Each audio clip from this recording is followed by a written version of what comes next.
อาจารย์นายเนอะปีสงาปีป้นานเกิดนะครับท่านเจ้าเลขาเจ้าคณะตำบลเมืองขอนวะป้าไพ่นะครับวัดเมืองขอนเลขารองอำเภอนะครับรองอำเภอหลวงพ่อเป็นรองเจ้าคณะอำเภอสันทรายเมืองขอนป้นานไปบ่อยวันนี้ท่านเจ้าเลขาสมเตศธรรมจตาปีพ่ออาจารย์โดยพ่ออาจารย์เกิดปี2485เป็นปีสงาปีม้าเนอะปีมะเมียศรัทธาที่เป็นเจ้าภาพวันนี้นะครับปีนี้ปีสงาธรรมผูกนี้กันมหาปนกันป่าใหญ่จบไปก่อนที่จะย่างนั้นเป็นปีจุลปนป่าน้อยตอนนี้มหาปนกันท่วน8แม่เรวดีสุภาสนาพิพัฒน์นะครับอ่านว่าใดเนี่ยสุภาสนาพิวัฒน์นะครับคุณยุภาวงศ์สลิดอ่านว่าวานสุลิดนะสระอุมีลุ่มนี่ครับสุลิดแล้วก็ท่านพระครูสังฆบริหารธรรมนูญธรรมคุณโอเจ้าสมณสถาเก้าเนาะมี2เจ้าบ่นี่กันน้นเก้าไปเนาะปี2เจ้าภาพเนอะคุณแม่เรวดีสุภาสนาพิวัตรคุณยุภาวงศ์สลิดวงสุฤทธิ์นะครับกินข้าวตอนและตาไข่มัวโอ้ย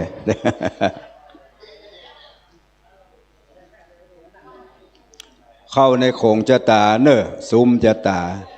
คนเมืองว่าโขงจะตานะครับไทยว่าซุ้มจะตา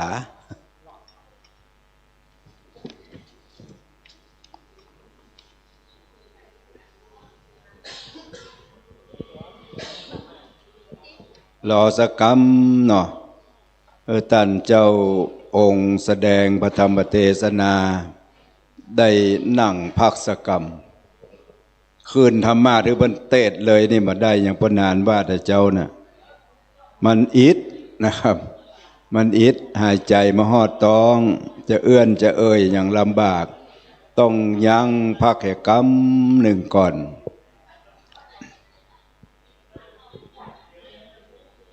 ยังทำ7กันตั้งแต่มหาปนมากุมารบันมาทีสักบัน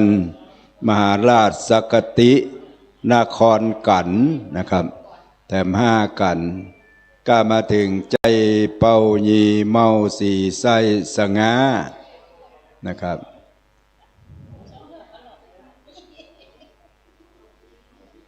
เม็ดสันเล่าเสร็จใกล้จบนะครับ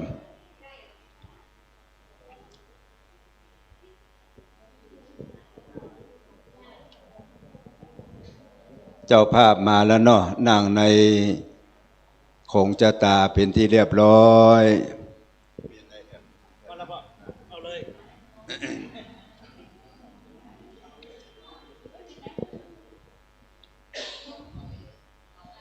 จุลนาวันนาเนเทตาปลิปุณนาจบเสียงเบาเสจสมเล็จแล้วจริงบังกอม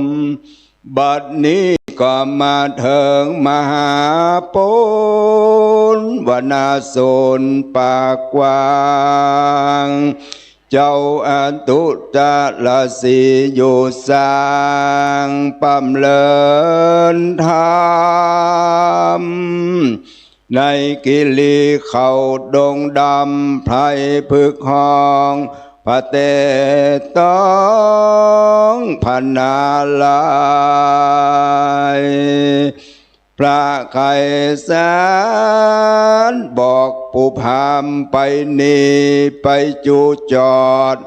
ดาวตีเงาเต้าเวสสันดรปู่หัวขาวป้อนข่าวมากไว้พาแล้วพลางอามลากาถามีกดแขวด80 หากเต็มตันขอลูกศิษย์พระนางทานตนสักสวาดคืนนางธรรมาอัดแก้วแล้วลวดเทศนาธรรมธรรมังธรรมมุตตมังปัจจังอาราธนังกะโล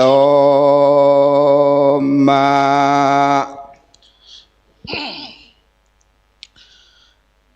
นะมัตถุรัตนัตยัสสะขอความนอบน้อมของข้าพเจ้าจงได้มีบังเกิดแก่องค์สมเด็จพระสัมมาสัมพุทธเจ้าพระธรรมเจ้าพระสังฆเจ้าจุตนจุวรองค์ขอโอกาสนี้ได้แตบไตไวสายังครูบาอาจารย์ท่านเจ้าทั้งหลายในที่นี้นั้นซึ่งมีท่านพระครูพิมลสุตกรท่านเจ้าคณะตำบลสันทรายหลวงท่านเจ้าอาวาสวัดปาลานเป็นต้นเป็นประธานตลอดจนถึงครูบาอาจารย์ซึ่งมีท่านอาจารย์ท่านพระครูสังฆบริหารธรรมโนนธรรมคุณโนท่านพระครูเอซึ่งกับผมอาตมาภาพนั้นได้เคารพท่านอาจารย์เป็นครูบาอาจารย์โตหนึ่งตลอดจนถึงพระเจ้าประสงค์ทุกรูปทุกองค์ที่อยู่ยังมณฑลกลางขวงอารามขวงแก้ววัดสันทรายหลวงนาที่นี้ขอโอกาสเจริญพรมายังคณะศรัทธาสาธุชนทุกท่านในวันนี้โดยเฉพาะเกาะคณะศรัทธาวัดสันทรายหลวงเป็นเจ้าภาพเก้าตลอดจนถึงคณะศรัทธาบ้านไก่เรือนเคียงตังวันตกเหนือออกใต้บวกไก่และไก่ซึ่งในวันนี้นั้นต่างคณะสงฆ์ตำบลสันทรายหลวงตลอดจนถึงหน่วยอบรมประชาชนประจำตำบลสันทรายหลวงได้มีฉันทามติได้ร่วมกันจัดตั้งโครงการเตดมหาญาติเพื่อที่จะทุนทรัพย์ปัจจัยที่จะได้มาทำนุบำรุงหน่วยอบต.เพื่อมีทุนทรัพย์ปัจจัยในการเผยแพร่พระพุทธศาสนาญาติโยมท่านทั้งหลายการเผยแพร่ศาสนานั้นถ้าบ่มีจตุปัจจัยถ้าบ่มีเงินเป็นหลัก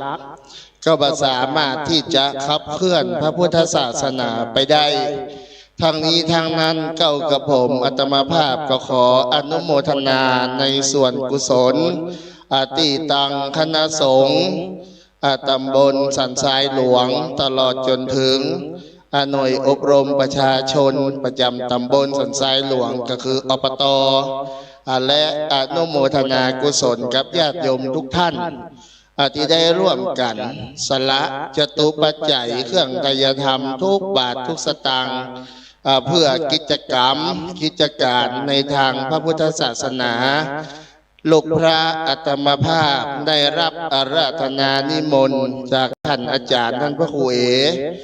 เมื่อปีแล้วล่ะอาตมาภาพว่าโอ้ท่านพระครูครับปีนี้ผมมาได้รับเตดมหาญาติที่ไหนเนยเนาะเมื่อปี68เปิดกะนิมนต์หลายวัดหลายวาเมื่อข้ามปีใหม่นี้ก็มีตีวัดตรงมือน้อยเพื่อการนิมนต์เตดกับผมอาตมาภาพนั้นก็ได้ปฏิเสธเปิดไปทุกงาน แต่งานนี้ญาติโยมทางท่านทั้งหลายปฏิเสธไม่ได้ เจ้าพ่อสั่ง เฮานับถือเปิ้นเป็นครูบาอาจารย์ท่านพระครูสังฆบริหารธรรมนูญเปิ้นเป็นครูบาอาจารย์ตนหนึ่งเฮาในฐานะเป็นลูกศิษย์ครูบาอาจารย์สั่งลงมาน้อมใส่ขมอมจอมหัวบอกว่าถ้าเตะบะม่วนนี่จะไปมาว่ามาได้เน้อนะอันนี้ก็ถือโอกาสนี้สุมาภัยญาติโยมตัวเพราะว่าแต่ก่อนนี้อาตมาภาพตัวน้อยกะแอวน้อยเดียวอะเดียวนี่มันใหญ่ไปติ๊กนะเวลาเขาเตะให้มันอีดนะญาติโยมทั้งหลายมันใจลมหายใจมันใจพลังแล้วก็อาตมาภาพไปที่เมืองจีนกับลังปีกมานี่เสียงกับใครดีได้เชื้อวัดเชื้อไอจากต่างประเทศมานะเอามาปล่อยตั้งเพี้ยอันนี้ก็ถือโอกาสสุมาภัยญาติโยมท่านทั้งหลายถ้าเตะไปฟังผมหวนจะได้กับอดสาใจฟังสักชั่วโมงหนึ่งเนาะอันนี้ก็ถือโอกาสนี้ได้อูจากกับศรัทธาญาติโยมเข้าใจว่าตอนนี้ก็เทิงกาลเวลาสมควรแล้วโลกพระอัตมาภาพจะได้แสดงพระธรรมเทศนาเนื้อหามหาจาตุอันเป็นธรรมโบราณที่ได้สืบตามกันมาตามครูบาอาจารย์ได้สั่งได้สอนธรรมกันนี้มีชื่อว่าธรรมมหาโปนเป็นธรรมสืบโหราจตาของผู้ที่เกิดปีมะเมียปีสงาหรือว่าปีม้าพระธรรมเทศนากันนี้มีทั้งหมด80พระคาถาพระราชเจ้าปุจจาประจำปีเกิดเมืองตะโกงหงสาก็คือพระมหาราชเจ้าชเวดากองที่เมืองพม่าอันได้บรรจุพระเกศาธาตุขององค์สมเด็จพระสัมมาสัมพุทธเจ้าทั้งหมด8เส้นอนาตินันอันนี้ก็เป็นพระธาตุประจำปีเกิดของผู้ที่เกิดปีสงาหรือว่าปีมะเมียปีม้าซึ่งเป็นธรรมประจำปีเกิด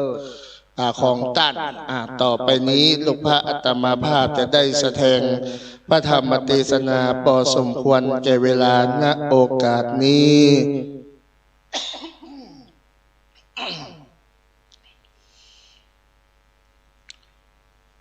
โส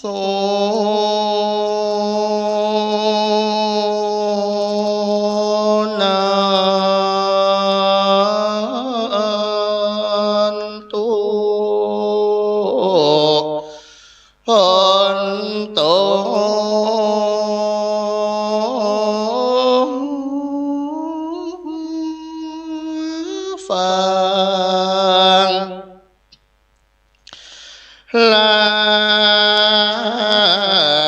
จงก้อยฟังลามหาโมลาสัทธาเจ้าหนอตั้งหลาย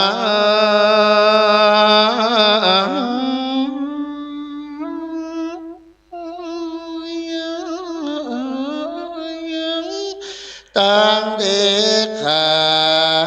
ยิ่งใจ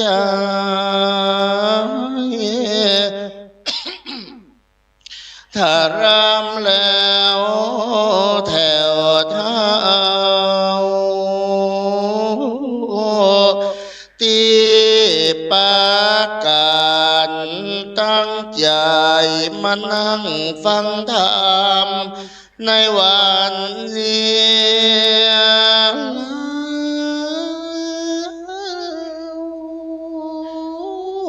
ขอ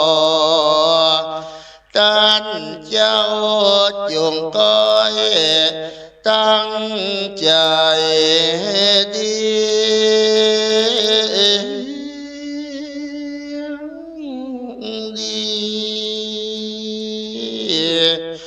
พระธรรมเท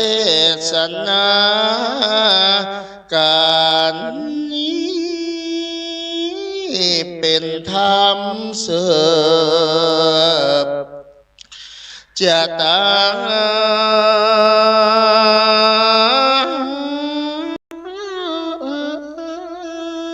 ของผู้ที่เกิดปีมะเมียนั้นนาเป็นธรรมสืบจากตาวา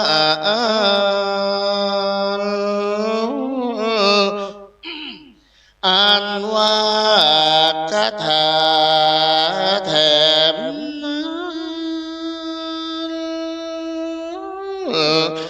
นับว่าได้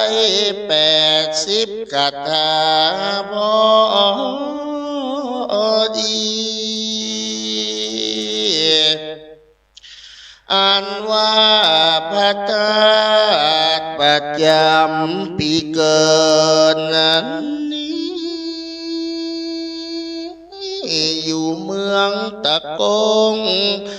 ห้องสา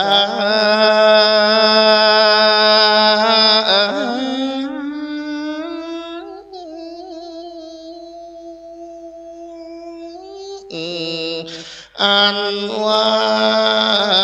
พระธรรมเทศนาการนี้ขอจงไปช่วย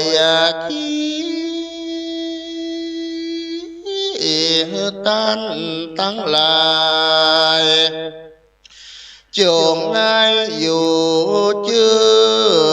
นเจ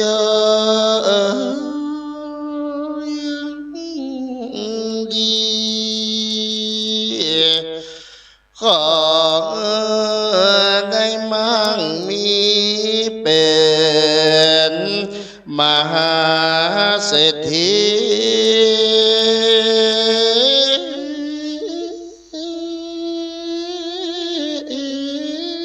เข้าของมูลมั่งมีเหมือนกันทั่วหน้าขออย่าได้นานเนินนะจ๊ะเหมือนกันจุโพกู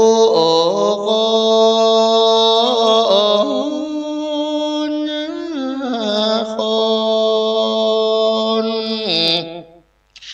ก็มีวันนั้นและ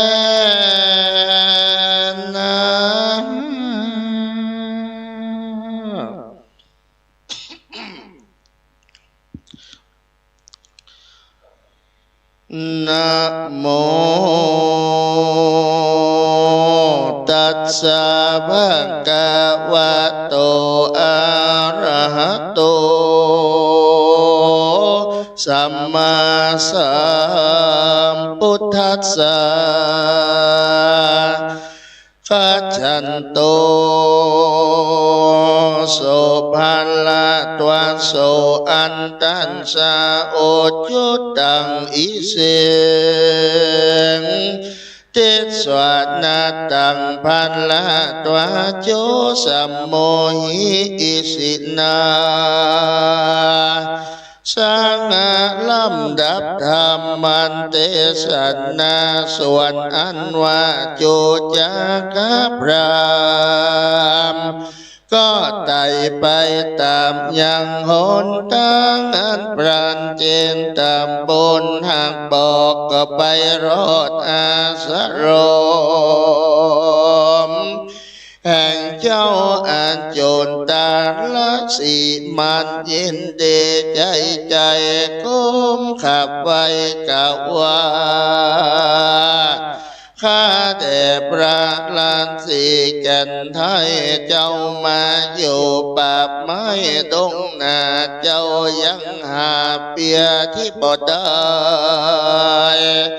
บ่เจ็บป่วยไข้สารใดจะเดือดูลาท่านพรามอันว่าสัพพาวะอันหาเปียที่บอดใดก็ยังมีแก่เราบอกขาดปัญญาที่ไล่บอกมาลาเวเรายังมีเจเวทอยู่ใดโดยหัวมันและโลกไม่ยังหาได้พอฉันและนาเหลือบโยงก็บอกมาต่อมใจโง่น้อยใหญ่บอกมาเปลี่ยนสัตว์ลายอาเตียนเต็มปามบอกมาละหิงสาและนาดูราท่านพรามเฮยอันนี้มากับตองกินฝาดหมักหาดสมสุขสายหมากสร้างและหมากเมาเจินพรำเทาเลือกเอาแต่เตอเมื่อนั้นพรานก็ยินดีจมชื่นยกมือยืนไหวยังเจ้าราศีว่าข้าแต่เจ้ากูเครื่องปูจาแขกแก้วข้าก็ลาบเอาวันแล้วจำเพลินใจเต้าว่าข้ามากายนักโสดอันว่าประโยชน์ข้ายังมีคือไข้หัดนาปลาละสีเวสันตละลาอันว่าอาวาดงไพรต้านหูตั้งไปขอกล่าวเฮโลอ่อนตั้งไปแต่เติดที่นั้นตาปัญสาลสีจริงกล่าวว่าดุลาพรามดังเราจักรำเปิงเกิดรอดตั้นหอยไข่ได้นางแก้วยอดมาเหสีผู้กะตำวัดดีผ่านแผ่วแก่นอแก้วเวสันดรจักไปวอนขอข้าคอยเอาลูกน้อยท่านมาคือว่าจะรีและการหาจักเอาเมื่อเป็นข้าใจตอดหน้าตีนมือจะแลเมื่อนั้นพรามปู่เทาจากไล่เจ้าลาสีจริงเก่ากำดีว่าข้าแต่ปลาละสีตนวิเศษข้าบ่ได้โคตรเกียดเครื่องใจข้าเดินไปทุกเมื่อบัดเต้าเพื่อจักขอข้าพอใจข้าคอยไข้หันยังหน้าผายอดซอยและจะเหตุว่าขีญาอันใดหันและได้อยู่กับท่านผู้มีบุญยอมเป็นกุนแควนมาขาดน้อยหากพระสงฆ์และนาส่วนว่าเจ้าละเสียงได้ยินพรำเก่าแก่ก็ไว้ใจว่ามีแต่บ่สงสัยจริงใครว่าจะกล่าวว่าซึ่งพรำเท่าปราวดุราท่านพรำเฮ้ยคำว่าท่านว่าจงไว้หันก่อนจงยดหย่อนนอนกับเฮาวันผูกเจ้าเฮาจักบอกตั้งไปจะแลเจ้าราศีตนท่านลงสินใสบ่เศร้าก็พรำเท่านอนคืนหนึ่งแล้ว ก็ได้นำเอาพรามไปสู่ตังที่อยู่มักกะจิงกล่าวว่าดุราพรามโดยงามสูงเพียงจอมหมอกลัดข้างขอกดงนามีหินผากองก่อกันประจอมทำเมืองมิ่งอยู่สร้างยิ่งปาลมีกับสองสักดีเลิศแล้วอ่านว่านางนอกแก้วละสีเต้าถัดลงดียังศีลวิเศษอยู่สร้างเป็ดเป็นจีถือขอดีเกี่ยวลูกไม้หมวดเก้าเป็นจะดานุ่งหนังเสื้อนาลายองอาจหอยบอกว่าเตรียมตัวกาตามผลจะใจแต่งก้อยไว้เปลวไฟและนาดุราท่านพรามเอ๋ยอ่านว่าดอกบัวขาวทวนหน้าเขาดังพาโคมาหัดเลือดตาดอกบ้านพับทุกดันดอกจังกรมีแซมซ้อนจุกอ้ำข้างแม่น้ำมุจลินและพรามเฮยดุรา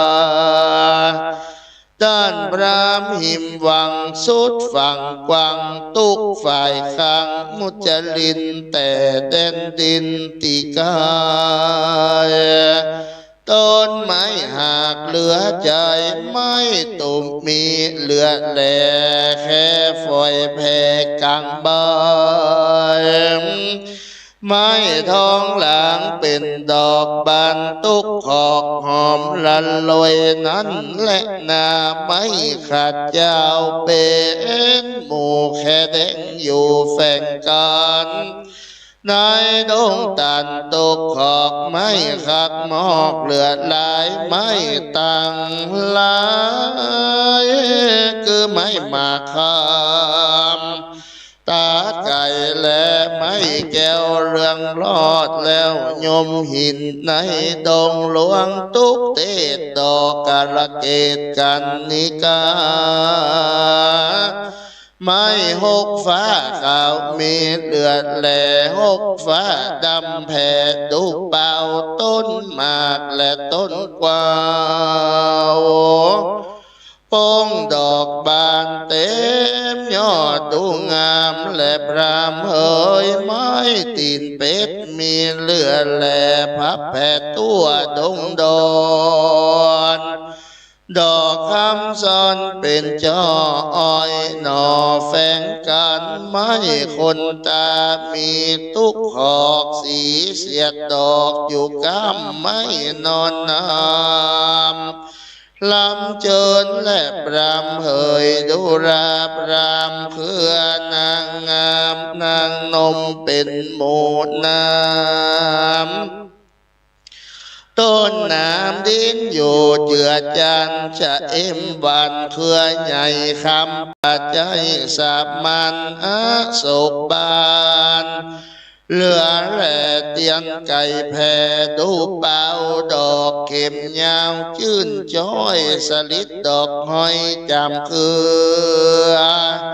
โจดเจือโดยยาห่างจังวิเศษชะเอ็มเทศเลือดดงทะโรงของห้องตุกหอกดอกมะลิซ้อนหอมไก่เกี่ยวขึ้นไปก็กอดมุงยอดไม้ถึงไปกว่าหูเครือกอดต้นไม้เกี่ยวแต่ใดเถิงบนไม้จุ่มแสงเหลือแหล่ต้นฟังแก่แดงงามดอกแซวบานลดเล้าดอกเกิดเก้าเอาใจสัตตบุตรไข่หอมเจือนงอนไก่เขินตุกสะทานบกบัวบานปูนพ่อตั้งเป็นจอเลือตา การนี้กาพงเป็นดอกบานเย็นออกดูงามดังไข่คำเรืองลุ่งปุ้งเป็นเปลวไฟดอกทั้งหลายในบกในน้ำแทบทุกฝั่งน้ำมุจรินนั้นแลว่าน้ำวังใสชื่นระรื่นปูนสนุกยืนเอาใจในสาราน้ำใสมีลายใหญ่อยู่แทนสะสู่จุแดนป่าหางแข็งและป่าปีกป่าดุกหลีกเป็นสายจากเคย้ายเล่นท่าป่าขาเปื้อนมังกรลวงเพิงหวานนักแก่ตุกข้าวแม่บินเนียชามียิ่งกินหวานสุรพีบานดวงใหญ่ตักกันควายเจือจานสมุนละแวงหวานจืนจอยไม้ใหญ่น้อยกิษณาแผกดำหาบไดยากแฝกเข้าหากเรือตาบกว่าบัวบกดาเป็นหมูดองคิงอยู่เจือกันดินปันทันและขับมินเหลืองงามหอละดานมีทุกแง่กำยันแผ่เต็มรายโกดตั้งหลายมีมากไม้แห่นหากลำส่งกา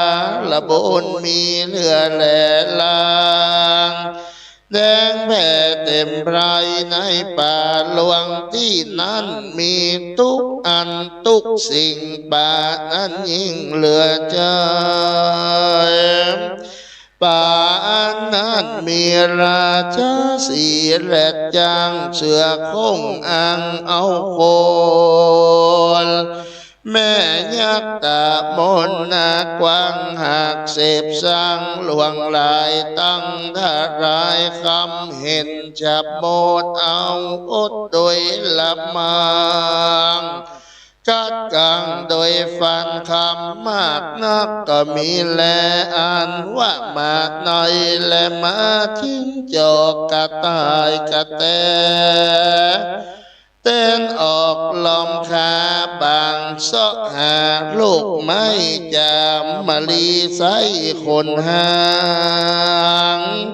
กวางทลายมีมากดิ่งลมหากปอมเฟยวอกกังเลยไล่เล่นนางนี่เต้นก็เฟยกวางเขาเงยเป็นกาละมั่งกว่าตามก่อนมีตั้งมีดำและห่างสันงัวเถื่อนดันก่อบงพังพรวงแวดล้อมกะเตย่อมมีหลายอันสร้างใหญ่เป็นหมู่อันแดงอยู่เรียงกันย่อมมีที่ไกลสระมุจรินนั่นแลดุราท่านพรามเฮยอันนี้อันเป็นหนทางอันปอดตีนเตียวไตได้แม่นจักไปสู่ยังอาสลมบทศาลาอันเป็นที่สื่อนักแลจูจากโกปิส่วนอันว่าจูจากขับรามได้ยินเจ้าลาสีเก่ามันหูเข่าตั้งไปยินดีใจบ่น้อยไว้ยอดซอยสารสีมันก็นีเข้าป่าไม้เพื่อไปสู่ยังที่กายเจ้าแก่นท้ายเวสันตระวันนั้นก็มีแลอันว่าจูจะกับรามปู่เท้ามันไว้เจ้าลาสีแล้วนี่กว่าเข้าป่าไม้ดงพรายพ พญาเวสสันดรอยู่ที่ใดมันก็เข้าไปสู่ที่นั้นก็มี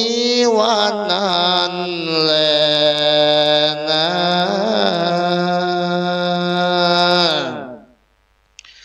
ญาติโยมท่านทั้งหลาย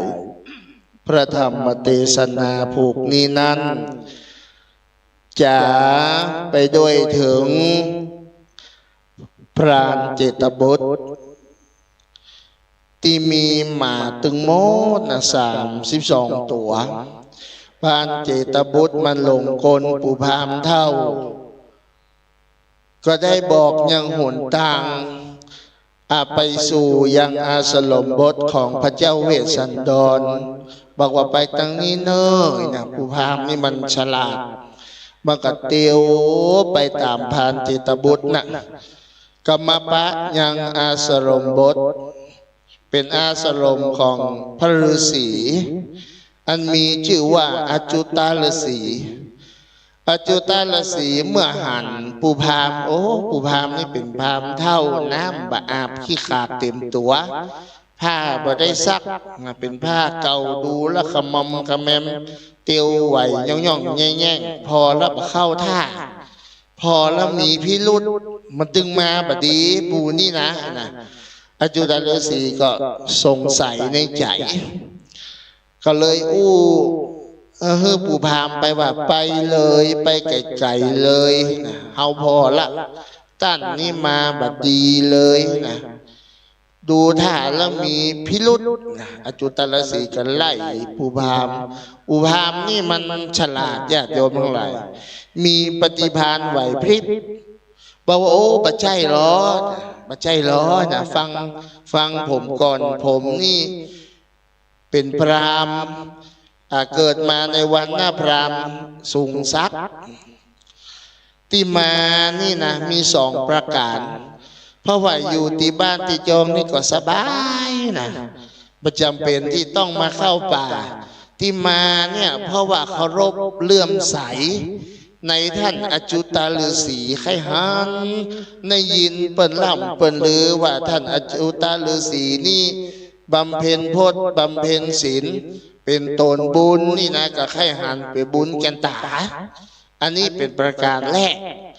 แล้วก็ประการที่2นั้นไขหันพระเวสสันดรได้ยินชื่อเปิ้นมาเมิดละบ่ได้ไปขอไปอย่างเปิ้นสักอย่างบ่มีวัตถุประสงค์อันบดี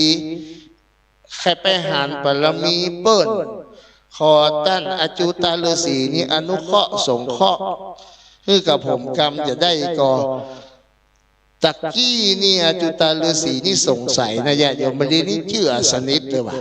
ปู่พามนี่มันดีอจุตาฤาษีก็เลยเชื่อใจว่าถ้าจะแต่เฮาก็ปฏิบัติศีลธรรมมากันอันนี้อจุตาฤาษีเป็นคนมีศีลแต่หูเบาฟังกรรมเป็นโต๊ะน้อยเดียวบ่ได้นี่ก็บ่ได้ละใจอ่อนไปเหียก็เลยฟังกรรมปู่พามเท่าไปเหียกรรมนี่ว่าแล้วปู่พามจะไปที่ไหนจะไปตั้งใดจะไปนอนที่ไหนอันนั้นถามเพิ่นละปู่พามก็ว่าอันตัวเฮานี่ก็มาไกลบ่ฮู้จะไปตั้งใดเตื้อจะไปอาสลมพระเวสสันดรก็บ่ฮู้ที่แต่ยังมีสลีที่นอนเตื้ออจุตาฤาษีก็เลยบอกว่าเป็นหยังมานอนกับเฮาสักคืนก็ได้อันหนทางไปนี่วันพุธมาเจ้าก่อนจะบอกปรากฏว่าปู่พามนี่ก็ได้พักอย่างดีที่อาสลมบทของอจุตาฤาษีดูแลปฏิบัติปัดตัวอย่างดีมีข้าวปลาอาหารมีสลีที่นอนปู่พามมาได้นอนตบยุงและหันทั้งหลายนอนหัน1 คืนปรากฏว่ามาเจ้าอจุตาฤาษีก็บอกเป็นยังอันนี้มันเป็นมหาโปนมันเป็นป่าใหญ่ตะกี้จุลโปนป่าน้อยปู่พามได้เข้าป่านั้นมาละก็หูแล้วว่ามีไอ้อย่างพ้องมีอันตรายไอ้อย่างบ่เดียวนี้จะเข้าป่าใหญ่ป่ากว้างมันเหมือนป่าที่ปู่พามมามันมีต้นนั้นมันมีต้นนี้มันมีไม่ซักไม่ไอ้อย่างหลายอย่าง เมื่อมันมีต้นไม้มันก็มีสิ่งสาราสัตว์ป่านี่มีสิงโตเนอะป่านี่มีเสือเนอะป่านี่มีงูพิษชนิดนั้นชนิดนี้เนอะอาจุตฤาษีบอกอุพามมัดอุพามก็โอ้ลูกกลางละหวานอร่อยดูต่างไปละเพราะว่าบหูตีเพราะว่าป่าที่พระเวสสันดรไปอยู่นั้นมันมีแต่อันตรายญาติโยมท่านทั้งหลายก็ต้องคนฉลาดนะถึงจะไปได้นะมีกำลังวังชาปอต้องมีสติปัญญาอุพามนี่มันมีสติปัญญามันก็หูต่างล่ะกับมีปูพามมันก็เดินเข้าป่าไปแล้วแต่บอกว่าจะเจออาสลมบทของพระเวสสันดรก่อนพอดีว่าผูกนี้ก็จบแต่เพียงเต้าอี้กระเดียวผูกต่อไปนี่กันกุมารก็จะห้ามละว่าปูพามนี่มันจะไปเจออาสลมของพระเวสสันดรก็จะยังใหญ่บอกว่าเดี๋ยวแหมมากินนาทีนี้ญาติโยมท่านทั้งหลายก็จะได้สดับรับฟังต่อไปนี้อาตมาภาพก็จะได้ใส่กาป่ายเงี้ยน้อยแล้วก็ตามโบราณแล้วก็จะได้สรุปธรรมตามลำดับต่อไป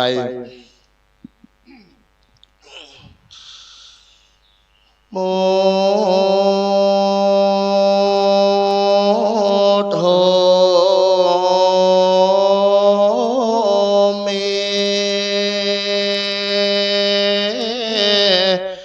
นาโท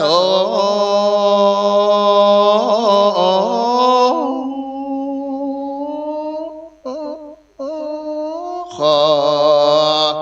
เอาพระพุทโธ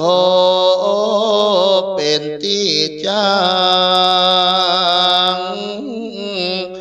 กับตังพระธรรมพระสังฆเจ้าวันนั้นเป็นสารณะที่เพิ่งก่อนเสียงนา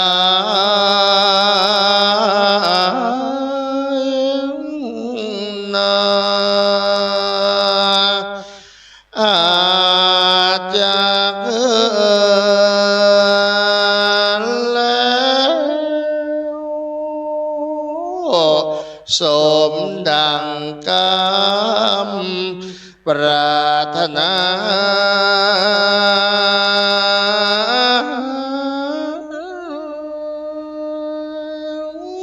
ของมหา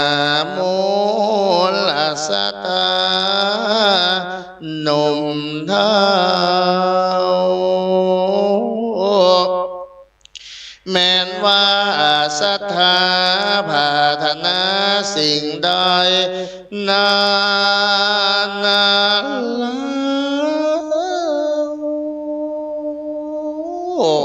ขอจงได้สมมโนไม่ไฟอ้างจุค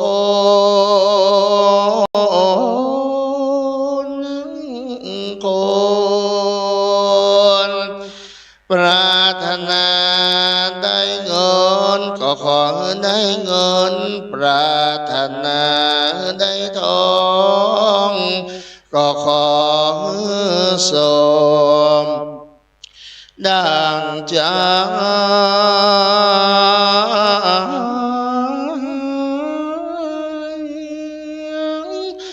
นึกคิดสิ่งใดสมใจไฟอ้างจุเยื่องจุภาการก็มีโดยภาการ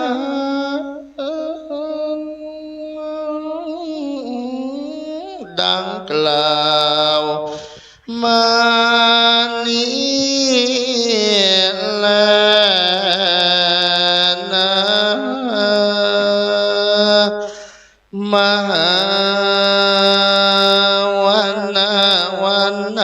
นานิทิตังขิญาสังวันนาวิเศษอันจาห้องเหตุยังมหาปุณ อันพาดำพานาไปด้วยคาถานาวดอย80พระคาถานิทิตากบังกมสมเลสเดอันธรรมยังสาธุกาลังกะโลมาเสสาธุสาธุสาธุเมตตาปรมีธรรมของท่านพระอาจารย์สมุนิชวัตรญาณโสพโนท่านเจ้าเป็นเลขาของรองเจ้าคณะอำเภอสันทรายสำนักวัดเมืองขอนเสียงม้วนเสียงใหญ่นะครับขนาดเสียงบดีนะบอกพนานว่าเสียงเขาบอกออกในวันนี้จัดม่วนเนี่ยก็ได้จะขออาราธนาธรรมกุมารบัลให้จะจับช่วยกับเนอะพนานเหลือก็เสียงหลวงเนี่ยเสียงจ้างน้อยบอกออกแล้วเดี๋ยวท่าน เมื่อก่อนจ้างน้อยเนี่ยเลี้ยวแต่ใดก็ได้เมื่ออายุ55เดี๋ยวนั้น84แล้วครับครับจากนี้เจิญรัตนมหาอุบาสิกาแม่เรวดีสุปัสสนาวิวัฒน์พิพัฒน์นะครับและคุณยุภาวงศ์สุฤทธิ์ได้เข้านอบน้อมถวายกันพระธรรมเทศนาปูจากันมหาโพลกันทวน8ปีม้าปีมะเมียสงาปีเดียวกับพระอาจารย์เนี่ยมาตัดดีแต่ดีว่ากันนี้ตั้งแต่เจ้ามาได้ฟังกาบเข้ากาบปลายสักผูกมาได้ฟังผูกเนี่ยจุ่มเนื้อเย็นใจแท้ๆนะครับสลาบทราบหัวใจสาธุปิกมานั่งตั้งอกตั้งใจหยาดน้ำอธิษฐานจิตเนอะอธิษฐานจิตเอา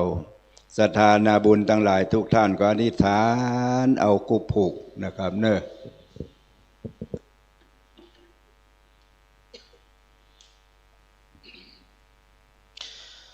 ยะถา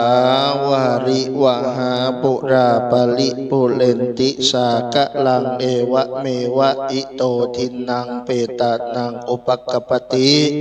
อิชิตังปฏิตังตุมหังกิปะเมวะสมิจจตุสัพเพปุเรนตุสังกปาจันโทปนะละโสยะถามณิโชติละโสยะถาปณิธานโตเมนว่ากรรมกรรมหาธนา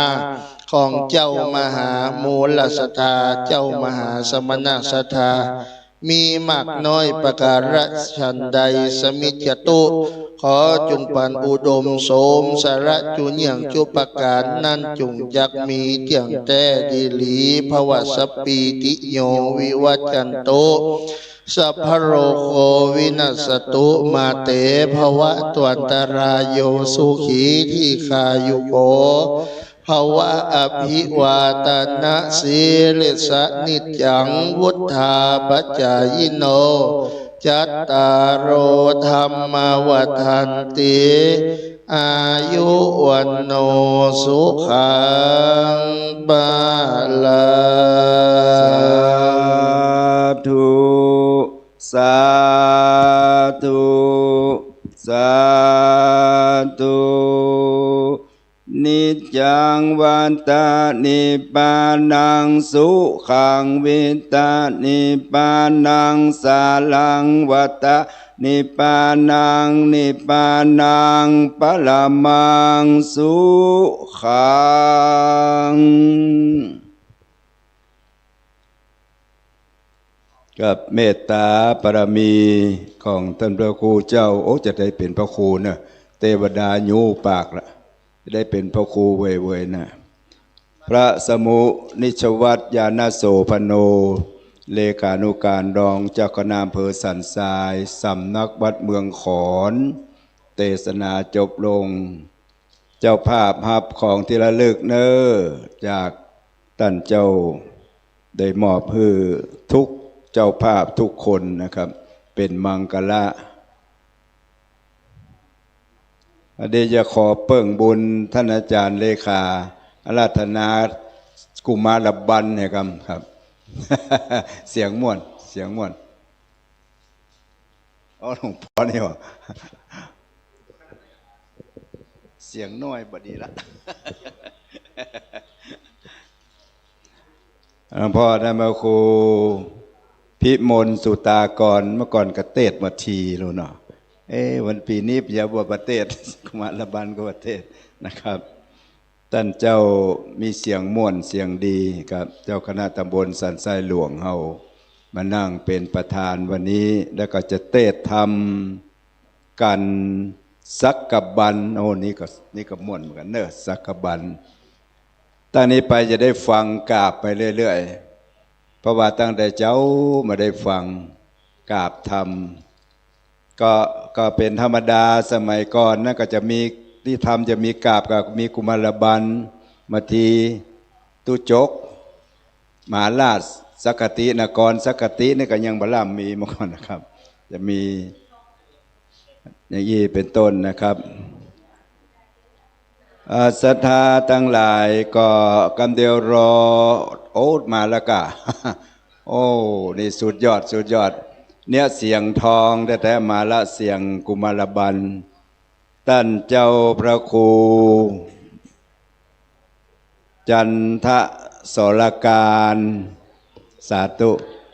นี่ก็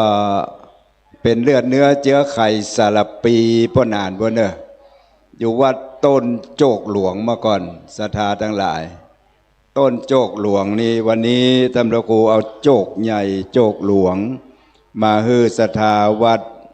สันทรายหลวงเพราะว่ามหาจารย์พาลอยนะท่านพระครูตั้งชื่อว่าประเพณีตั้งธรรมหลวงประจำปี 2569 ตั้งชื่อว่ามหาชาติพารวยจะปากันรวยกันล่ำกันเนอศรัทธาทั้งหลายเพราะว่าพ่ออาจารย์นี่ก็เมื่อก่อนนี่อาราธนาบัตรทีสกบาลอย่างได้หมดอ่ะประเด็นนี้เสียงน้อยมันหายไปไหนบ่มันบอกออกไปนะเสียงมันเท่าไปก็ดันเจ้าภาคสกรรมมาเพียวเตดเลยนี่มันได้นะส่วนเปิ้นส่วนเฮาเนอะเตียวขึ้นวิหารมาก็อิดละแล้วมันนั่งจะมากราบเนี่ยโอ้มาได้ต้องพักผ่อนสกรรมนะครับนะเจ้าภาพเนอะเจ้าภาพกันกุมารบันกุมารนี่กันท่วน8นะครับโอ้ท่านพระครูเดี๋ยวก่อนมีหลายใบครับกันนี้นะครับกุมาร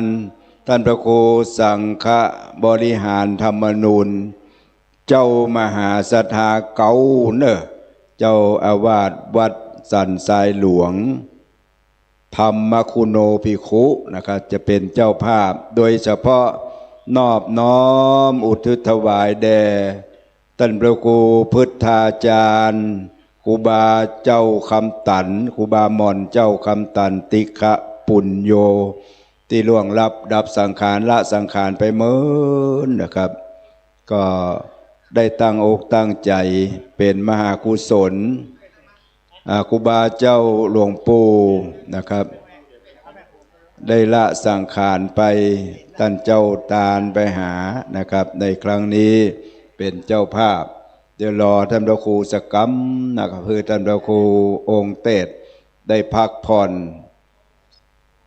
ลมหายใจสักกรรมนะครับพี่น้องจะได้ฟังเสียงที่ม่วนเพราะที่สุดนะครับตั้งแต่ฟังตั้งแต่เก่ามาแต่ละตนละองค์ของเมืองสันทรายนี่ก็เทศนาธรรมม่วนเป็นถ้วยเป็นกรรมเป็นระบำแต่บะเก่าบะเดิมมาฟังม่วนฟังเพราะชัดถ้อยชัดกรรมเป็นมังกละนะครับแล้วโดยเฉพาะถูกทวน8นะครับท่านเจ้าขึ้นมาละนะครับคุณแม่มาตัวกะแม่ไม่ใช่แปะบ่เป็นหยัง นั่งไปเถอะนั่งเถอะคุณแม่เข้าคงจะตาไปเถอะ ท่านพระครูเจ้าเป็นต้นเป็นประธานเป็นเก้าเป็นประธานเนอะในพระธรรมเทศนากันกุมารเนอะการนี้เป็นการที่เฮาเจ้าข้าทั้งหลายจะได้นอบน้อมถวายเป็นทานอันยิ่งใหญ่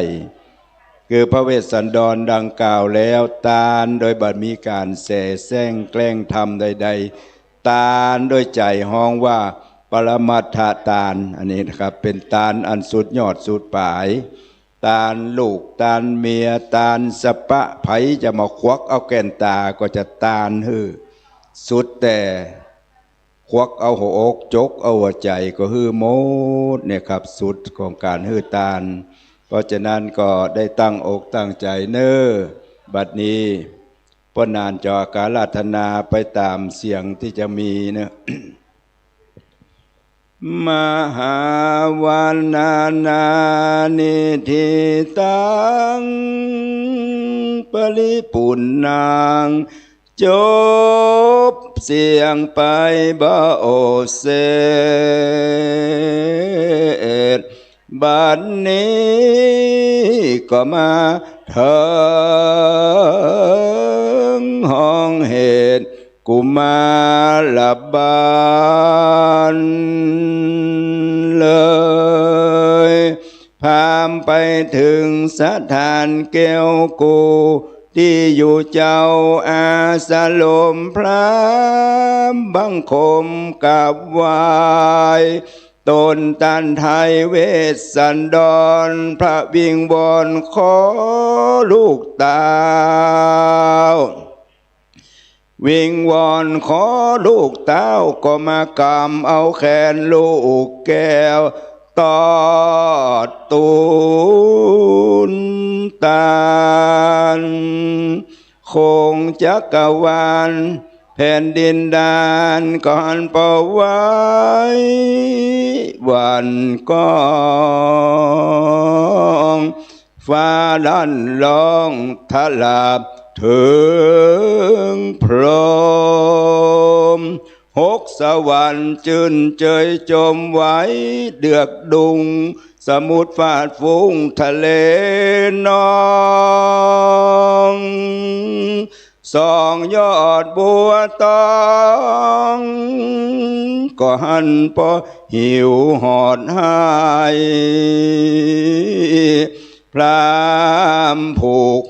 แขนได้ลาแขนไปถึงพระนาลัยยาวยันกว้างดงดาน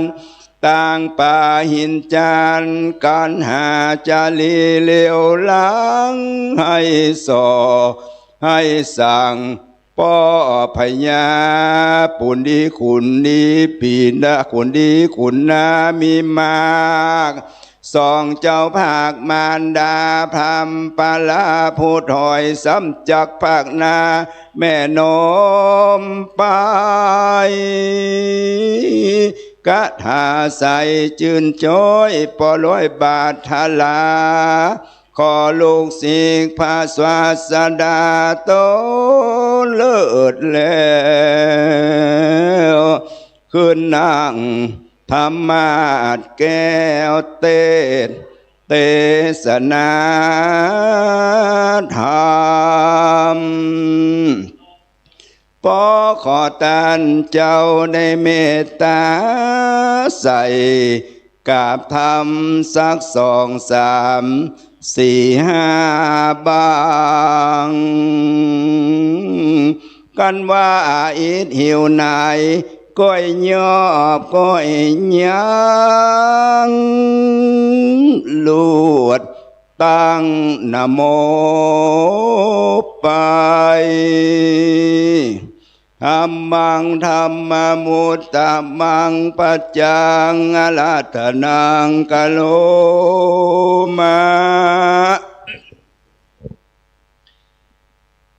ขอยกมือ10 นิ้วตั้งพวงมาลาดอกไม้ถวายความเคารพนอบนบไหว้สาพุทธปิมปาสาธุเจ้า อันตั้งปฏิสถานอยู่ที่วัดสันไซหลวงแห่งนี้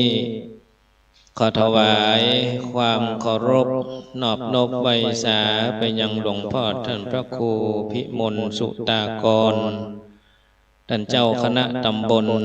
สันไซหลวงวัดปาลานขอถวายความเคารพหลวงพ่อท่านพระครูสังฆบริหารธรรมนูญธรรมคุณโน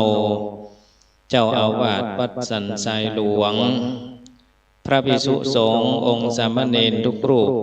เจริญปอนมายังศรัทธาสาธุชนพ่อแม่พี่น้องพ่อออกแม่ออกศรัทธาท่านทั้งหลาย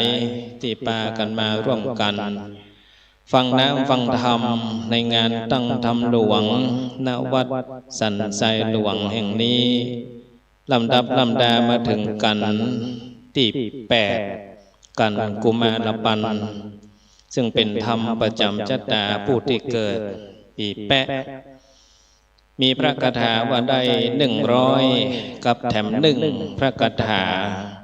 บัดนี้จะได้ใส่กับเก้าตามแบบเบาโบราณตามดังที่ปนานสะอาดทองขันเปิ้นได้อังกาศราธนาเป็นลำดับต่อไปและจะได้เทศธรรมและกราบไปเพื่อฉลองเจตนาของท่านเจ้าสมณศรัทธาและมูลศรัทธาท่านทั้งหลายสืบต่อไป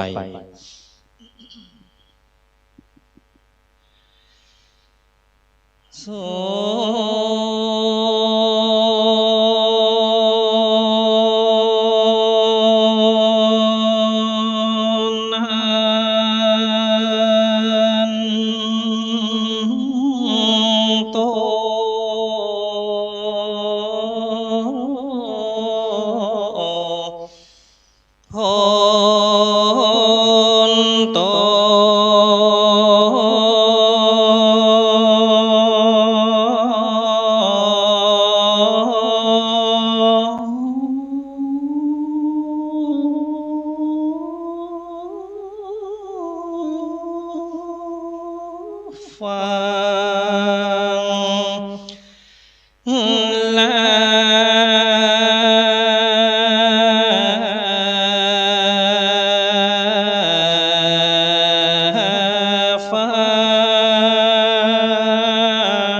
เด็กขายิ่งใจถัดลามแล้วแถวเท้า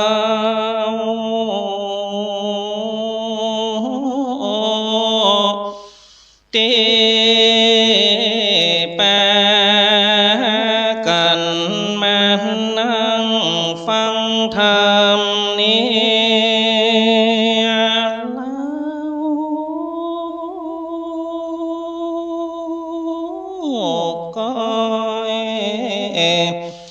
โอ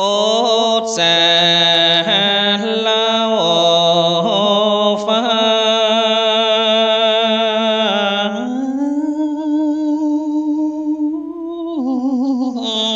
ไปอาตมามอนนาน้อยจักเล่าจะขาย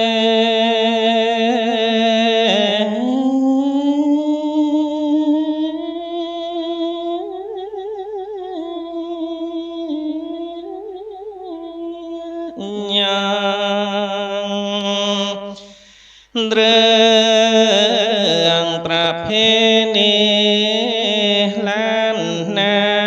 ตั้งทำหลวงดังอันซึ่งนับวันจะสูญหายแล้ว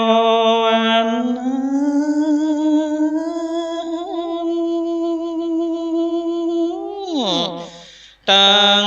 คณะสงฆ์ตำบลสันทรายหลวงเฮานี้ได้ฟื้นฟู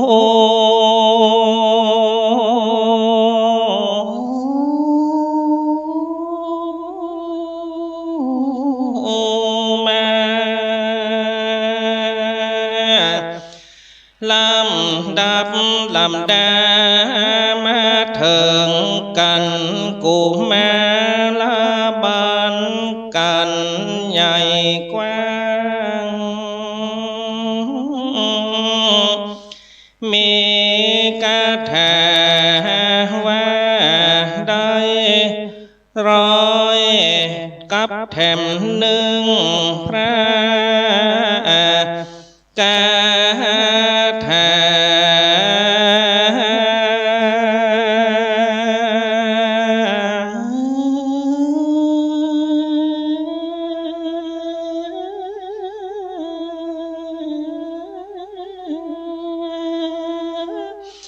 เป็นธรรมประจำจัตตานันนาโปติเกิดปีเปะดังอัน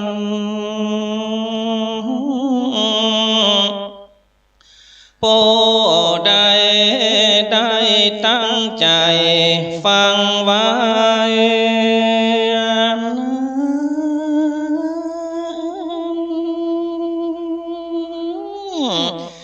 จักได้อานิสงส์บ่น้อยหนอเลย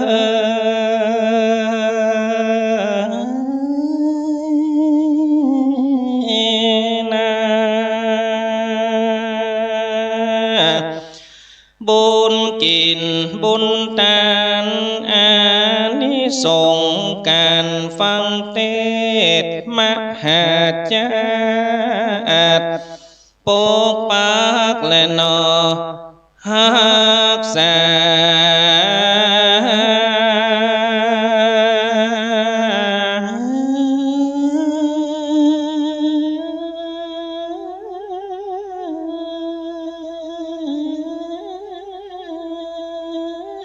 ยังเจ้าสามณะศรัทธาและมูลศรัทธาจุภูอานิสงส์การฟังธรรมสงฆ์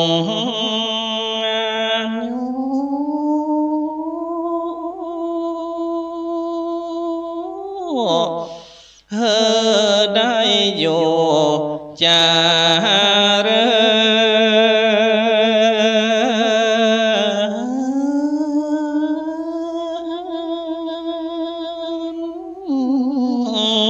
ดีวันนั้น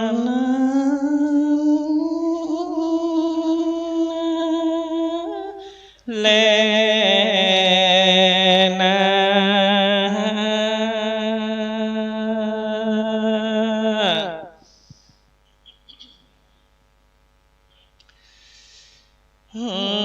นะโม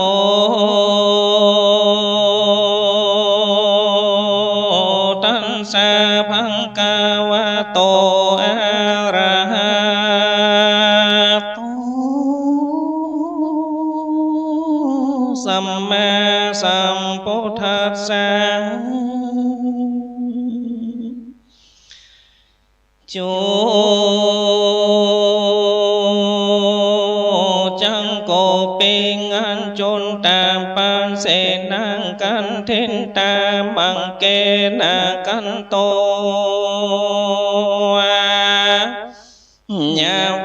จันโตรันสาโภคาลานิติลังปัตตวาจินเตสิสาทโวฟังและโสตุจันนาสัมปุริสาตั้งหลายอันสัมโมอันว่าอาสาโลบุแห่งพัญญาเวสันตันละอันไก่มันทันละเต้าใดจูจังกามพรามมันก็เตียวไปโดยหนทาง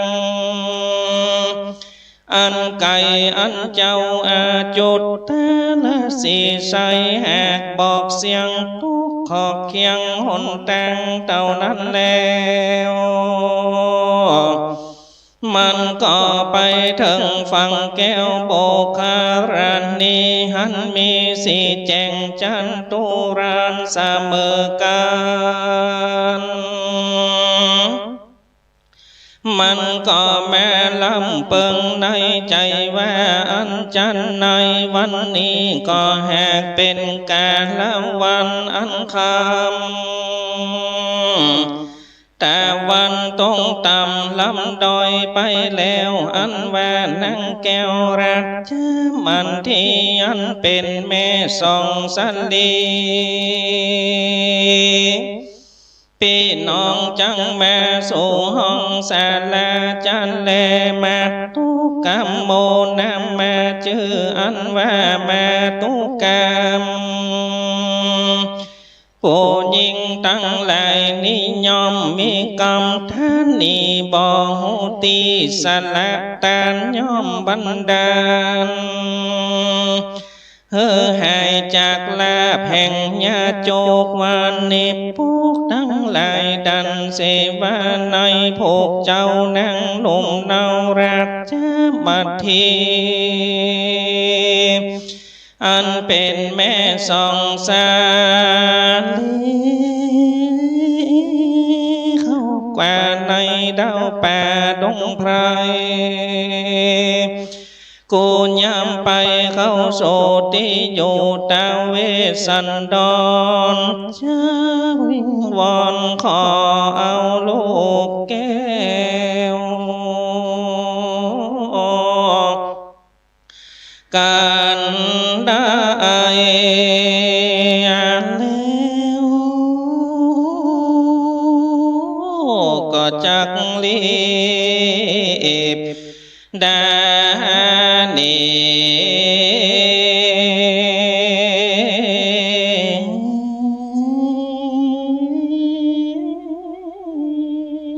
แต่อันนางบันทีบ่มาลอดจังนำเจ้ายอดนิปันจันแรงอันทันสวิโทระโตเมื่อนั้นพรามจริงขึ้นสู่งำดอยคอยอยู่พรามเท่าปูนด้านนอนหินผ้าปอนมะมูล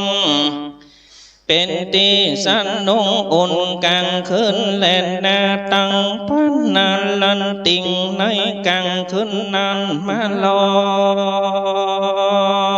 ดนางแก้วยอดกันยานอนในศาลากับลูกน้อยเมื่อยามเดิกขาคอยกลางคืนนางมันทีฝึงฟันแหลกนิมินหากปุ่นกว่าเอโกโปลิโซนั่งฟันว่ายังมีใจปูนึ่งดำเนื้อมันกำเหมือนมีเข้ามาสู่ก้นตีงกังกาดนุ่งผ้าย้อมฝาดทรงพื้นดึงนุ่งไปในพื้นสบายไปนอกทันดอกไม้แดงส่องหูพอเล็งดู แก่นตาเข้ามาสู่ศาลานั่งแล้วก็แม่กำแลบนั่งแก้วมาทียับเอาเกศีหมวดกล่าวจังเอาเจ้าเต้านอนไงควังเอาแต่แม่นั่งตั้งกู้แล้วก็แม่ตันเอาสองแขนนั่งแก้วนิ่งกว่ายงขวานแผ่หัวอกมันปองโจกเอาหัวใจนางประเสริฐนางลองให้เกิดติ่งตายกันมันเธอเอาวัตถุทั้งหลายได้แล้วยามเมื่อเลือดนางแก้วพงไหลตรงมันก่อนยงเอาแขนนางงามผิวกว่าเข้าป่าไม้ไปปันแลนาสาปั๊มปูนเจนตัวนางมันที่ยังลาบอดตันจืนนางแก้วตื่นจากกำฝันนางบอกเคยฝันหันแหลกนางตรงใจมากนางแน่นางพญากะนิ่งใจว่าโอ้ยนอกำฝันอันนี้นาเป็นอัญญาเป็นบาปลายนั่งแน่นั่งพญากะนิ่งใจรู้ลอดเถิงเต้ายอดปูทาว่ากำฝันอันนี้นาภัยปล่อยจากแก่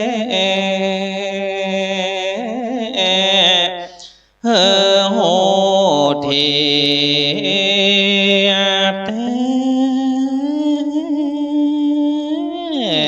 แก่กูนางนิจาปันดังกุนจังลูลอดภัยบ่หูเต้ายอดเวสันดอนนางจริงลุงจากที่นอนตนมาแล้วห่มผ้าลูกแก้วบัวอ่อนจริงไปโซพระเวสสันดรว่าเวียงยามสร้างเตียงกลางคืนนางก็ไปยืนตีต่อยก้อยตีเป็นประตูศาลาเพื่อสัญญาเต้าตื่นเพื่อใครหูแจ้งจืนกำฟันอันนั้นแหละนามมหาสันโตส่วนอันว่าพระมหาสันเจ้าอันยังอยู่เฝ้าภาวนาได้ยินประตูศาลาดังกากโกกากยินเสียงแหลกแต่นังนาพระมหากษัตริย์ท่านละตนยนยิ่งเต้าจริงปินจรณาดูว่าภัยมาต่อยประตูกูนิจาพิวาพีก่อนลังต่อยไปบนกันว่าคนก่อนลังต่อยทำกังจังว่าสันตานลิสันก่อนลังต่อยไปตามเจ้าก็พรำโหว่าสิ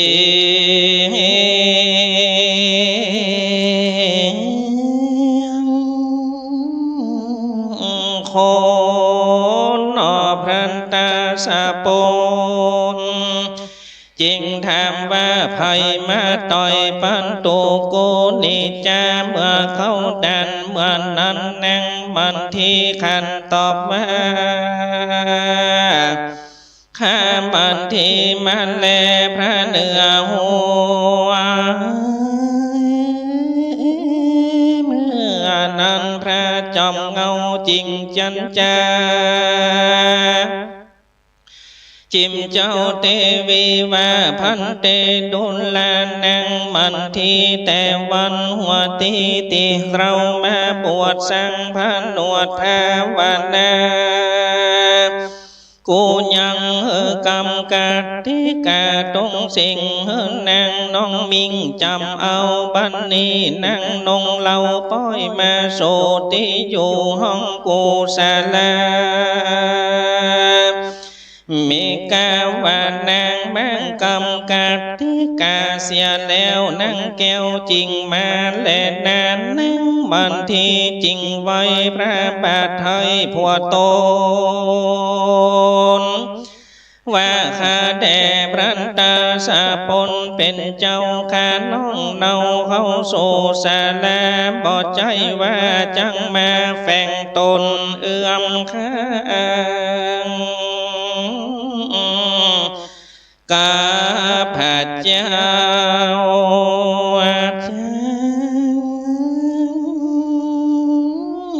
เผือกโต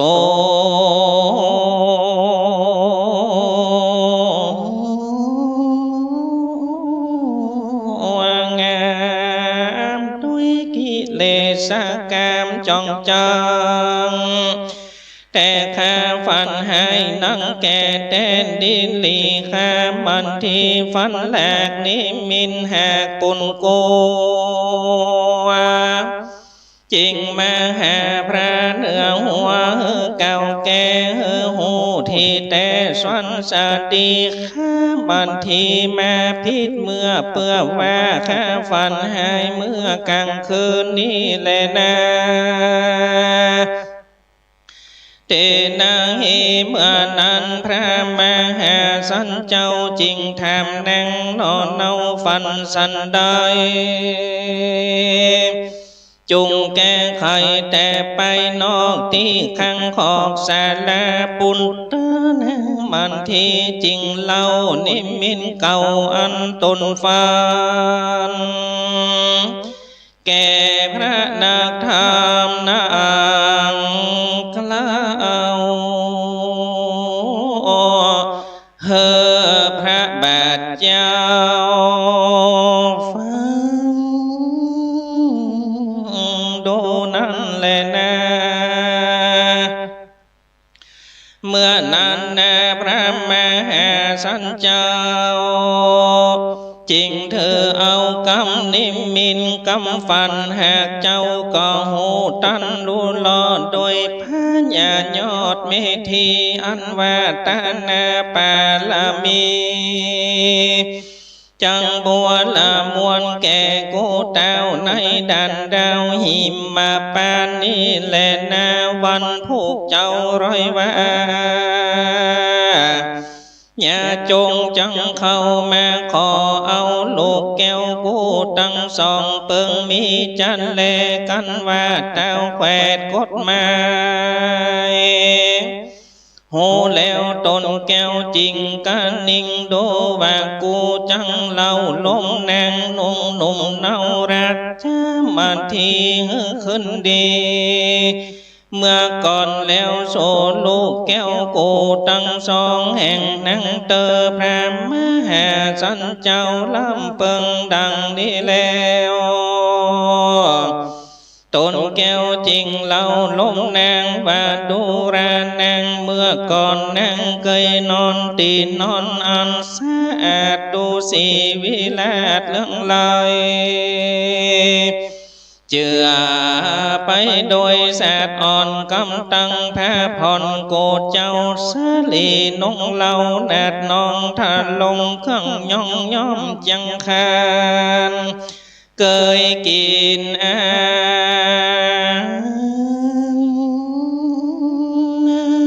หลายหลากชิ้นป่ามากน้ำมาใส่ผ้าจันนางคำแดงแป้งกาบันนี้นางมาอยู่ในป่าดงแม่ก็มาทันลงนั่งเสือลายสนทีนอนเนื้อที่ดินได้ตุกเลือลายเดือดไม่กินลูกไม้ใส่เนื้อตองนอนเนื้อดินได้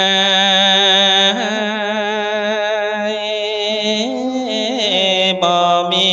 สา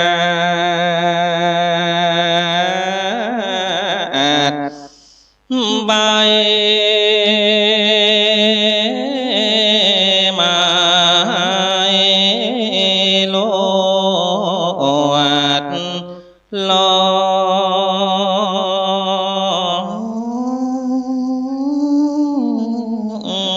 นอนมือต่างมอ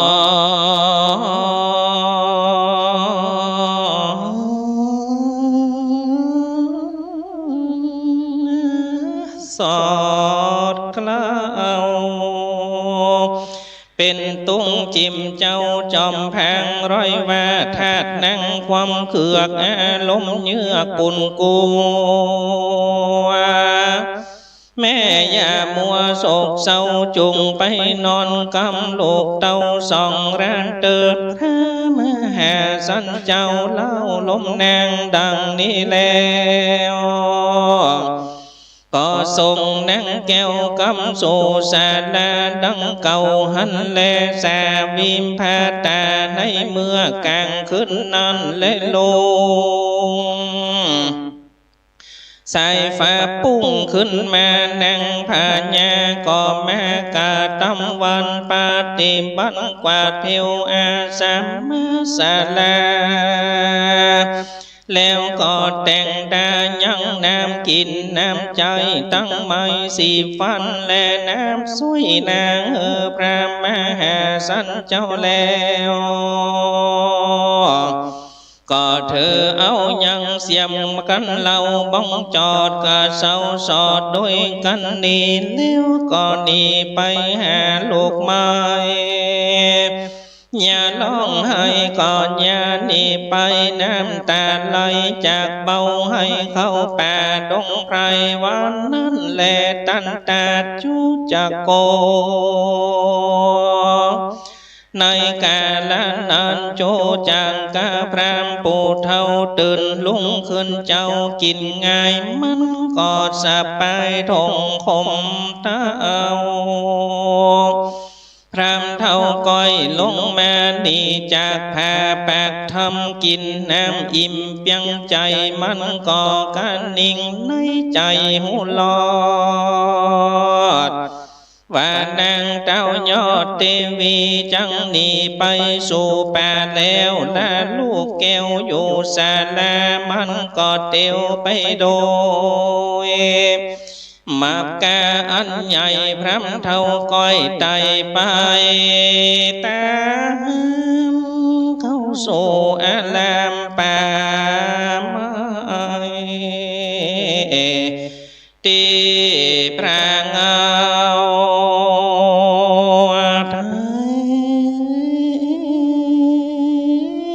โยกาตาธรรมวันนั้นแลนาตั้งสุนทรามหาสันโตเมื่อนั้นพระมหาสันเจ้าก็ยินพรำเท่าเก่าขอตานมีใจบานจุ่มจืนใจต้องตื่นด้วยยินดีมีศรัทธาเลิศแล้วจริงได้ลูกแก้วเป็นตาลพระผู้บานโศกเศร้าลองให้เข้าโศศาลากวนการลุ้นนามากนางพระมหาสันเจ้าลองรำให้เลโลนว่าโอยกาลาแปงนี้นาก็เป็นกาลวันนั้นคำตามวันต้องตำคำลำดอยไปแล้วสองลูกแก้วตั้งกูจังร้องให้เข้าสู่คนได้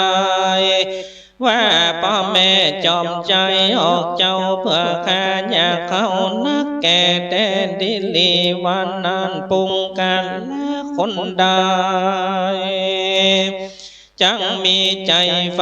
อินโดลูกเต้าจังมีไผ่เล่าจังแม่ปั้นเข้าใส่มือขวาจังมีไผ่แน่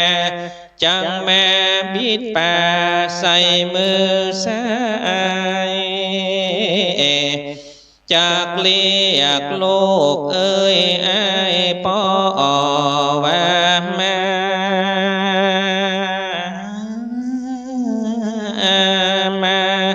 ว่าอันจานน้องดูแลจารีปีวันนี้ขอให้ก็แม่ถูกต้องโต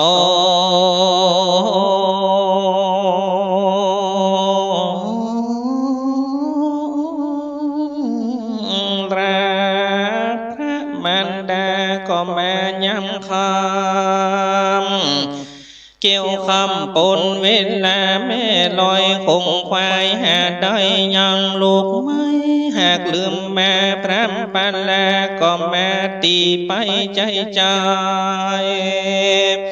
เข้าป่าไม้ดงนาแม่พาญาบ่หูได้เต้าคงควายหาลูกไม่ดังจวนวันขอแม่มาตันย้ำคำโดยเวลานิดของอันใดอันแม่ใดคือลูกไม่แล้วหัวมันแม่ปั่นพรำปูเท่าอันอยากเข้าเล่าล้มใจกันมันได้กินอิ่มแล้วบ่แรงจังบุกตีลูกแก้วแม่ไปปั่นจะแลนาสุจันนาวันตันโนปาตาปานะหังตาลติพรามโนอินติวัฏาวิลาปิสุกุมาลามาโตกินตาติโนภิกขเวดุลาภิงคูตังอะไรนี่ใหญ่อันนี้จังเก่าถึงสองกูแม่นเจ้าอันพรำเท่าผู้แปะไปตีหลังใส่จำกว่าตีต่อหน้าพ่อและจ่าปูนกันลุ้นแน่บ่ใจน้อยสองสันดีเลวก็อย่าลอง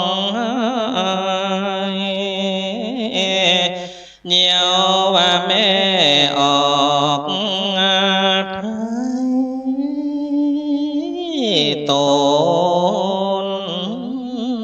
มากันให้ให้หังแม่มองถึงเต็มว่าขนิ่งตึงหักแล้วมือแก้วลูกน้ำตาตินหยับลาตั้งสองที่สูงก็จังสูงเป็นนองที่ป้องก็จังป้องเป็นน้ำที่จำก็จำเป็นเลือดบ่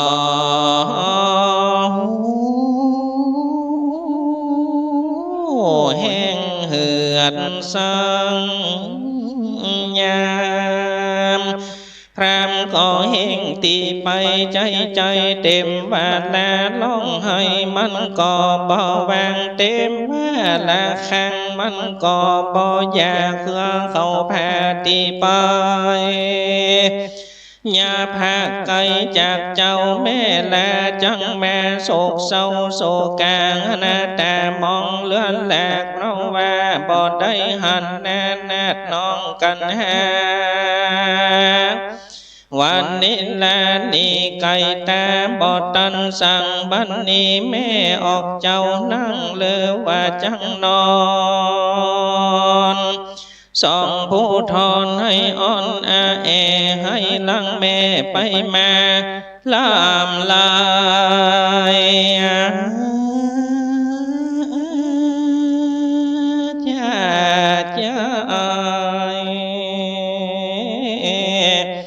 แก่ป่า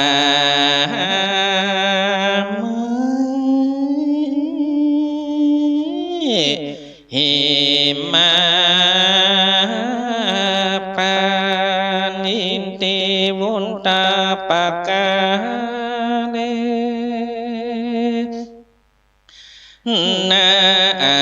โดยภากา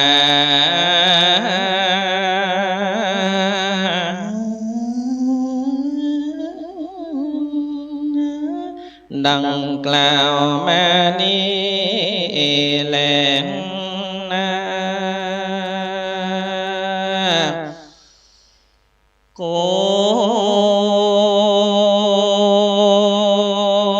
มา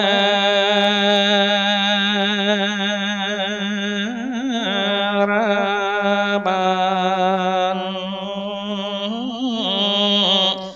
กา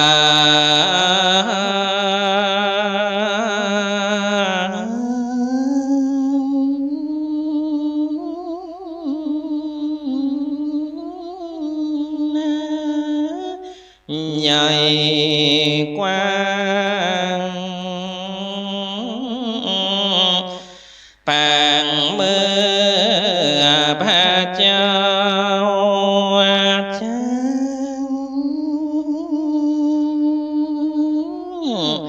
ก็แม่ยกยืนยอ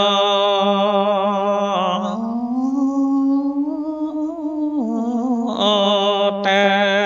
มแผ่นดินแดนอาณา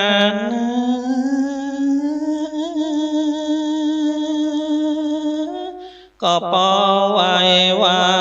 นก็ฟ้า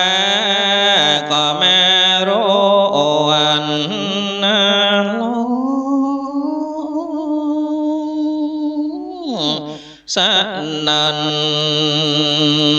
เนื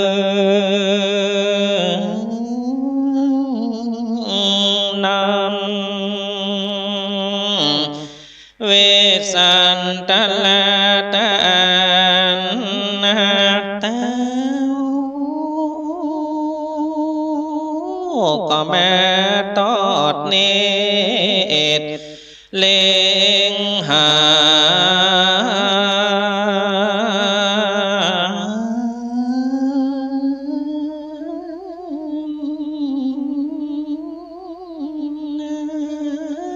สัพพัญญูตัญญาณอันเลิศแล้วก็แม่กำเอาแขนสองลูกแก้วหยาดน้ำมาแล้ว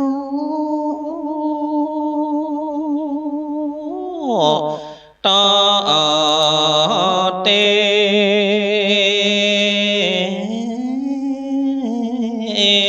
ตันส่วนว่าสองกุมารนั้นก็แม่สะอึกอึดอ่อน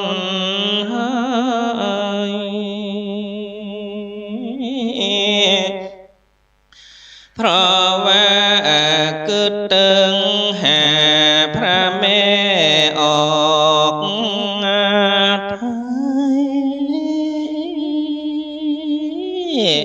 ที่ยังไปป่าไม้ไปตันมาเมื่อแม่จากไปป่าไม้ก็แม่สั่งไว้ว่าอย่าได้ลาสา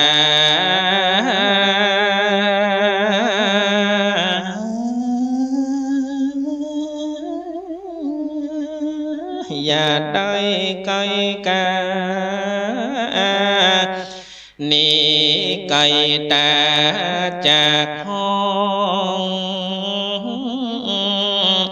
ขอส่องพระเปียน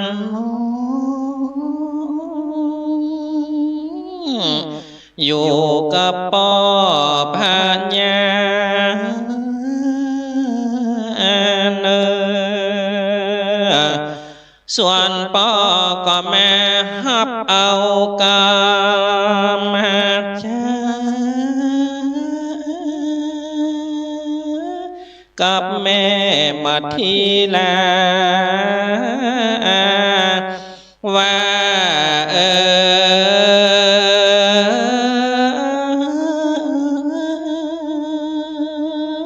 ดัง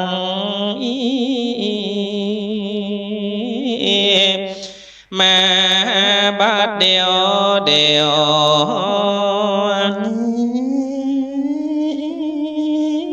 จะได้ว่าเฮือลูกแก้วแก่พรามจ้า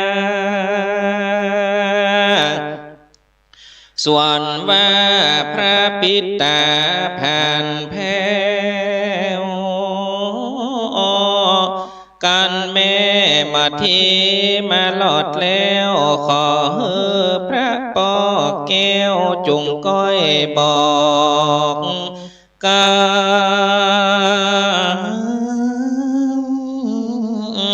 งามว่าแม่อย่ามีความโศกเศร้าขอพ่อแม่เป็นเจ้าจุงก้อยอยู่ตีค่ะว่าก้อยอยู่ก่อนเดินหมู่ปักสีปักษา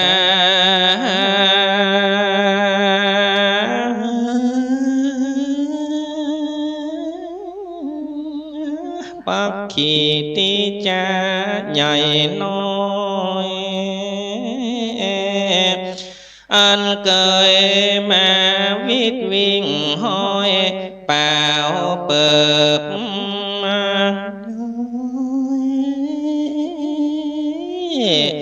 วิ่งย้อยเฟยมีตังนกเก้าแย่แขกเต้าและนอเก้าเมื่อ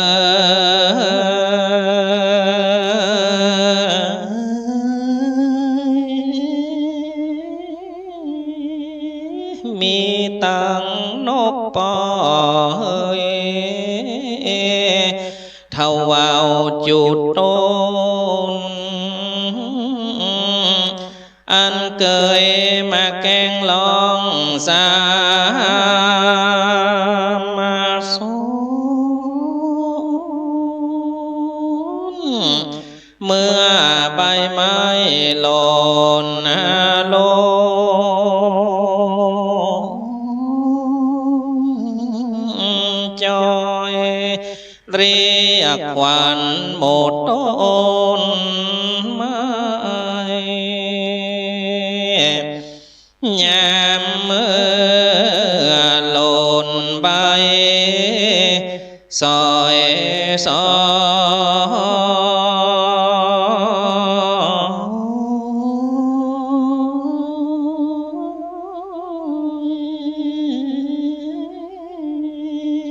จุกจะลุยดอยก็คอยขอดคองโอดเถิดลำมาล้องแจ้งคอยลอยยังไพรจิจารามมาล้องปุ่นดีโศกต้องมองใจ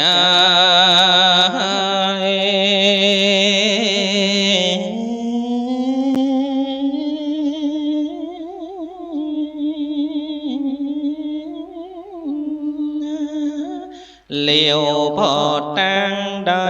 ก็หันแต่เมยหมอกกุ้งพอไปแห่ตังพระรา จาวางควง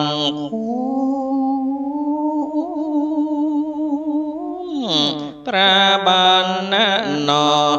สา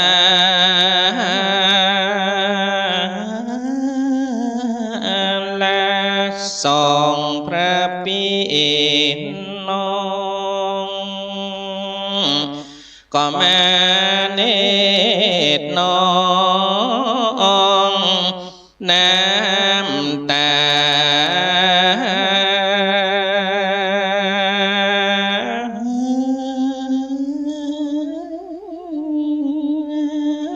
ก้อยยังไกลกาติดตามพรามปูเท่าเอิญสั่งมาแล้วเล่า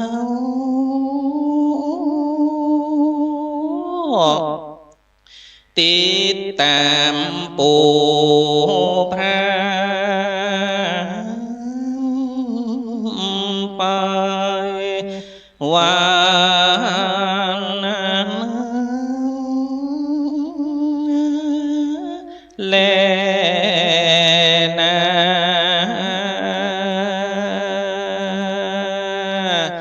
โกมาลาปัมปังนิทิตังขีญานกล่าวสั่งวันนั้นนาจางห้องเหตุยังกูมาลาปันอันผัดผัดดาไปโดยคาถาว่าได้ร้อยหนึ่งพระคาถานิทิตาก็บังโกมสมเร็จสาเดอันธรรมยังสาธุกาลังกะโลมาเสสาธุสาธุสาธุเป็นที่ละเมาเอาใจมูนศรัทธาตั้งหลายเสียงท่านเจ้าประครูวิงวอนอินดูส่องจารีกันหานะครับเนอะจบลงแล้ว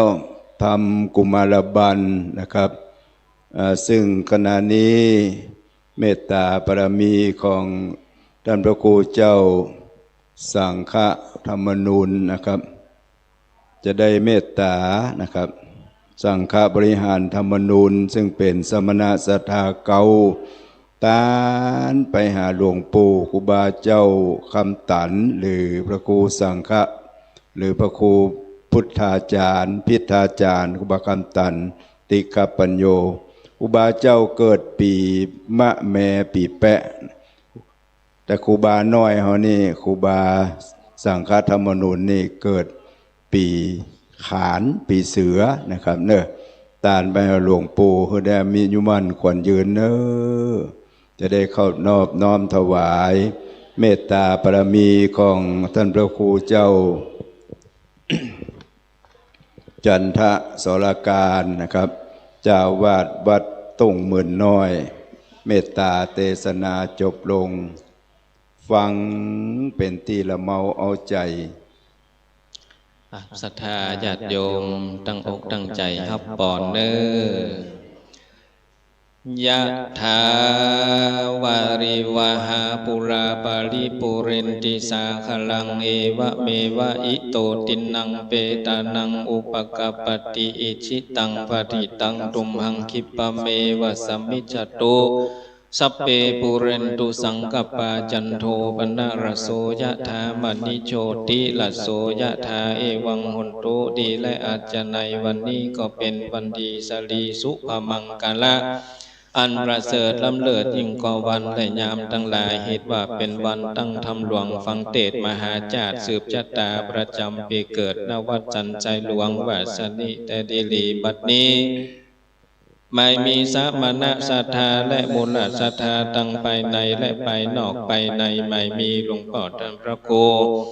สังฆบริหารธรรมนูญธรรมคุณโนพร้อมก็โดยอันเตวสิทธิโยมจุตนจุองค์หนแห่งห้องไปนอกไม่มีคณะศรัทธาอุบาสกอุบาสิกาคณะศรัทธาสันนิบาตตันเข้าจุหนุ่มเท่ายิงใจดิปากันคงควายน้อมนำมายังมัทุบุพาลาจาดงดอกข้าวตอกดอกไม้ลำเตียนพร้อมกระตังจตุปัจจัยไตรยตานเครื่องปูจากันเทศกันธรรมมาปูจาพระธรรมเทศนากันท่วน8มีชื่อว่ากุมารบันเจตนาจากโอติสะส่วนบุญส่วนกุศลนั้นเกิดจากการได้ปูจาธรรมกันกุมารบันนี้อุทิศถึงเติงยังดวงวิญญาณของ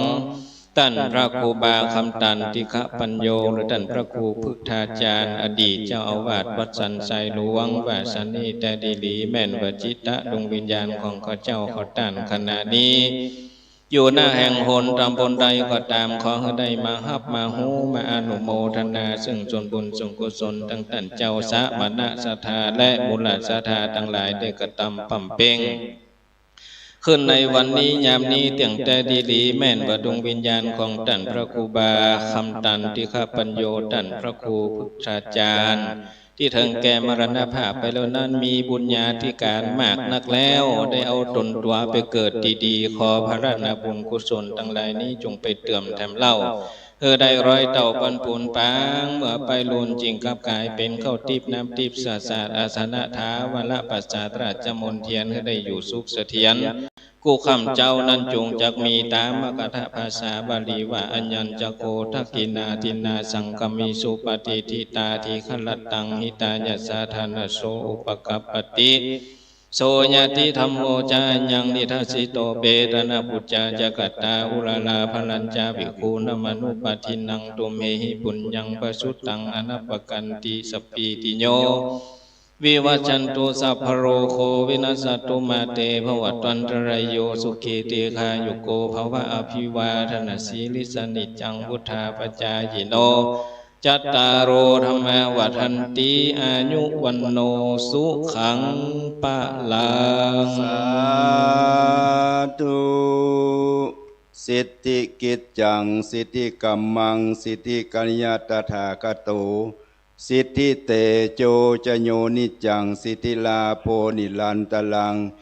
จายาตุภาวังจา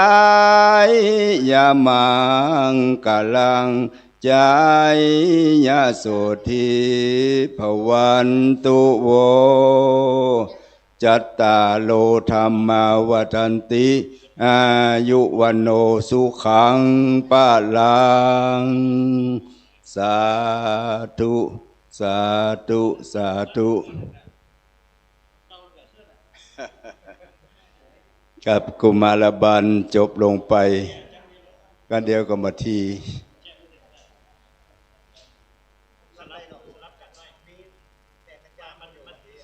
เอาเต้นกุมารบันก่อนก็ได้อย่างว่าสักบันก่อนสักบันก่อนมาทีมีปุ้นอยู่แม่ขจานแถมลาย10ลาย20กิโลอยู่เปิ้นจะลุกพะเยาพุ่นมาเพราะนั้นก็เอาสักบันกันท่วน10ไปก่อนนะครับจนไปจนมาก็ได้มันเป็นหยังฟังเอานะครับเนอะขอบคุณท่านพระครูเนอะไว้สาท่านพระครูเสียงม่วนเหมือนเดิมจ้ะม่วนกว่าเก่าร้อยเต้าปันปุ่นเนอะเสียงยังม่วนแต่ม่วนว่าครับจากนี้จะได้ฟังทำกันท่วน10เพียก่อนกันท่วน9ยังมีแม่ขจารเวียงปะเป้าคุณอยู่นะครับเอากันท่วน10สักกบันเมตตาบารมีของมาทีเก่านั่นเนอะท่านพระครูพิมลสุตากรท่านมหาอย่างก็มาก่อนท่านพระมหาบุญธรรมธรรมศิรินะครับเป็นพระครูพิมลสุตากรเจ้าคณะตำบลสันทรายหลวงนะครับวัดป่าลานเนาะวัดป่าลานนะครับจะได้เทศนาธรรมกันท่วน10เอาเจ้าภาพกันท่วน10มาก่อนเนอะกันท่วน9บัดเตื้อนะครับกันท่วน10คุณแม่ศรีพรทรัพย์ขำคุณแม่ศรีนวลยุงแก้วนะครับทรัพย์บันีไปในคำอยู่ฮะนะครับ เปื่อมขึ้นติ๊กๆบ่เสียงบ่ซักฮะปีนี้สักกะบันปีละกาปีไก่เดี๋ยวกันเนอะปีวอกอะสักกะบันปีละกาบ่อันกุมารบันเป็นปีแปะเนาะมาทีแม่น้ำละกา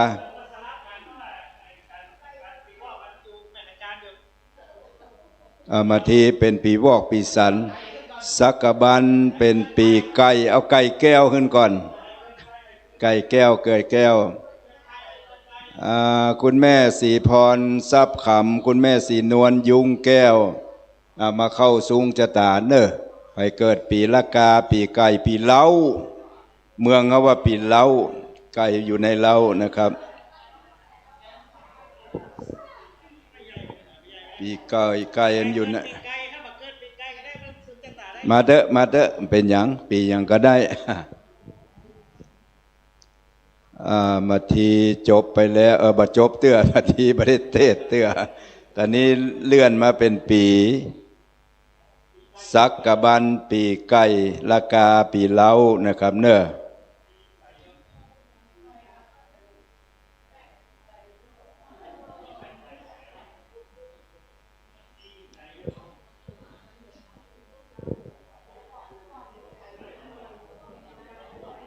ท่านเจ้าพระครูขึ้นนั่งบนธรรมาสน์แก้วแล้วท่านเจ้าพระครูก็เสียงม้วนเนอะ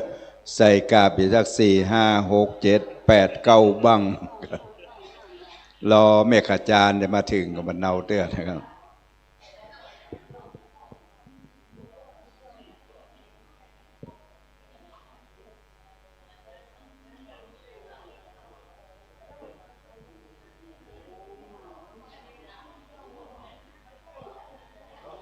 สักกะปะปังก็มาถึงห้องเหตุสักกะบันคุณสวรรค์ปราบจันฟ้ากายกับเป็ดนาเป็นพรามเข้ามาสู่แม่นว่านี่บ่ผิดเนาะถูกเนาะสู่อารามที่เต่าไทยบวชเป็นจีมาขอเอาลาจะมาทีเงาซึ่งพระบาทเจ้าเวสสันดรพระพุทธราชก็เอาสองน้อยนาดเป็นตาลแก่อินตาสักกะพามต้นผ่านแผ่วกันใดแล้วก็ลวดคืนเสด็จตนขึ้นยองยืนอยู่อากาศเต้าเทวราชลวดวายปอน8 ประการอันบวรแก่เต้าเจ้าจอมเจียงเงาราชราชา43 ประกาศหาบอกกาศผู้ข้าน้อยขออาลาธนาธรรมอนุกรรมปิมังปัญจังอาลาธนังกะโลมาขอนอบน้อมในองค์พระรัตนตรัยนมัสการพระเจ้าประสงค์ทุกรูปเจริญพรสถาญาติโยมทุกท่านทุกคนก็เป็นที่รับทราบรับรู้กันเนาะอันนี้เป็นทำกันที่10นะข้ามมาหนึ่งกัน1โพแต่พอดีว่าน่าจะสื่อสารผิดไปหน่อยนะถ้ามันเริ่มต้นตั้งแต่เจ้าละนะเจ้าก็สื่อสารผิดไปแต่ก็บ่เป็นหยังเฮาก็เตะมันจะสลับกันสักหน่อยก็บ่เป็นหยังเพราะวัตถุประสงค์ของการฟังพระธรรมเทศนาก็คือ1คือได้รู้เรื่องราวความเป็นมาเป็นไป ของเวสสันดรชาดกนะแล้วก็เป็นไปตามตันติประเพณีก็คือการสืบโหราจตาตีสถาญาติโยมเฮาตันทั้งหลายได้ประพฤติปฏิบัติสืบกันมาก็คือเป็นการฟังพระธรรมเทศนามหาเวสสันดรชาดกสืบโหราจตาซึ่งผูกนี้เป็นผูกทวนซิบสืบโหราจตาปีไก่ปีไก่ซึ่งทำสักกบันที่จริงเนื้อความ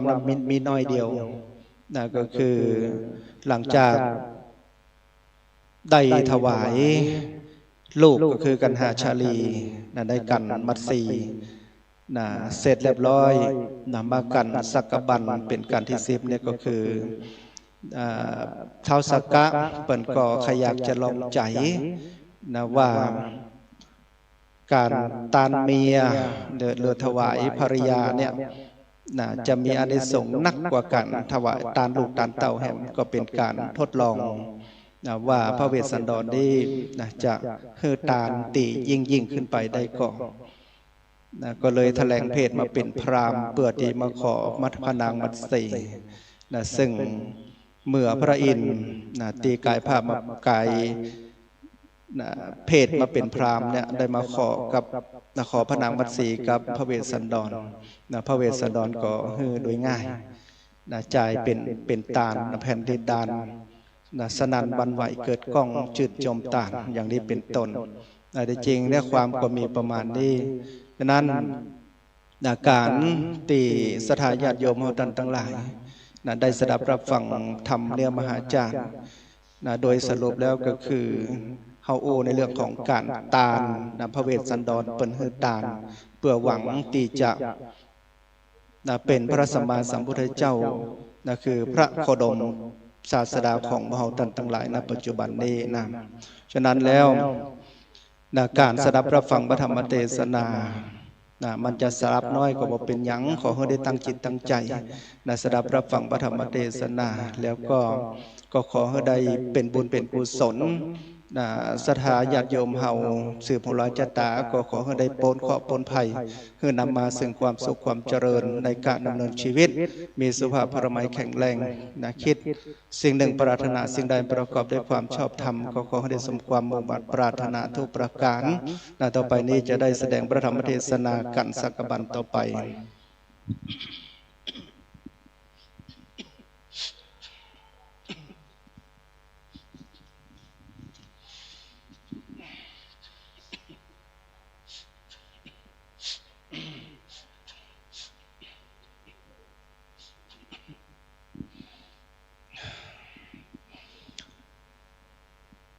สา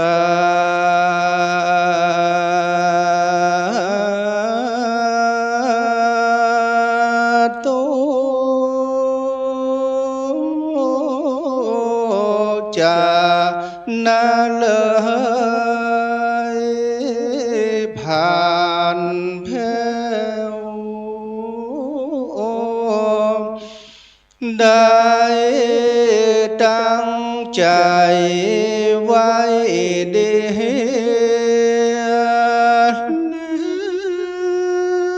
โอ้เข้าโซอาวาดแก้วฟัง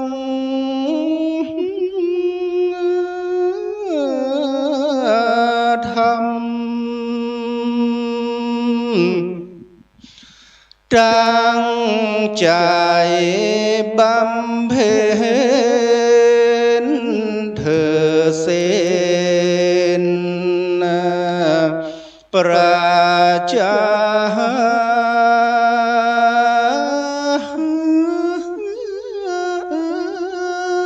น้อมนบพระองค์คำสัพพัญโญเจ้า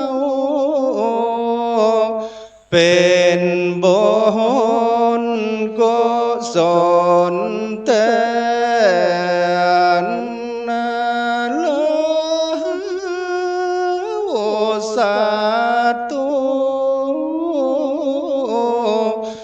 จะนาเจ้าก้อยท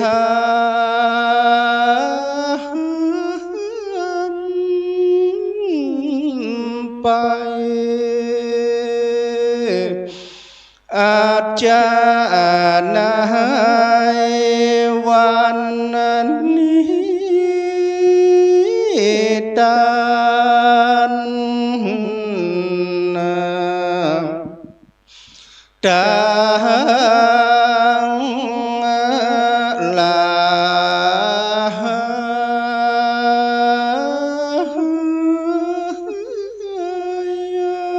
ตั้งยิงและใจมาพร้อมกันมาอาบมาไม้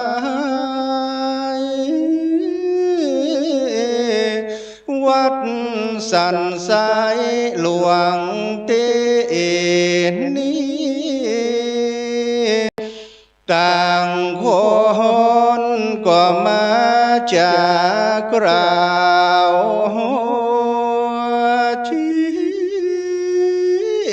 ว่า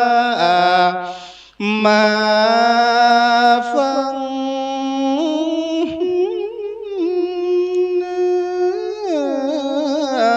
ธรรมมารวมกันอนุรักษ์รักษาและ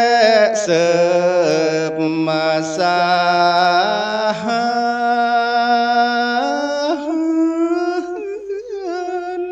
วัฒนธรรมประเพณีอันดีงามว่าอันประเพณีการฟังธรรมมหาจารย์โบราณอาจารย์หันเปิ้นปฏิบัติเสบกันมาเมื่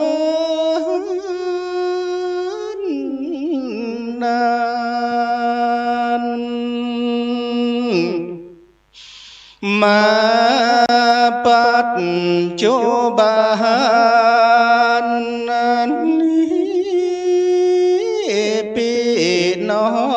งโลกหลา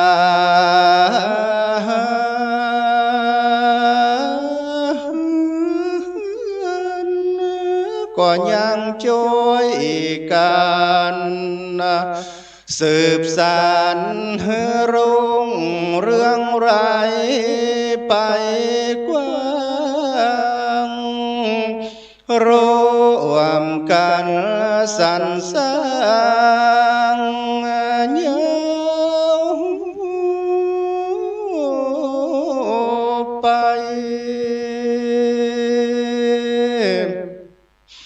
ขอศรัทธาพ่อแม่เปียนน้องอย่าลาสาจา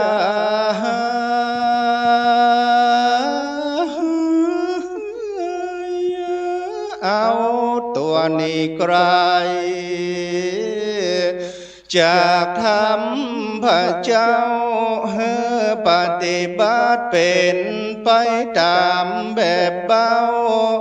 วิธีเฮาเจ้าละ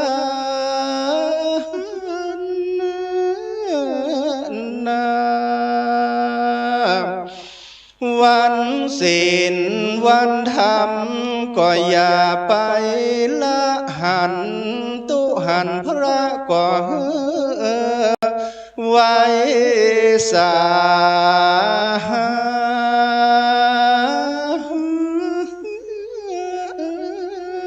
เพราะว่าศาสนาเฮานั้นนะยังจักอยู่ยาวเถิงปันพระวัฏศาเจ้าเป็นหน้าที่ของหมู่เฮานี้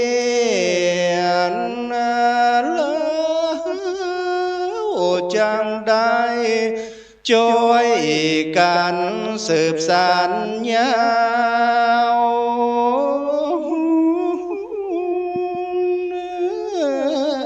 ไปอันได้มาฟังธรรมวัน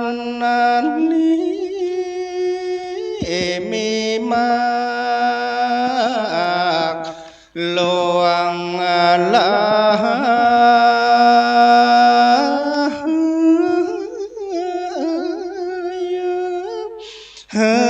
มันปฏิบัติไป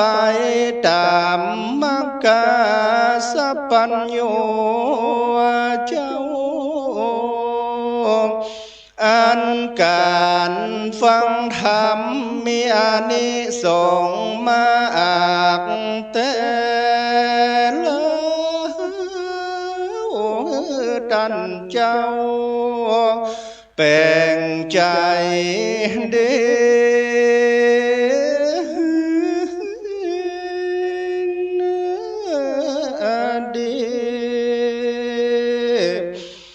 กุศลบุญทานเยื่องนี้บริกเลถอยนี่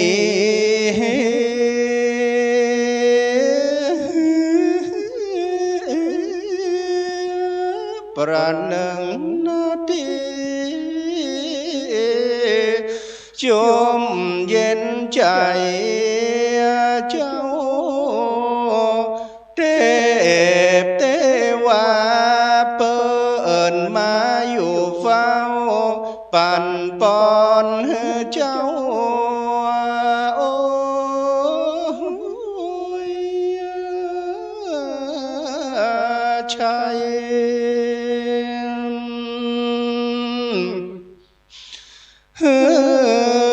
สถาพ่อแม่เปียนน้องบ้านไกลบ้านไกล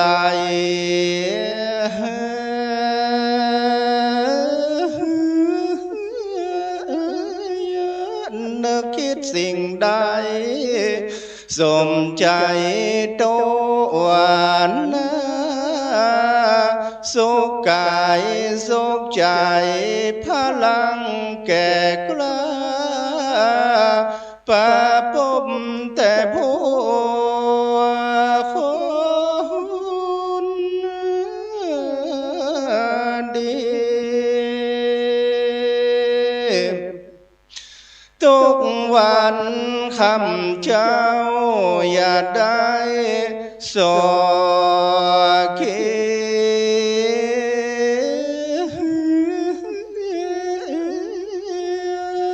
กระเสมเปรมเปรเป็นดีไปนะโจ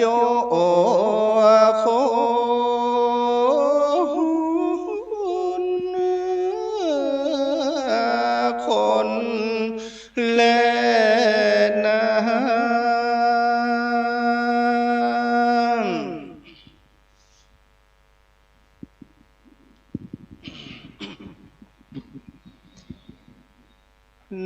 นะโมตัสสะภะคะวะโตอะระหะโตสัมมาสัมพุทธัสสะเอวันเตโสอัญญมัญญังสัมโมทานิยังกะทังกะเทนเตโสลำดับธรรมมาเทศนามาโลดกันสังกาบันกันทวน10แควดกฎหมายล้ำเลิศกันพาเสดด้วยตานาปารเมเตสุมักวาทเวสุขันติเยสุในเมื่อกษัตริย์เจ้าละสีทั้งสององค์ พงเจียนจา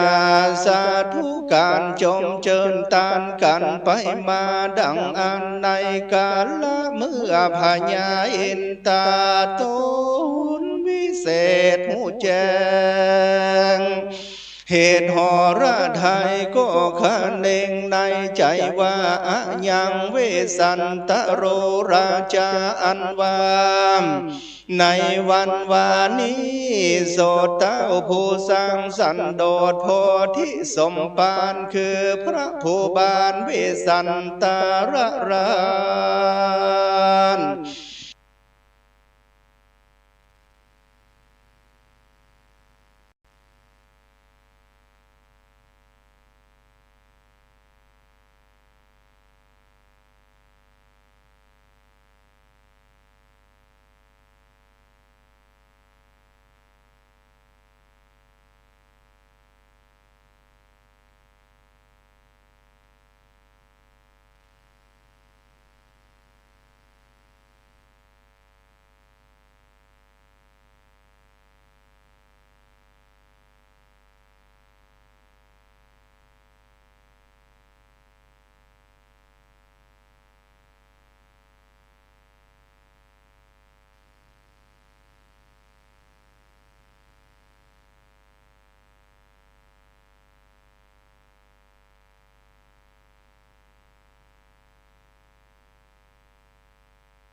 เตวีพระบาทเวสสันดรอยู่ในพระนครเจตุตลาลาดมีโยศอาจลือซาเกิดมีบุตรตาลูกเตาคนเก้าจื่อจาลีสมามีบุตรีหนอเนานามจื่อเจ้าว่ากันหาสีกะลตาละใครมา14 คนบุแจนตุเจ้ามาได้หน่อยเดี๋ยวก่อนหนอเนานามจื่อเจ้าว่ากันหาสีกษัตตาละคลายธนุถนอมกล่อมเกียงเลี้ยงส่องเจ้าไว้ในวังบุญของหลังจูโจยเตื่อมกำโดยสมปานพระเวสสันดรได้หือตาลจ้างเผือกเจ้าเมืองแย้วเยือกขับหนีเข้าสู่ดงลีป่ากว้างป้ากันไปอยู่สร้างบวชเป็นจีซ้ำยังมีจุจักะพรามปุเทาสวกเต้าเข้าสู่ดงนาไปขอเอาจาลีกับกันหาสองหนอกแก้วเต้าตนผ่านเพวก็ได้ลูกแก้วเป็นตานแผ่นดินดานก็หันปอไว้วันกองฟ้าล้วนร้องและดอยคางเพื่อจักวางสัพพัญญูตัญญาณอันเลิศแล้วสมหือเมียมิ่งแก้วเป็นตานแก่อินตาสักกะพามเจ้าฟ้าเลี้ยวเต้าก็คืนน้องลาแก่พระเวสสันดรพญาตวินถ่ายปอนจิมเจ้าตามเรื่องเก้ามีมาจ่าถึงปู่พรามเทาป้าสองหนอเจ้าจาลีกันหาเดินมากาเตียวไตได้10 วันควายเต็มตังจักไปเป็นข้าใจอมิตาตาเมียงามเทวดาก็โดนใจหือลงหนตังเข้าสู่เมืองเจตุตลนครนาลาดปู่พญาเจ้าเวยศอาจก็ไทยเอาหลานน้อยจากมือพรามได้กระไทยหลานน้อยนะพรามเนี่ยศรัทธาทั้งหลายฟังสรุปเพื่อฟังมาถึงเนี้ยนะครับตั้งแต่นางพุทธดีได้จุติจากสวรรค์จันฟ้าพุทธดีนี่เป็นเมียพญาอินทร์เสี่ยงบุญจากเทวดาลงมาเกิดพญาอินทร์ฮือปอน10 ประการคือมาเกิดดังที่พนานว่าให้ฟังแต่เจ้าปอน10 ประการณประวัติทัสสะแปลว่า10พรพละคือปอนทัสสะปอน10 ประการมาเกิดแล้วมีลูกน้อยได้มาเกิดก็มาเป็นเวสสันดรมาเกิดเป็นแม่ลูกของแม่นางพุทธดีปัญญาเวสสันดรดังกล่าวนะครับเนอะถ้าคนดี4 สันทรายหลวงพร้อมเขาก็จะได้มอบประกาศนียบัตรตรงหน้าพระประธานเป็นบุญเป็นกุศลนะครับ18 ท่านมี9 หมู่บ้านตำบลเฮานี้นะครับเป็นผู้ที่หุมวัดหุมวาหุมกินหุมตาลเป็นรัตนาอุบาสกรัตนาอุบาสิกาเป็นคนดีมีชื่อว่าอันเตอะนะครับของสันทรายหลวงก็จะได้รับมอบประกาศนียบัตรเป็นบุญเป็นกุศลเป็นมงคลชีวิตนะครับและเป็นเกียรติแก่วงตระกูลสืบลูกสืบหลานไปหน้านะครับเมื่อมอบเรียบร้อยท่านเจ้าจากจังหวัดพะเยาเนี่ยจะมาเทศมาทีนะครับองค์เทศมาทีนี่พระอธิการเอกชัยศีละวังโสศีละสังวโรนะครับเจ้าวาดวัดป่าแดดจังหวัดพะเยาวัดป่าแดดจังหวัดพะเยานะครับอำเภอเมืองเนาะอำเภอป่าแดดก็มีนะพุ่นเนาะอำเภอป่าแดดนี่เป็นจังหวัดเชียงรายมันติดกับปิงกงภูกามยาวนะครับพุ่นอ่านเคยไปหลายเตื้อก็จะมาเทศนาธรรมเปิ้นจากอำเภอพะเยามาที่แม่เจดีย์50 กิโลจากแม่เจดีย์ก็มาแม่เจดีย์เนี่ยก็คือแม่ขจารละที่เพิ่นถึงตะกี้แล้วมาถึงบ้านเฮานี่ก็หลายชั่วโมงอยู่ นี่โอ้นี่ท่านเจ้าอยู่พะเยาบ่แม่ใจใจเล่าไปเล่าใจนั่งดีเป็นว่าเสียงม่วนเสียงดีอย่างนี้นะก็ได้ยินกับเพื่อนนะเมื่อเต้นบัดทีน้อยเลยนี่ก็ไอ้พี่อ่านมันหลังแล้วมาเต้นบัดทีเนี่ยแต่เย็นเย็นเย็นไว้เย็นไว้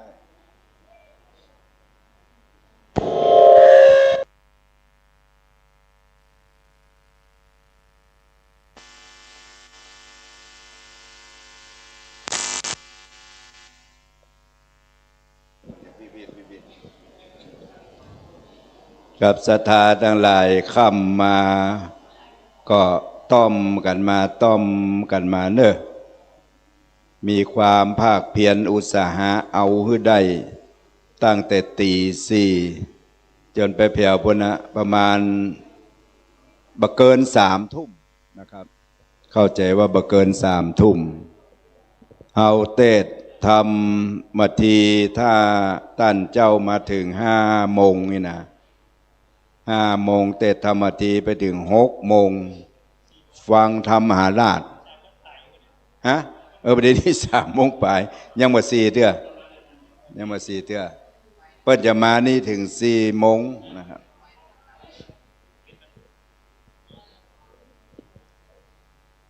นี่มาขวัญอินดูมัน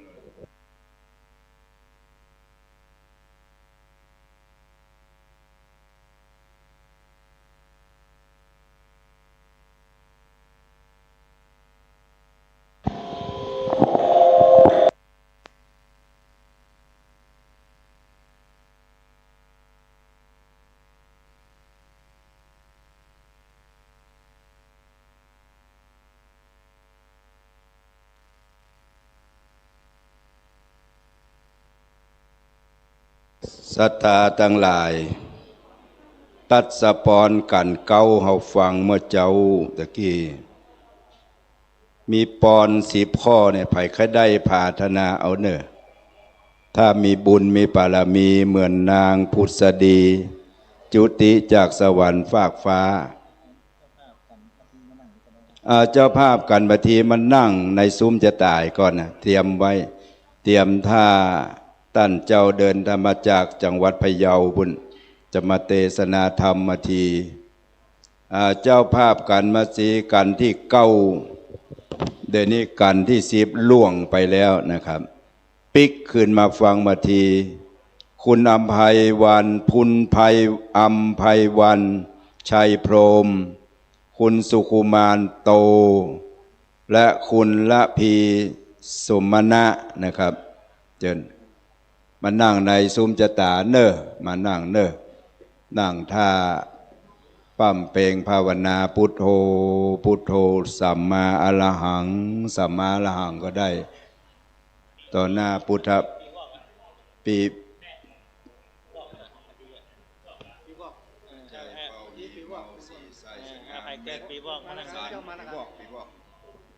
เกิดปีสันปีวอกเนอะมานั่งเนอะ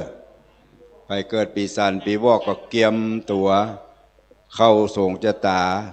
ทำมาทีกันทวน9นะครับตะเกียบฟังกันทวน8กุมารบันจากวัดต้งหมื่นน้อยจบแล้วก็สักกบันท่านพระครูเจ้าวัดปาลาน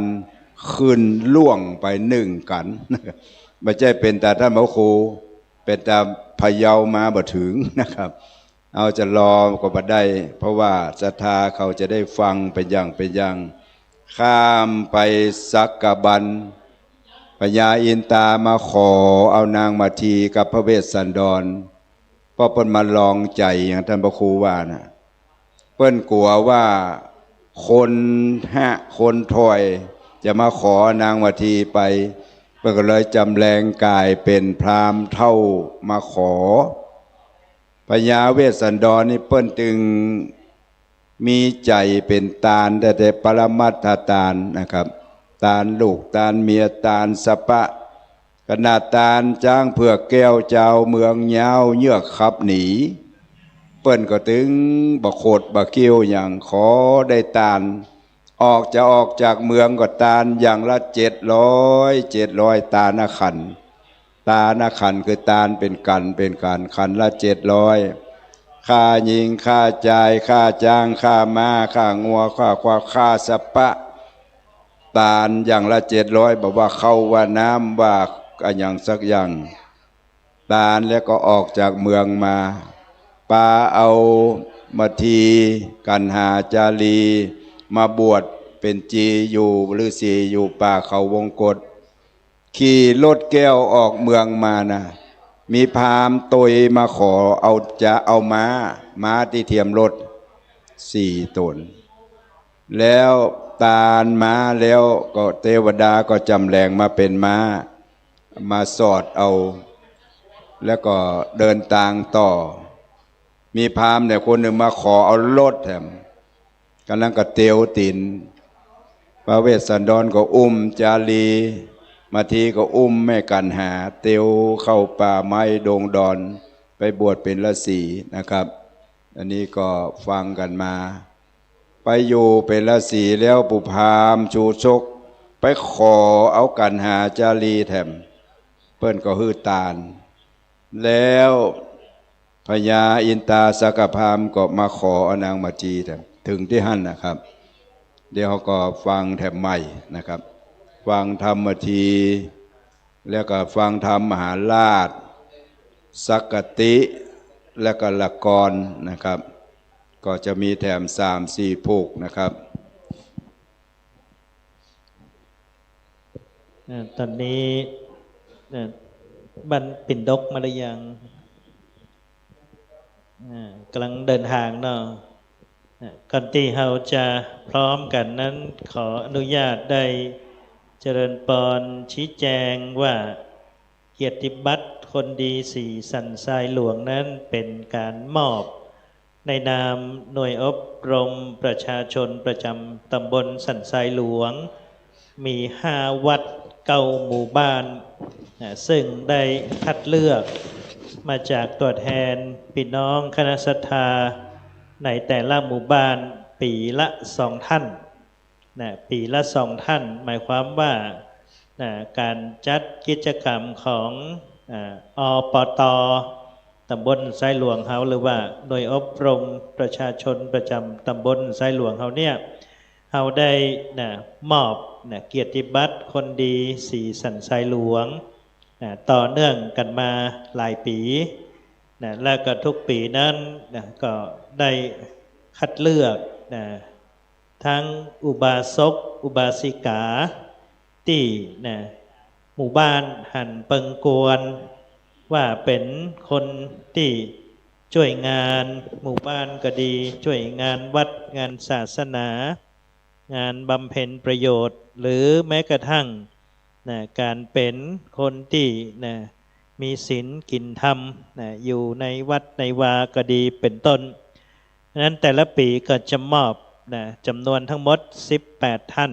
เพราะว่าเรามี9 หมู่บ้านใน9 หมู่บ้านนั้นก็ประกอบไปด้วยหมู่1บ้านต้งยาวหมู่2บ้านปาลานหมู่3บ้านข้าวแต้นหมู่4สันทรายหลวงหมู่5บ้านต้อหมู่6สันปะซักหมู่7ต้นซางหมู่8ปิ่นดกและก็หมู่9สันทรายน้อยสันทรายก้อมรวมกันแล้วมีทั้งหมด9 หมู่บ้านแต่ว่าในตำบลไซหลวงเท่านั้นมีวัดจำนวน5 วัด5 วัดก็ประกอบด้วยวัดเขาแต้นหลวงวัดเขาแต้นน้อย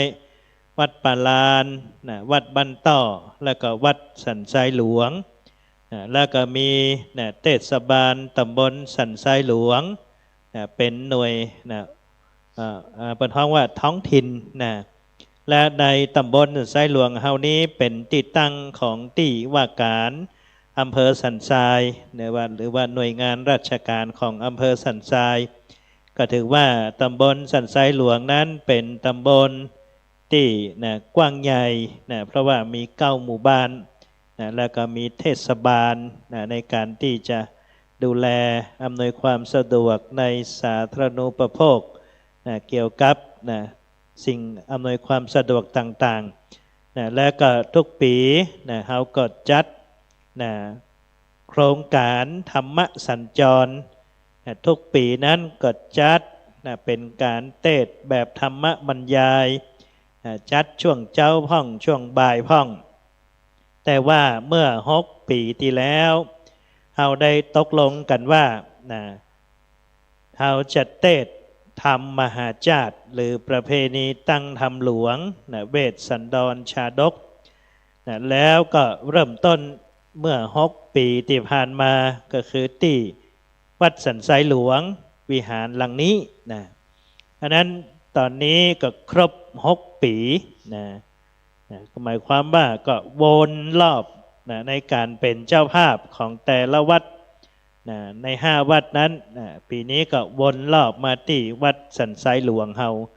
ก็เป็นประเพณีตั้งธรรมหลวงเพราะนั้น6 ปีพี่น้องตำบลสันทรายหลวงจะได้มาฟังเทศน์มหาจาร์เตื้อหนึ่งหลายท่านตอนนี้อายุก็นักขึ้นเพราะนั้นแถม6 ปีตั้งหน้าก็ดูแลเนื้อดูแลตัวกันให้ดีปอนานี่84แถม6 ปีก็90ก็จะมาอาราธนาธรรมมหาจาร์อยู่ตุลุงวัดปลาน54บวกแถม60แซยิดพอดีส่วนอาตมานี่ไปก่อนละจะไปอยู่บนสวรรค์รอเพราะนั้นนี่เป็นประเพณีของอปต.ตำบลสันทรายหลวงเฮาแล้วก็ปีนี้ก็ได้รับความอนุเคราะห์จากพี่น้องคณะศรัทธาในตำบลสันทรายหลวงว่าจะเป็นโฮงตาลแต่ละหมู่บ้านก็นำมามีหลายอย่างปันอันทุกครั้งที่มีโครงการธรรมสัญจรหรือแม้กระทั่งรับเป็นเจ้าภาพกันเทศน์ในแต่ละกันซึ่งทั้งหมดทั้งมวลนั้นก็เพื่อที่จะทำให้กิจกรรมนั้นผ่านพ้นไปหลักสำคัญของการตั้งประเพณีธรรมหลวงปีนี้จะพิเศษเพราะว่าเรามีการสืบชะตาประจำปีเกิดแล้วก็มีพี่น้องคณะศรัทธาได้ปูจาตุงก้าคิงญาติโยมหันติดต้นสูงๆตั้งหลังเนี่ยที่อยู่ตั้งบนชั้นบนเนี่ยเขาฮ้องว่าตุงก้าคิงเดี๋ยวขอเมตตาปนานได้อธิบายเตียนก้าคิงตุงก้าคิงพระเจ้าก้าคิงเป็นจะใดทำไมเปิ่นถึงเอามาสืบชะตาแบบเบาประเพณีล้านนาของเฮาเดี๋ยวขอเมตตาปนานได้อธิบายขยายใจความพร้อมหรือยังพร้อมแล้วกราบอาราธนานิมนต์หลวงพ่อพระครูพิมลสุตากรเจ้าคณะตำบลสันทรายหลวงได้เป็นประธานมอบเกียรติบัตรคนดีสรีสันทรายหลวงประจำปีพุทธศักราช 2569 ของงานเลขาเราจะฮับเป็นลำดับไปตั้งแต่หมู่ 1 หมู่ 2 หมู่ 3 หมู่ 4 หมู่ 5 หมู่ 6เพราะนั้นฮับแล้วบ่ต้องถอยหลังเวียนมาตั้งเพเลยเวียนมาตั้งอาตมาเลยส่วนคนที่จะถ่ายรูปมาตั้งที่ปหลวงสุชาติหรือไม่ก็มอบหมายให้คนใดคนหนึ่งถ่ายเพราะตอนนี้เรากำลังถ่ายทอดสดไปทั่วโลกพี่น้องนั่งอยู่นี่ฝรั่งก็หันเขาหันกล้องก็เนี่ยกล้อง 3-4 กล้องเนี่ยมันใช่ว่านั่งรับบ่ได้เด้ออย่างประภัยนี่เป็นลักปุ้นพอหันกล้องไปอยู่ตั้งแจงบนเหียมาให้กล้องถ่ายอันนี้ถ้าภัยรับนี่ก็จะหันหมดฝรั่งก็จะหันเขาฟังเทศน์มหาจาร์นั่งในโคงชะตาก็หันมอบเกียรติบัตรคนดีสีสันซ้ายก็หันพี่น้องในเชียงใหม่ภาคเหนือเนี่ยFM 104.50 วัดไฟหินเนี่ยถ่ายทอดไปหมดคลื่นสีขาวคลื่นนั่นคลื่นนี้จังหวัดลำปางจังหวัดละปูนแล้วก็ถ่ายออกไป YouTube YouTube ตอนนี้เปิดตั้งน้องได้ยินเลยFacebook ก็ตั้งได้หันเลยเพราะนั้นก็พี่น้องที่อยู่ตั้งบ้านฟังสถานีวิทยุ FM 104.50 เนี่ยก็อนุโมทนาบุญร่วมกันเป็นกิจกรรมของ อปตตำบลสันทรายหลวงหรือว่าหน่วยอบรมประจำตำบลสันทรายหลวงเฮานะจัดแจงแต่งดาเรียบร้อยตอนนี้เฮาจะได้เจริญปอนคนดีสี่สันทรายหลวงนะอันนี้มันมีกล้องอยู่นี่นะมีกล้องอยู่นี่ต้องกล้องเข้าไปตรงปุ่น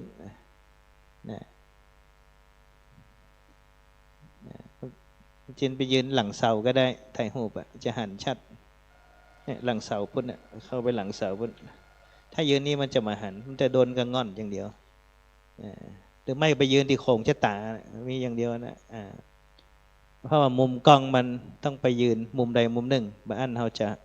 หันกระง่อนนะเพราะว่าเฮานี่ถ่ายรูปมาก่อนหลวงพ่อวัดประแดงสอนเฮาถ่ายรูปมาก่อนแต่ก่อนถ่ายรูปมาจ้างนี่ไปล้างมาใหม่ล้างฟิล์มแต่ก่อนอันต่อไปนี้เราจะเจริญปอนตัวแทนหมู่หนึ่งบ้านตุ้งยาวนายอลงกรณ์ทิมานายบุญธรรมบุญมาดูนามสกุลนี่เป็นบุญเป็นกุศลเจริญปอนมาเลยเนอะอลงกรณ์ทิมาแล้วก็บุญธรรมบุญมานี่เป็นตัวแทนครับเพราะว่าเปิ่นติดภารกิจครับแล้วมาตังอาตมาเพเนอร์มันต้องถอยหลังหมู่สองบ้านปาลานนางวิไลวงสร้อยนางศรีไลสุกันธาสุกันธานี่เป็นนามสกุลเก่าแก่ของหลวงปู่ครูบาคำตันติฆะปัญโยแม่ยืนเลยฮะบ่ต้องนั่งเนอะเพราะว่าเอามันสาวเป็นพุทธดีอันนั้นพุทธดีนี่บนบอกว่าขอให้มีกิ้วโกงงามอย่างคันสอนมีตาดำขำอย่างเนื้อทรายหมู่สามนายบรรดาศักดิ์เขื่อนแก้วนางอรุณีแขกอ้อยบ้านเขาเต้นนายบรรดาศักดิ์เขื่อนแก้วนี่เปิ่นมาตั้งแต่ตี 5ละเปิ่นเข้าใจว่าหมอบ6 โมงไงเปิ่นว่านะอันนั้นจำเป็นได้อยู่ถึง2 ทุ่มเนอะ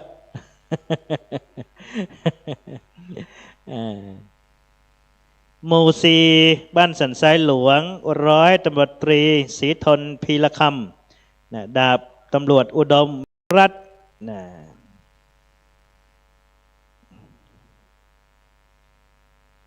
หมู่ห้าบันต้อนางกรองกรานอุทลาแม่เลี้ยงพี่กุ้งอนุโมทนาถวายน้ำดื่ม100 โหล100 แพ็คในงานนี้นางสุภาพรบัวเงินโยมแม่เปิ่นมาตั้งแต่ตี 5ตี 4ป่ายวันนี้เปิ่นสลับกันละนี่โยมลูกมาละหมู่6บ้านสันประซักนายอนันต์นันตานางสุพิษขยันมันหิหามาปันได้อนันต์นันตานางสุพิษขยันใกล้ๆจ๊ะใจเย็นๆเพราะเขามี18 ท่านเองหมู่7นายสุริยาแก้วมานางสาวทวีจมฟองหมู่7บ้านต้นซางปีนี้บ้านต้นซางเป็นแชมป์กันเทศ7,300 บาทประหลวงต้นซางเพราะว่าทุกปีนี่มีการจับฉลากในต้นซางนี่จะจุดเตียนก่อนออกจากบ้านบ้านต้นซางเนี่ยประหลวงบ้านเนี่ยหมู่8ปิ่นดอกนายธนงศักดิ์พิบูลนางพักการังสีประหลวงนางพักการังสีหมู่9สันทรายก้อมสันทรายก้อมนายประชันผ่องศรีนายสงบคำแก้วสุดซอยแล้วทั้งหมด18 ท่านขอทุกท่านได้รักษาความดีอยู่ในศีลกินในธรรม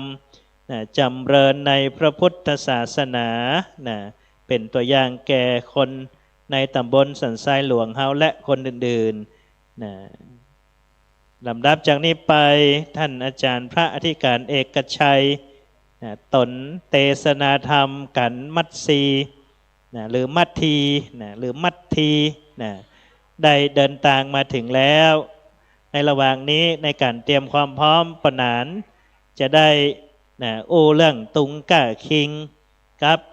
เตียนก้าคิงพระเจ้าก้าคิงเกริ่นนำนิดหน่อยแล้วเราก็จะได้เข้าสู่การเทศนาธรรมเป็นลำดับต่อไปขอเจริญพรปนานกับใบสาปรมีธรรมท่านพระครูเจ้าพิมลสุตากรพระมหาเถรประธานสงฆ์เจ้าคณะตำบลสันทรายหลวงไหวสาปรมีธรรมของท่านพระครูพระอธิการเอกชัยศีละสังวโรเจ้าวัดวัดป่าแดดจังหวัดพะเยาปุณเนอไกอยู่กวานพะเยาเดินทางมาถึงแล้วจะได้เทศนาธรรมท่านพระครูก็มาขอพระนามได้บรรยายหน่อยหนึ่งเรื่องตุงก้าคิงต้องเรื่องคิงนี่ก่อนหูก่อนอย่างพี่น้องต่างหลายเพิ่นถามมาว่าหูคิงก็นะหมายถึงหูตัวก็ก้าคิงนี่คือเต้าอายุของเจ้าของตุงเต้าตัวเหมือนพระเจ้ามังลายสร้างพระพุทธรูปที่จากเมืองกุมกามจะมาไว้ที่เมืองเชียงใหม่ที่สร้างมรุณีเอามาตึกวัดมาพญาเมืองลายฮะเปิ้นห้องเอาวัดกาลกอดคือไม้การมาขอดที่หั่นไม้การมาหักก็พระเจ้าก้าคิงเต้าพระองค์วรกายของพระเจ้าเมืองลายก้าคิงคือเต้าตัวของพระเจ้าเมืองลายอันนี้เฮาฮู้ว่าเรื่องคิงนะครับอย่างเปิ้นปูจาถึงวานาก้าคิงคือเต้าอายุเตียนก้าคิงเฮาจะสี่เตียนก้าคิงที่สายก้าคิงก็เต้าอายุของเจ้าของจตาโปรดฮู้ไว้ว่าฮู้คิงก็เนี่ยคือฮู้ตัวก็หมายถึงตัวเก้าก้าคิงนี่วันนั้นก็เป็นบุญเป็นกุศลนะไทยได้ปูจาจะไปนักจะไปหลายมันก็เสียเวลาไปเพราะว่าเราจะฟังพระธรรมเทศนาไปตามลำดับได้โจนมาหน่อยหนึ่งนะท่านพระครูเจ้าพะเยาตะกี้โทรหามีเบียงป่าเป้ามีแม่ขจารอยู่จากพะเยามาแม่ขจารกว่า50 กว่ากิโลละแล้วก็เลยเอาสักกบันเทศให้ก่อนเดี๋ยวนี้จะปิกมาฟังธรรมทีต่อนะครับก็ขอศรัทธาทั้งหลายได้ตั้งอกตั้งใจเนอะวันนี้จะได้ฟังมัทีจากจังหวัดพะเยาเมืองพระอธิการเอกชัยศีละสังวโรเจ้าอาวาสวัดป่าแดดจังหวัดพะเยาอำเภอเมืองจังหวัดพะเยาอำเภอป่าแดดก็มีเนาะท่านครูเนาะคุณเนาะมันเลยหันไปอยู่เลยอิงโค้งอิงยังไปอยู่วันนั้นก็ท่านเจ้ามาไกลนะครับถ้าเสียงบ่ม่วนนี้ท่านพระครูถึงไปนิมนต์ไก่นะสุดยอดนะครับจะได้ฟังเพราะนั้นก็ขอศรัทธาทั้งหลายตั้งอกตั้งใจเนอะและปนานเสียงจ้างน้อยกับดันยูเมื่อก่อนหายไปหมดจาราธนาพระธรรมดาเนี่ยจะลองก่อนนะมาสการอย่ามันบอกออกอย่าย่อมือสานหวานไหวยังลูกศิษย์พังเอาไทยตนจบทองกองธรรมมหาเวสสันตลาจาทากังขอนิมนต์ลูกศิษย์พระพุทธังเต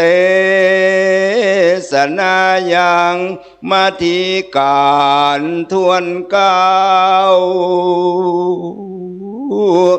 ปางเมื่อลาจะ มาทีสลีนอตามาตุกโศกนออาลายนางกัดกางแกนหนิบแน่นหัวใจ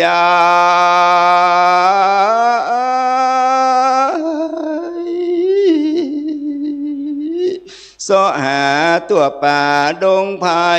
ป่าใหญ่ป่าน้อยกันหาจาลีลูกน้อยลูกน้อยแม่อยู่ไหนจางนางให้ลามาร้องเนตรน้องน้ำตาเหลวถามพระราจากัสวะมาบจาตอบถอยนางให้จนตานางแดงดาจักเป็นเลือดหลังย้อยสยบตาวาวายเวสันดรตานาตาก็มาฟังเฝ้ายกยอเอาหัวแม่สมสายจะละเนตจอมไทยลายอาบนาเรียกเอาขวัญเมียแก้วกำมาพามิ่งจายา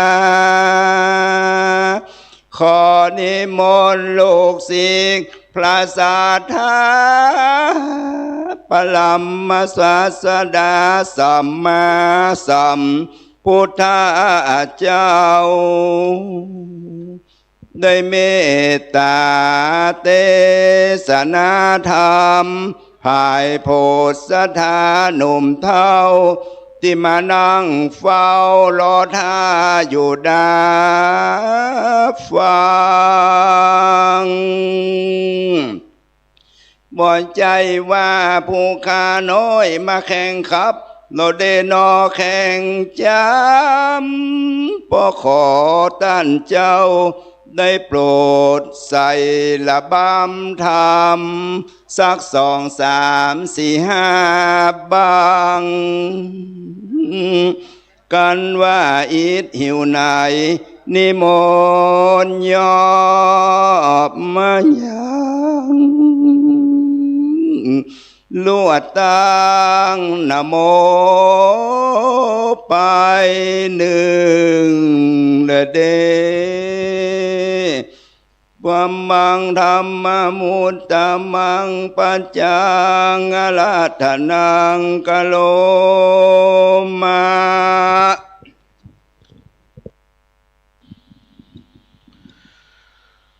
ขอถวายความเคารพ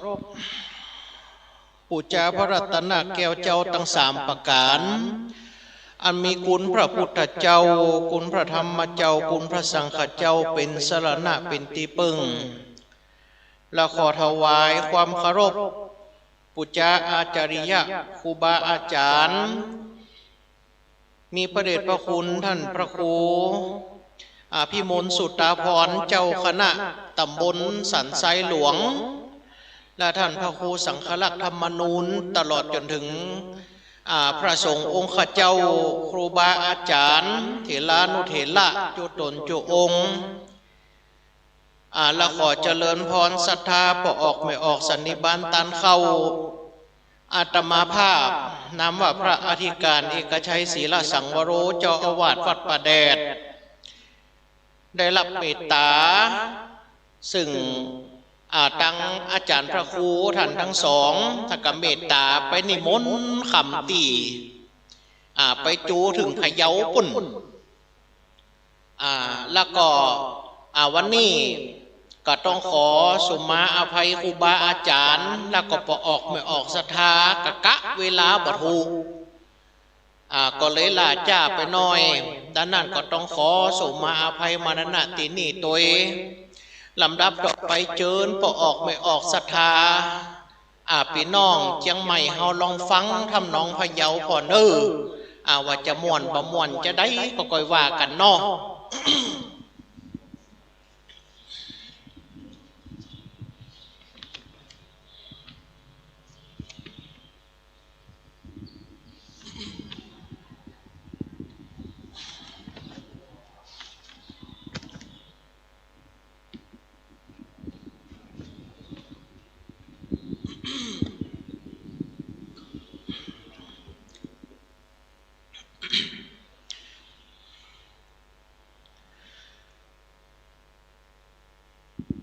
สุ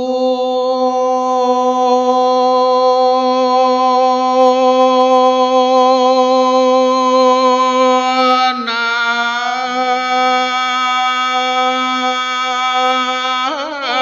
นตุ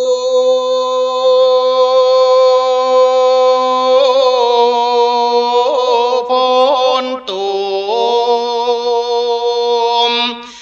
ฟังละ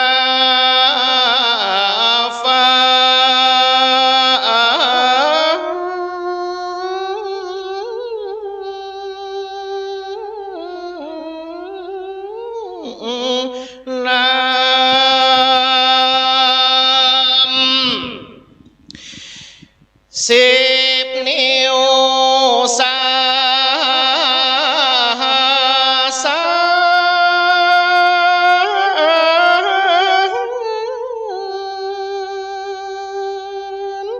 ย่อหวานใส่เก้าไว้พระเตรัตตานัง3 ดวงแก้วเจ้ายอดเยิ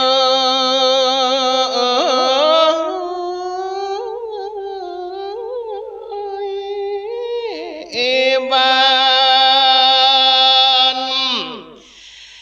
บ้านนี้มาจุจรรอดเถิงยังมาตีกันทวนเก้าอันพระพุทธเจ้าในเทศนา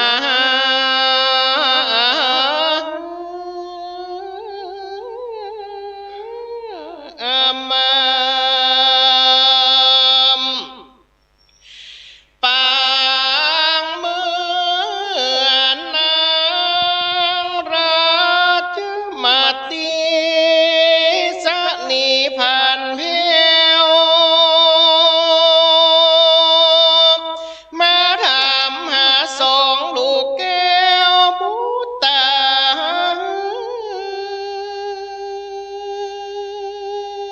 ในสำนักเต้าเวสสันตราชา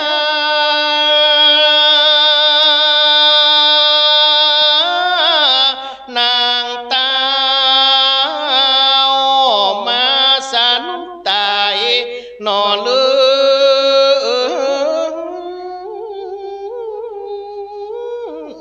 คิงนางมิ่งแก้วมาม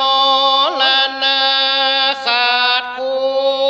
วามส่วนว่าพระนอนลา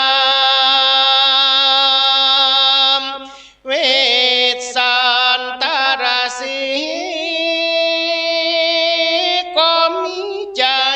ผ่านฟังมาสลวมหอบอุ้มตุ้มเอานางมิ่งแก้วแม่มา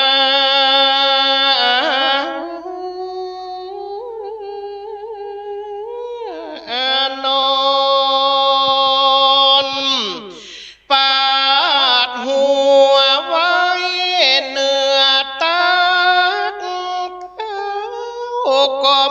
จากกำหักโศกโศ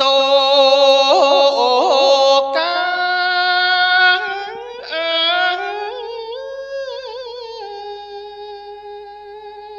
ว่ามาตีลามิงแก้วมาดับจิตขาดแล้วมาลายใจเอ่ยใจข้าปา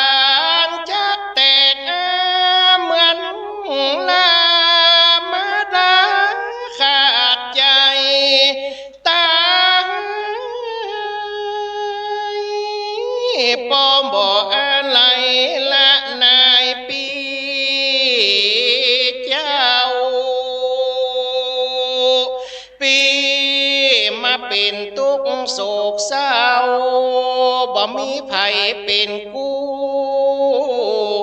นอตี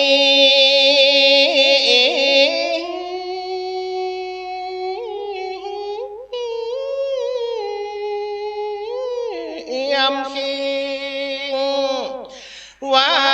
มาตีเฮ้ยมาตีเฮ้ยน้องนี่น่าเลยมาลาลาปีเจ้าปีสั่งมาโศกเศร้าจักมาลาลาไว้ยังสองลูกเต้าเป็นกำพร้าแหมไปเมินส่วนว่าพระเวสสันตรตากามานมหนาวห้องจมคู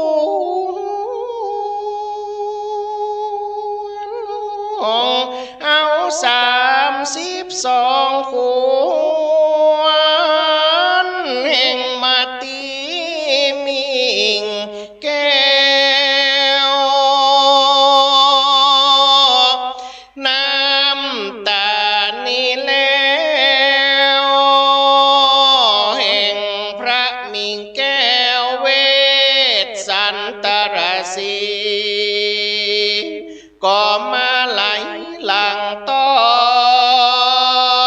งผิวยิ่งนางนาดนานุ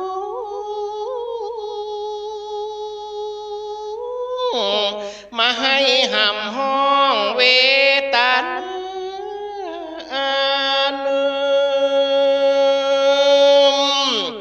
ห้องเอา32 ขวญว่าควรเฮ้ย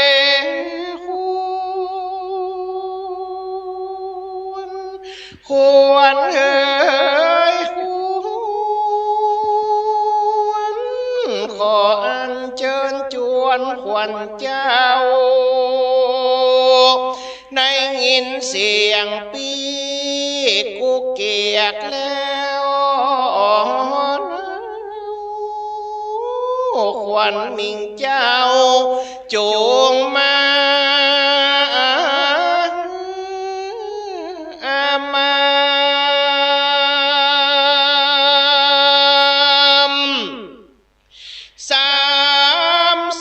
32 ขวญแห่งปูปีจากห้องเฮียก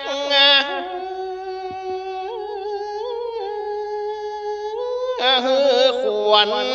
มาอยู่กับกาญามิงแก้ว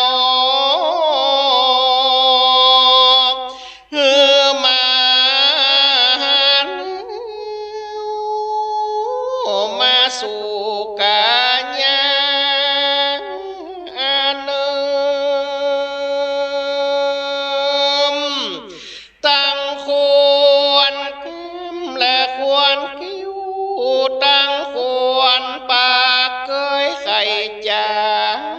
รหูเกศา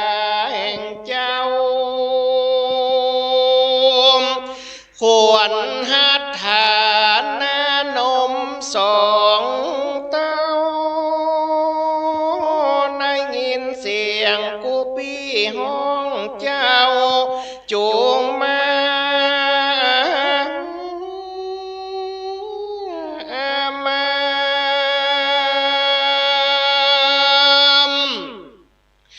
ควรข้างอันเกยปิงควันนางยิงอยู่ตั้งนาขอควรห้องนารีบมาขอจงเอ็นดูคุณนากูปี้จิมเจ้า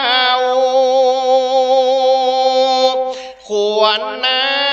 อย่ามัวออกล่าเสาะหาลูกเต้าหนอเตียวดงอันว่าควรนางอย่าไหนหนีลาไหล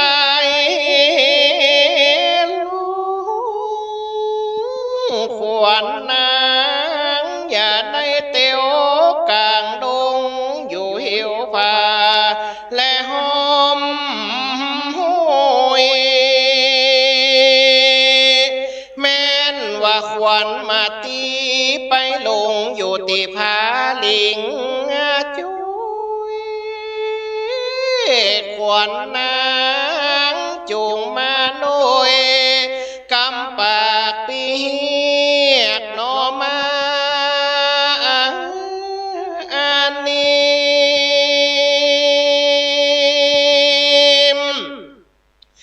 อันว่านางลาเจอมาตีสานีมิงแก้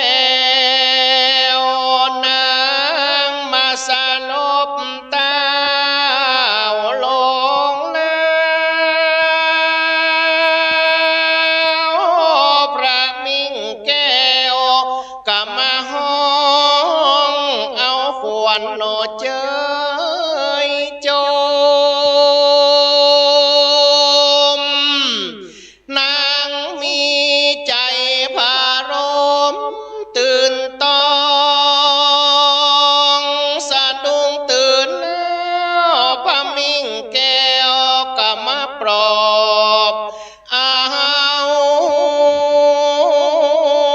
ใจ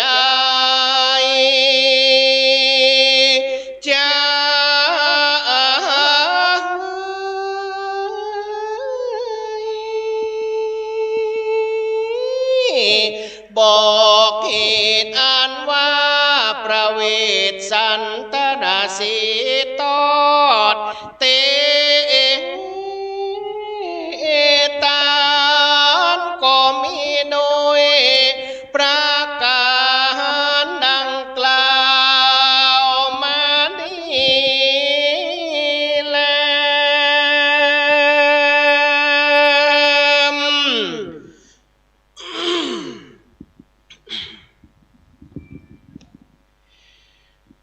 นะโมตัสสะภะคะวะโตอะระหะโตสัมพุทธัสสะนะโมตัสสะภะคะวะโตอะระหะโตสัมมาสัมพุทธัสสะนะโมตัสสะภะคะวะโตอะระหะโตสัมมาสัมพุทธัสสะ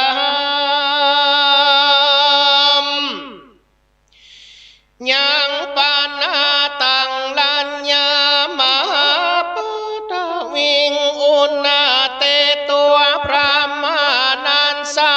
ปิยาโปเต นินเนมโสพระพัมมาโลกาเอกาโกลา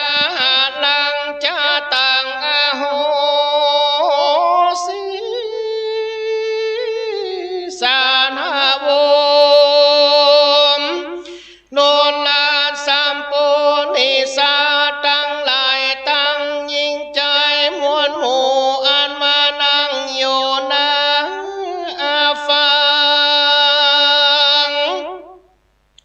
ยังมาตีกันทวนเก่าอ่านพระพุทธเจ้าอาเต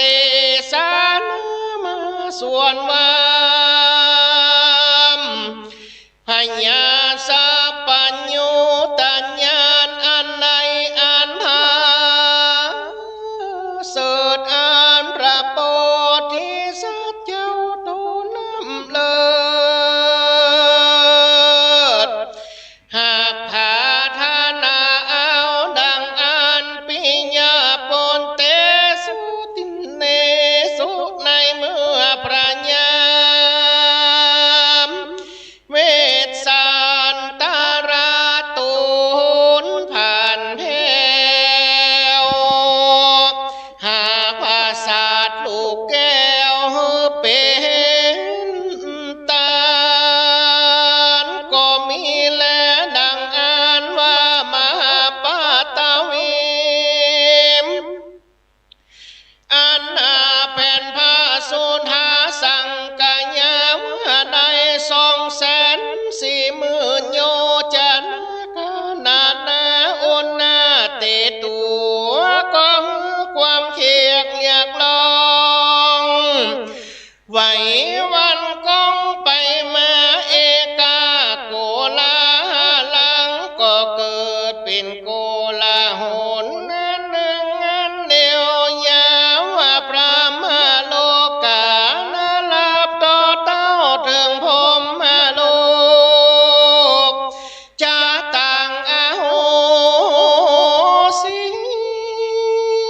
ก็เกิดมีปานาวิไววาวาดโดยอันว่าพระเป็นเจ้าลูกลางอังการาชเป็นตันกับพระมานาจันผู้เท่าอันข่มเต้าเข้ามาก่อนนั่นแลปิจาติอัตตยาหิมมาวันตาวาสิโนเตตัวตาโยเตสังพระมานุนิยามานังตังเวลาปังสุตัวมันตายิงสู้ส่วนว่าเตวนาตังอะไรมวลหมู่อันหวนนาโยหิมมาปานสู้ตัวในยินเสียงสันเหบให้แห่งนางแก้วแก่นให้สองสาลีกวนผานิมมีมากเทวดาจริงออกปากจากกันว่าสันนี้กันว่านังลาจามาติสาลีพันแหวนางมาถึงกูแก้วเมื่อยามวันกันว่านางบาหัน2,000 ปีน้องแก้วรวมต้องแม่อุดมนางก่อนจังเวตาวนโศกเศร้ากันว่านางหูว่าพระเป็นเจ้าลูกเต้าเป็นต้านนางก่อจังแล่นไต่ต้อยตามห้อยตีนอันใหญ่อันน้อยข้าคอยแล่นก้อยนางพญามก็จังได้ลำบากเศร้าเวยทุกข์ยากหา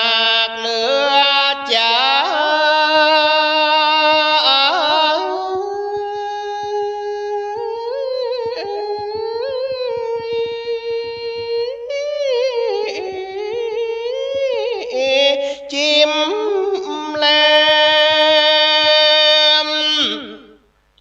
เทวดาเจ้าจากกันสันนี้แล้วจริงบังคำเทวบุตรแก้วสามตูนวิเศษว่าเจ้าทั้งหลายจงไปเนรมิตกายกะเป็ดเป็นเนื้อนีดสามตัวอันมีลูกเปิงกัวเครื่องขาบหญ้าเป็นดังจากกันกาบแต่นิลีตัวหนึ่งเป็นดังลาจะสีเสียของห้องเสียงส่งนั้นเนืองตั้งซื้อผ่านดงลามมาพบอยู่ท่าติหนตั้งนางพญาติจอมแคบพื้นนางตา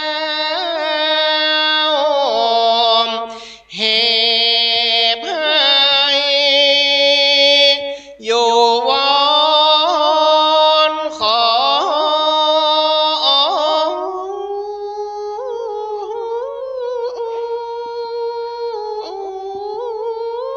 แต่เตอสิโอพญาโคจติติเตวิญญามานามากังงานวาราจะสีเสียปายาปากันแก้วเก่าผานีกันวันนั้นลาจามาตีตายใจขาดจานี้เจ้าอยู่วาราเตียงจังตายตามกันหางามเป็นฟ้าก็เตียงจะขาดความน่าสู่เมื่อมุนจะแน่นาถ้าก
ซอยตันจุงเอามาปั่น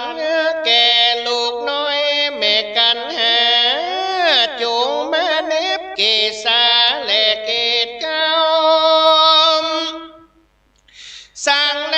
บานสองลูกเจ้าเข้ามาสู่ศาลานิจาคาแน่พระเวสสันตราเป็นเจ้าข้าก็มาตุลูกเต้าทั้งสองก็ย้อนว่าไพรอาธรรมใจบาปคำลาภาคเมืองมาเอาสองบุตรตาลูกไทยด้านป่าไม่ดงตันก็กุมกันอยากกรรมมิบากสองรามี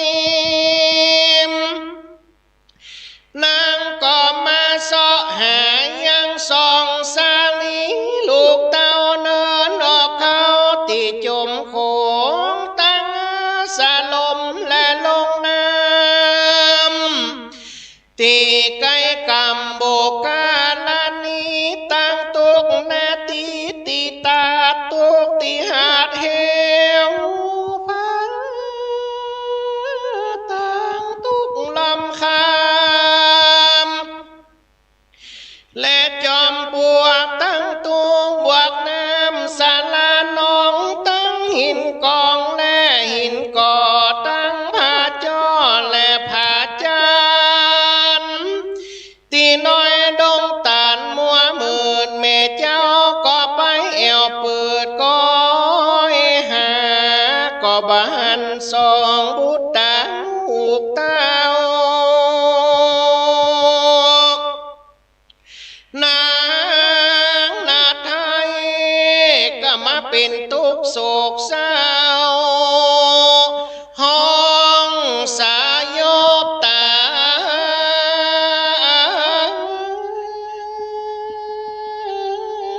เอตีนานพระชมชัยแก่นเงาฟังลูกมาพอเฝ้าโนใจนูใจว่าสาลีขิงมั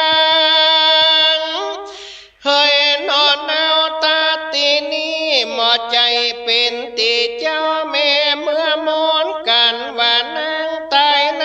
นาก้อนหลวงใหญ่กว้างสาลีขีญาอันกูปีจากสร้างและทรงสาการนาเครื่องบริขารตานตอดหยาดน้ำหลอดไปหาตั้งลุงตาเอาอาแห่งเจ้าเขา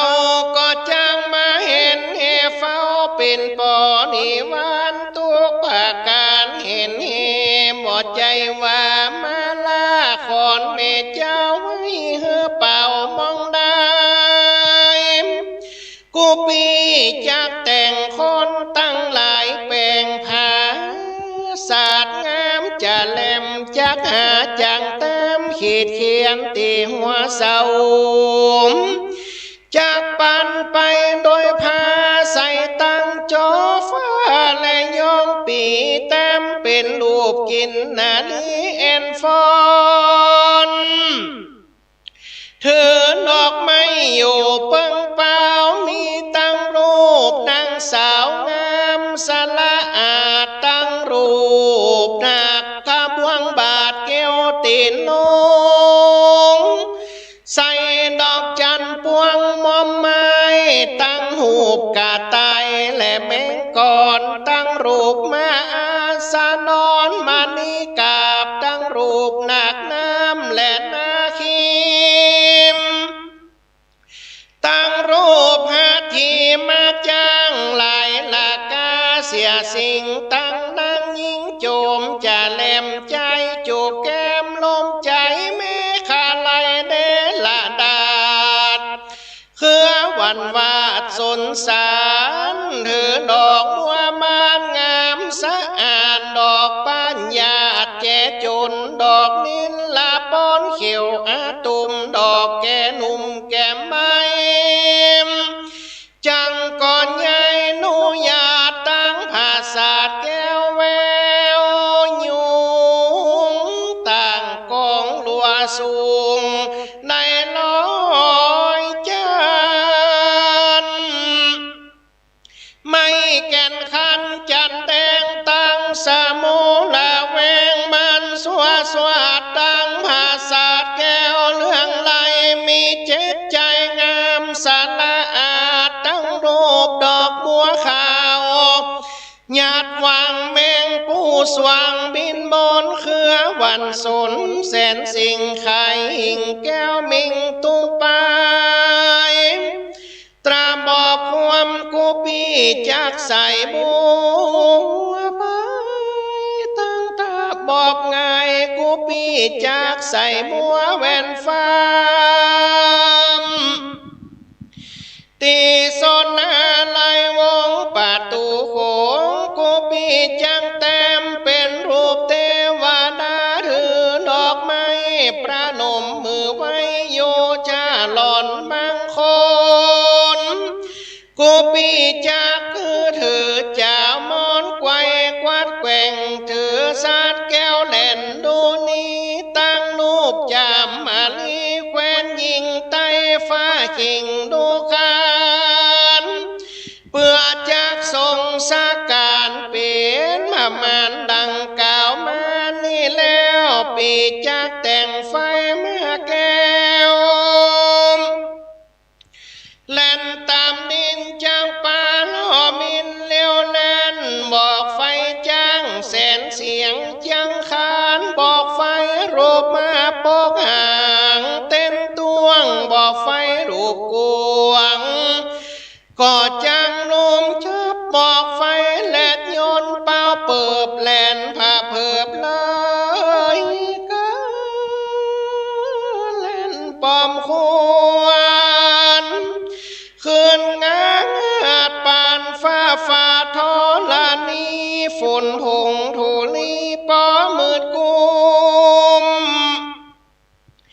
อากาศกุมไปบ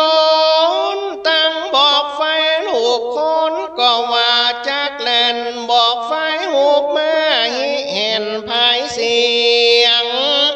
สาธาสำเนียงมีกองนั้นตัวต้องสากลตั้งไปบนหนอากาศกูปีจังฮือจังผู้ฉลา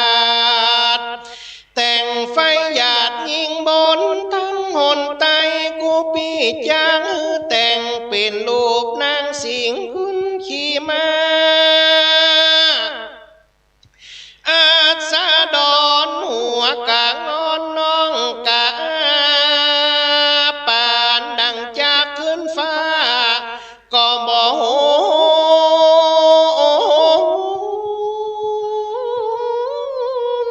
เล่นซาสนซาสา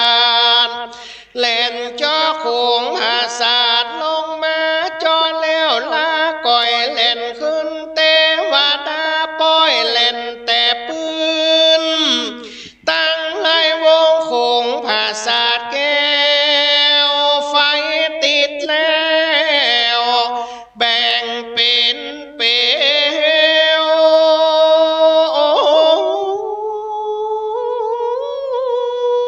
ควรไฟเขียวสัวสวดน้ำเต็มหยาดกองหลัวควรไฟมัวจะจดชาลวดขึ้นกลาง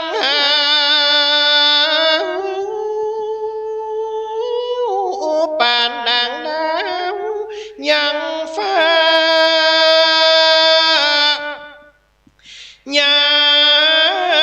มนั้นกูปีจากเงยเงียงหน้าแล้วก็พอนุ่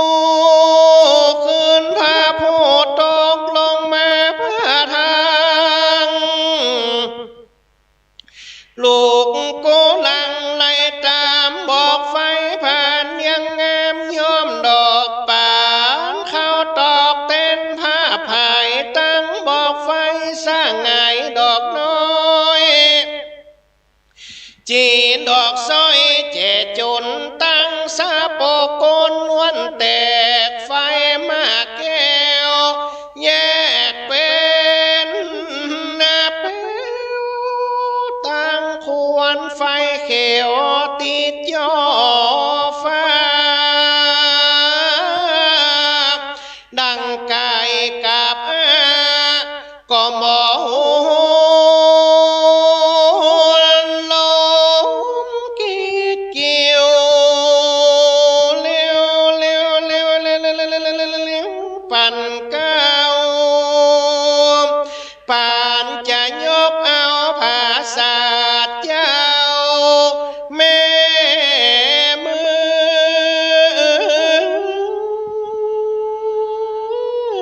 อบนยามเมื่อปีกระทำการสานนี้เลี้ยวจริงจะเป็นโบราณทรงสาการพญามาแต่ก่อนและน้ำผ่านเนนูกันละนางใส่ใจเฮ้ยน้องแก้วแม่มาน้ำจีดขาดแล้วตีกลางไผ่ปอบออะไรละปีตาตีนี้บ่มีไผ่เป็นกลางดงไพรป่าไม้เต้าก็มาร้องรำไห้เฮียกเอา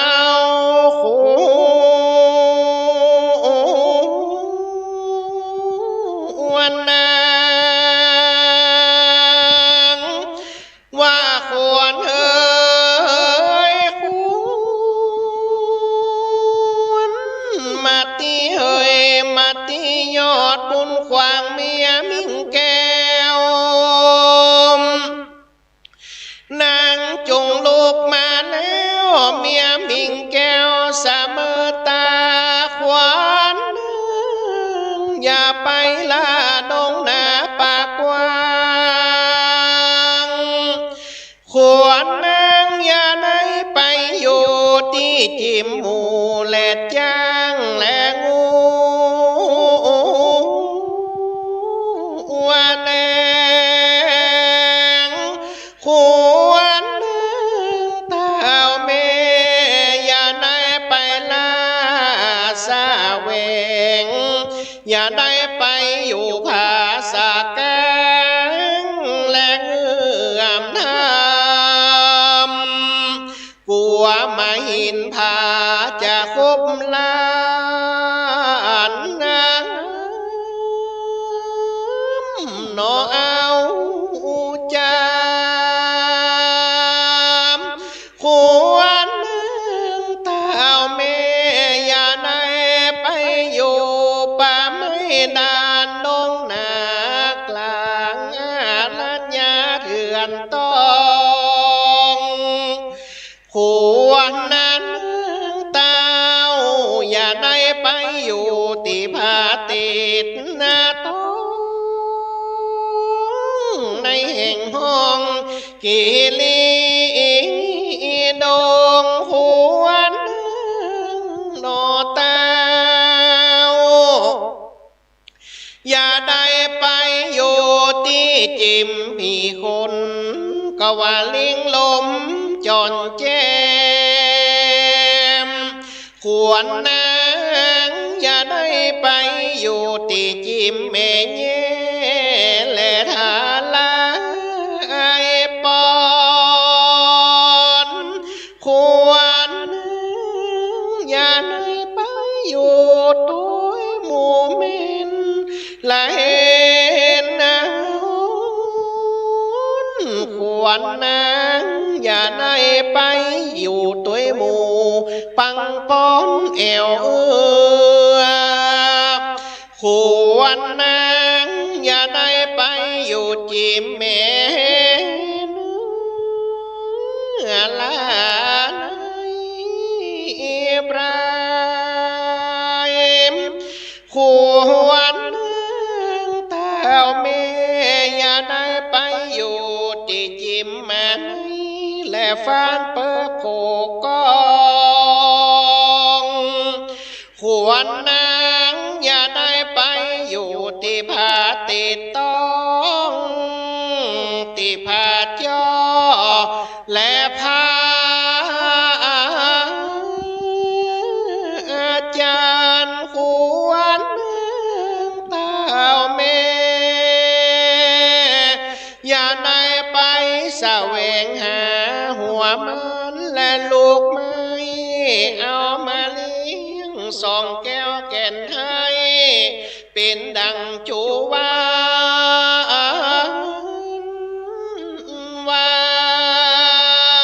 นว่าลูกก็ลูกมาเตอสาลีโสพันเฮยนอนเนาว่าตาตีนี่มาใจเป็นตีเมเจ้าเมื่อมอนว่าลูกมาเติบมาตีผิวอ่อนนิ่งแก้วแม่ขอกลุ่มตกป้องเต็มว่าน้องมายองก็หานูงามตาตีนี่เป็นกลางดงไผ่ป่าไม้บ่ใจเป็นตีแก้วแก่นให้แม่มาตาย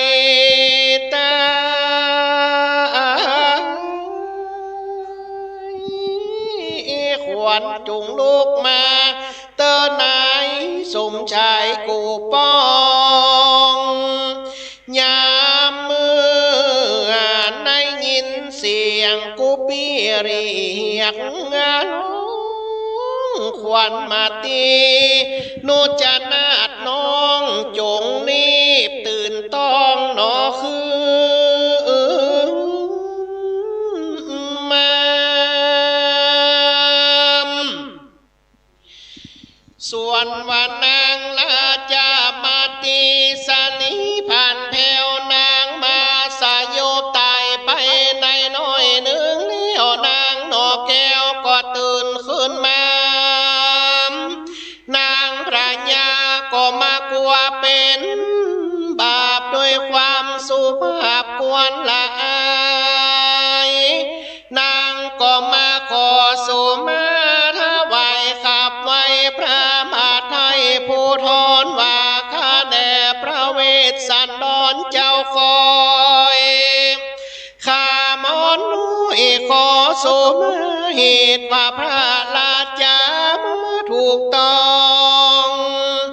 ขานาดน้องมาตีขอพระพี่จงพานี้ภายโพดจงในโอโตดและโตสามแก่เมียกำพระปีปังเดียวแต่เตอข้าแด่พระมิ่งเมืองเฮยว่าข้าหม่อนน้อยขอถามขอพระพี่จงกล่าวกำจมจืนว่าบ้านนี้ลูกน้อยเฮาตื่นหนีไปในขอพระจอมใจจงบอกว่าไปนี่นาอยู่ของในจ่าสองกูมาลูกเต่าสังเลบ่หันโผเข้ามากอดเป็นดังจุวันวานในกาลนั้นพระมหาโพธิสัตว์เจ้าก็กล่าวหือข่าวอันนี้ว่าโนรานางลาจะมาตีจงตั้งนาดาฟังส่วนว่าสองกูมาลังปีน้องกูปีในยกเอาสองลูกเต้าเป็นตานแก่พระมนาจารย์ปู่เท่าอันลูกแต่บ้านมันนั้นจามมันเข้ามาสู่ศาลาเรียนทองมาขอเอาสองปีน้องแต่วันมาแล้วแลมอิติวราโรหายาสาสินีราชพุติเวสสัน ตาเกมตานามุตตะมังดังนี้ว่าพิกเวโนลาภิกขุตั้งหลายส่วนว่านางลาจะมาตีอันเป็นลูกสาวสาลีแห่งพญามาตาราตนนิยศอาจลือจางามโสภาเลิศนวลเมื่อถูกรวนจังคานอันมีปอนิวานเวทล้อมเห็นเหหอมไปมานางก็ไม่ยอมือสาใส่เก้าโมตานาโดยใจใส่ศรัทธาบ่เศร้าเหตุอันพระเวสสันตราชเจ้าภาษาลูกเต้าเป็นตาอันไป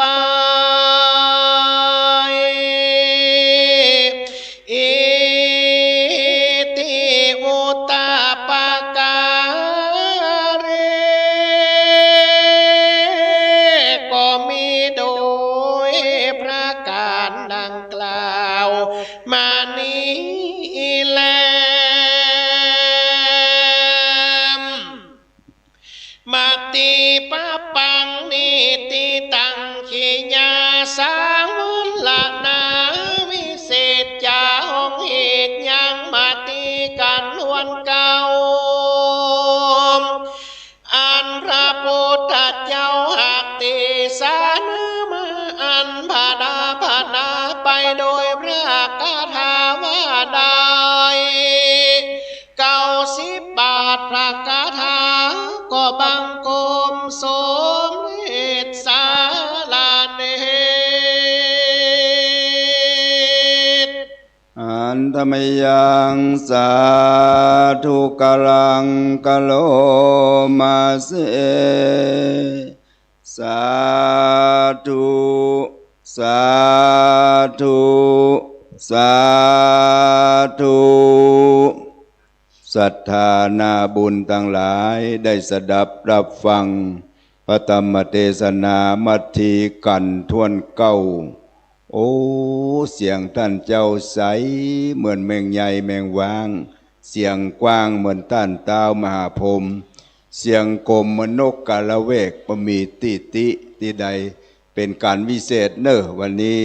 ศรัทธาเจ้าข้าทั้งหลายมีคุณแม่อัมภัยวันชัยพรหมคุณสุกุมารโตคุณละพีสมณะ3 ท่านนี้เข้า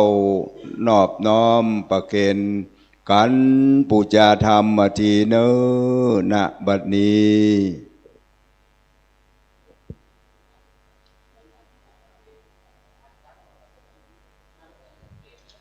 ไปท่านเจมาเปิดข้ามบรอยมาโอ้มหาราชมาแล้วเนอะวันนี้นะครับเข้าประเคนเลยคุณแม่ครับ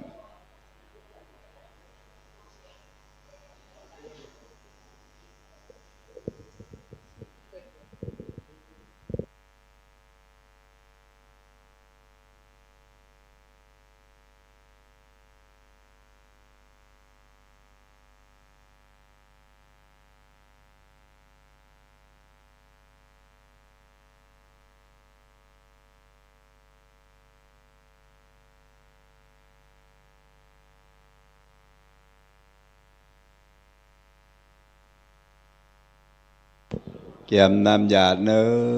เจ้าศรัทธาทุกท่านตั้งอกตั้งใจณบัดนี้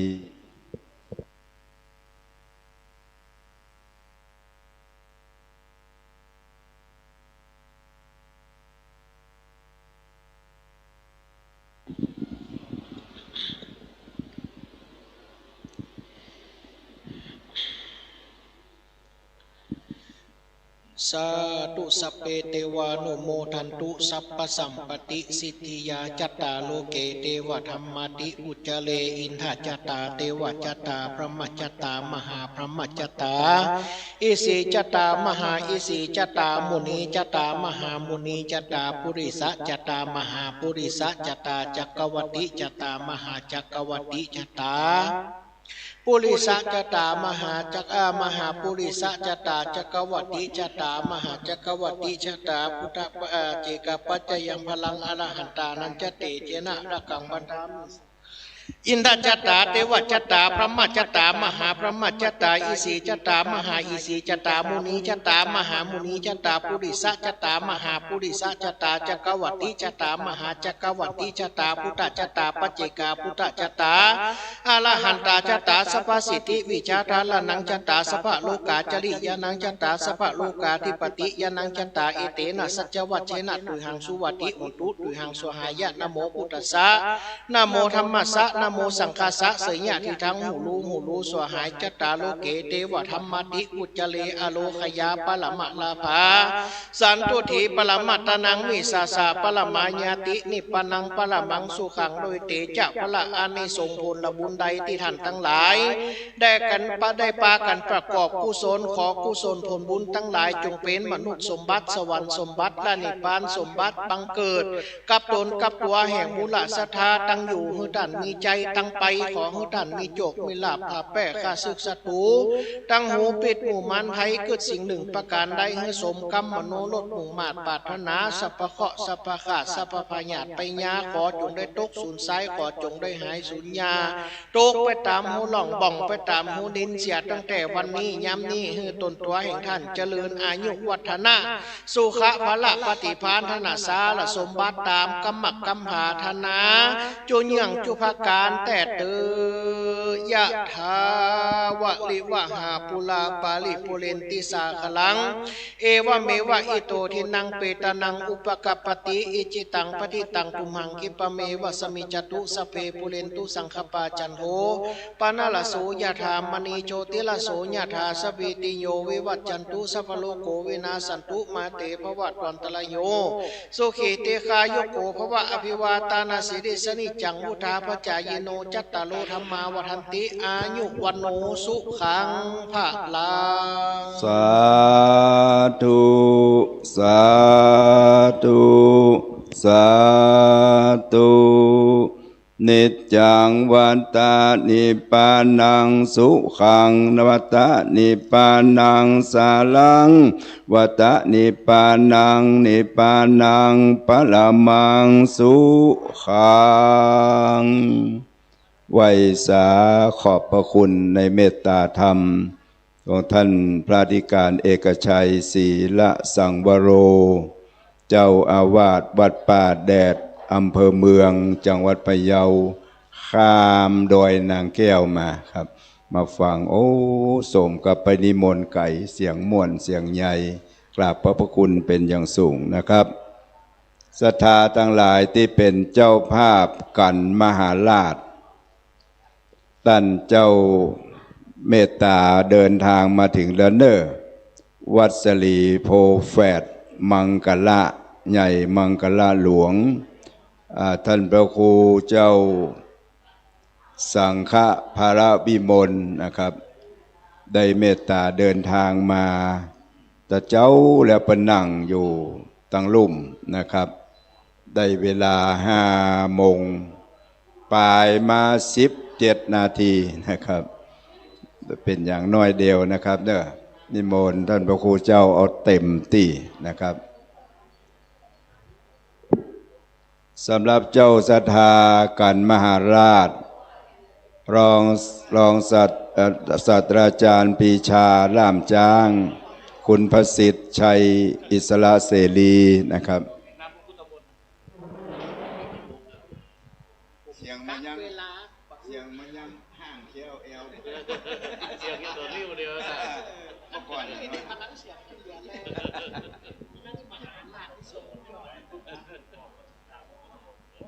ว่าผมน้ำมนต์มาครับผมน้ำมนต์มาก่อนละได้ลืมน้ำมนต์มาแล้วเอาแข่งกันเนี่ยเอา พะเยามันนักผมน้ำมนต์นะครับเน้อ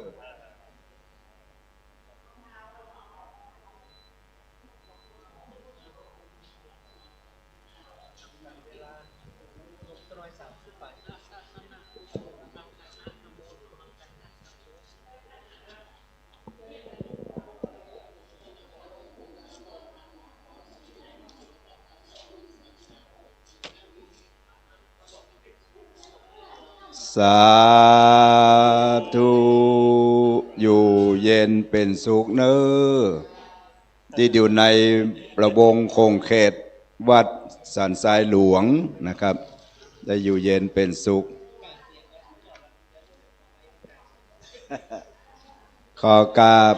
อาราธนาเมตตาบารมีของท่านพระครูเจ้าพิมลท่านพระครูสังฆภารวิมลนะครับได้เมตตาขึ้นธรรมาสจะได้เตศธาธรรมมหาราชกันยอดซอยนะครับศรัทธาฟังเสียงน้อยได้ฟังเสียงหลวงกับนี้เนอะ ครับโอ้เสียงดี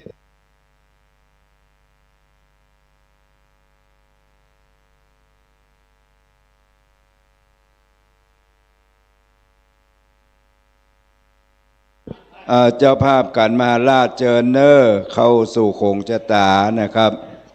เจิญนะครับ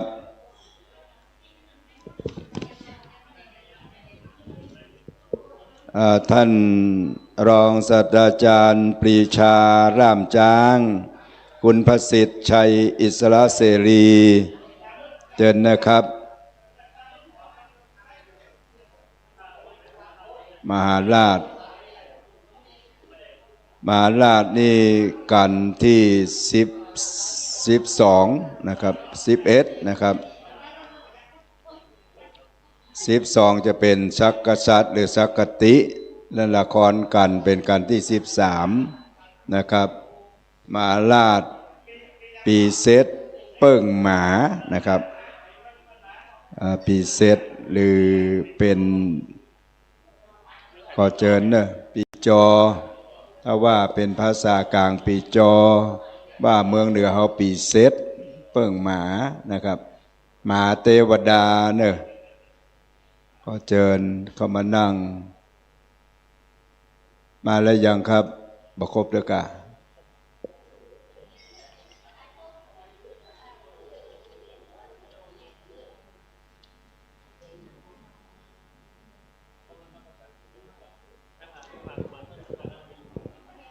มหาราชปาปังมหาราชกัน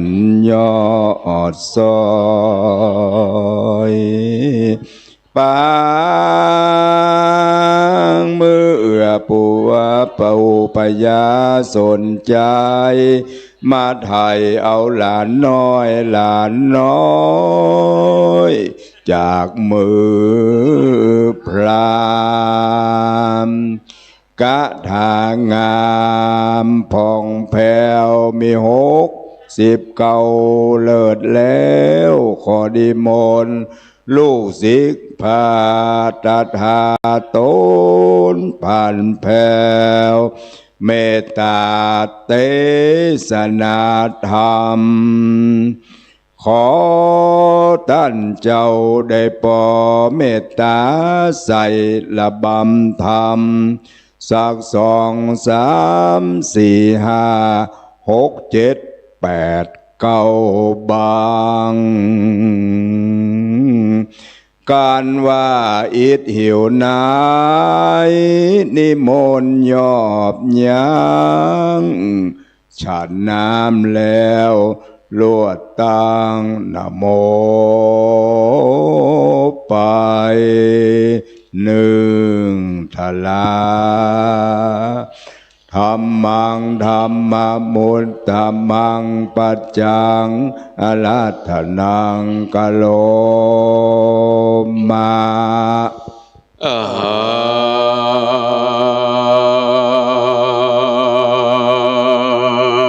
นิ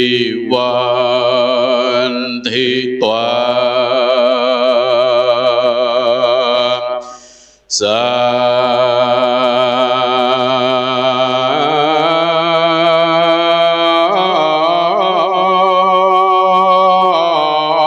สนาตาญาโต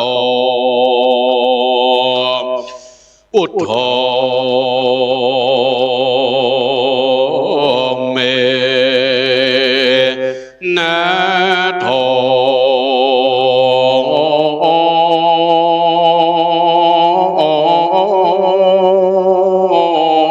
ของเอาพระพุทโธไว้เป็นตีเจ้า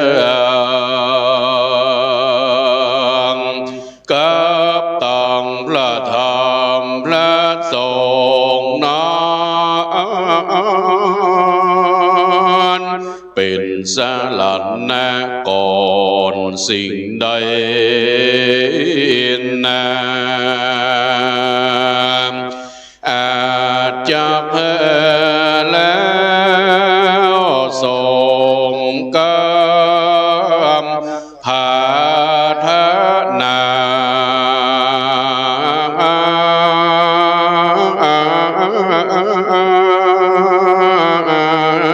ท่านเจ้าสมณศรัทธาและมูลศรัทธาใหญ่น้อยอ่านมานั่งเรียบร้อยอยู่ฟังธรรมอาตมามน้อยจะขอกล่าวถ้อ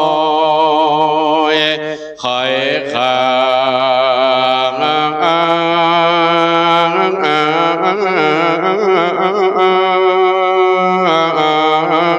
ก็กลั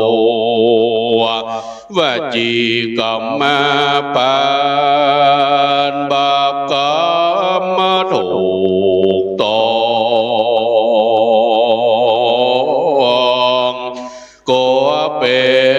นในวันบ่วงกองคือไกลจากนอตาดีหากเพศแผกเลิมก็กลัวเป็นบาปบัดสิ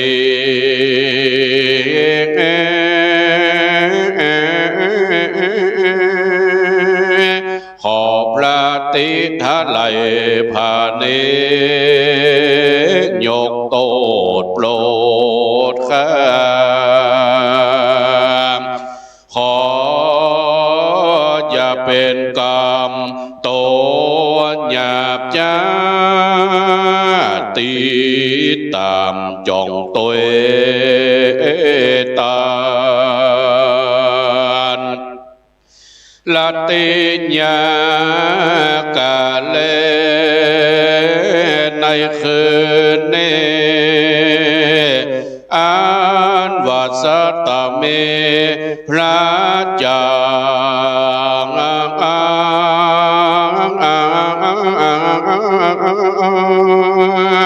ก็มางามโสภรหมดใส่สว่างแล้วโมดาเวก็จักมาละเล่นโยบนหน้าฟ้าพอเมยเมฆฟ้าอยู่ลุยลายแถมดาวเนิงนอนชื่อว่าดาวงอนไทย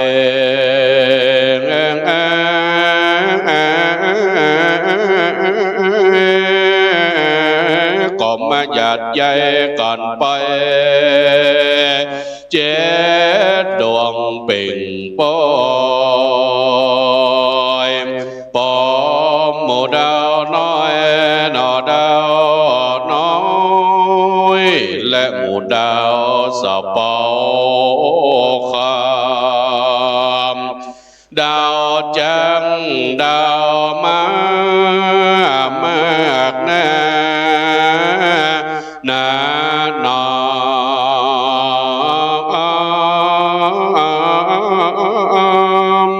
ก็มางามโสภานใส่แสงอยู่ใหญ่ใหญ่แถมดาวเนืองนานเจอว่าดาวพระกา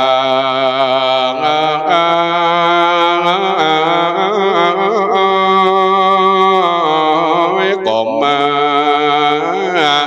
ส่องแสงโยย้อยข้าวซอยเป่งปอยดาวหมู่กองหน่วยใหญ่บ่อน้อยก็จะมาตกต่ำลงไปในกาลค่ำคืนนี้ก็มาเป็นวันเดเตเท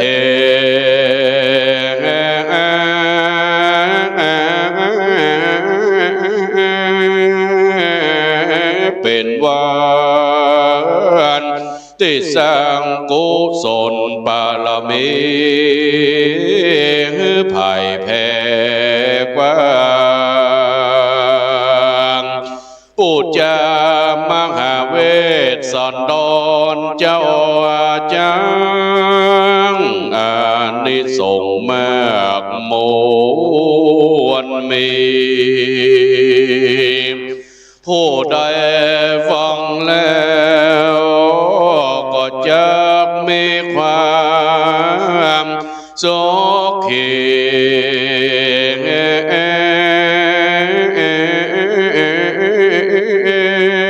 นาติกิจการงานเด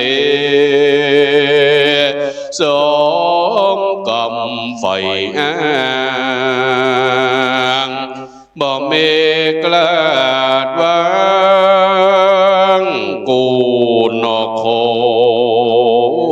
นโคนผู้ใดฟังแล้วก็จะได้พละพ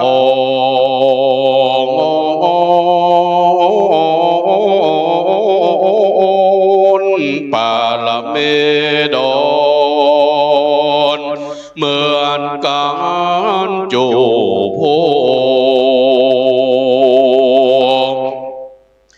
อานิสงส์ธรรมก็จะส่งโยได้อยู่สวัสดีวันนั้นแลนา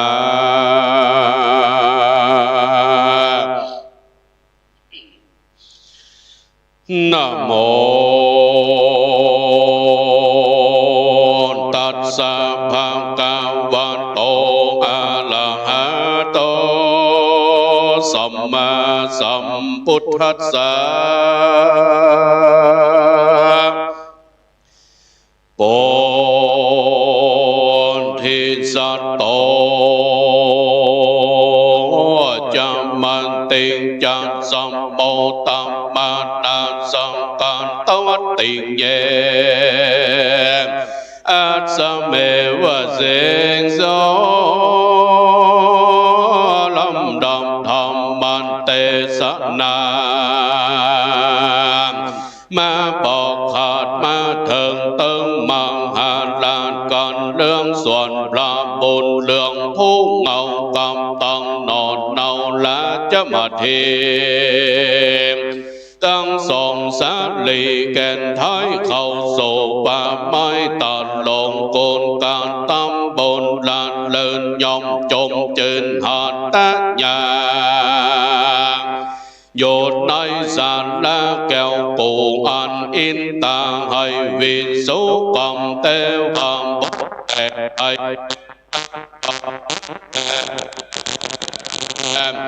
เจอ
เป็นดังนางราชมาทีตนแม่ก็เข้ามาแก้ปดปล่อยยังคงมาหน่อยตั้ง2 ปีน้องเฮพ้นจากบ่วงกองเครือข่า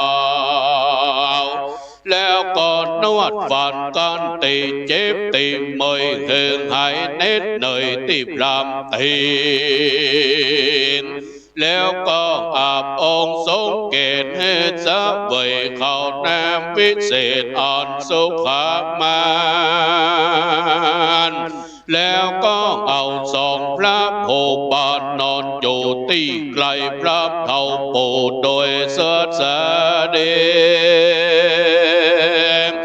ในเมื่อลายเทแจ้งลงสายฟ้าพุ่งขึ้นมาแต่วันดาก็เฮกบมันทั้ง2 ปีน้องเข้าสู่บ่วงกองเครือข่าวนอนอยู่โดยอาการก่อดังลามเท้าผูกไว้แต่บัดหอยก็โอนลายกลับหา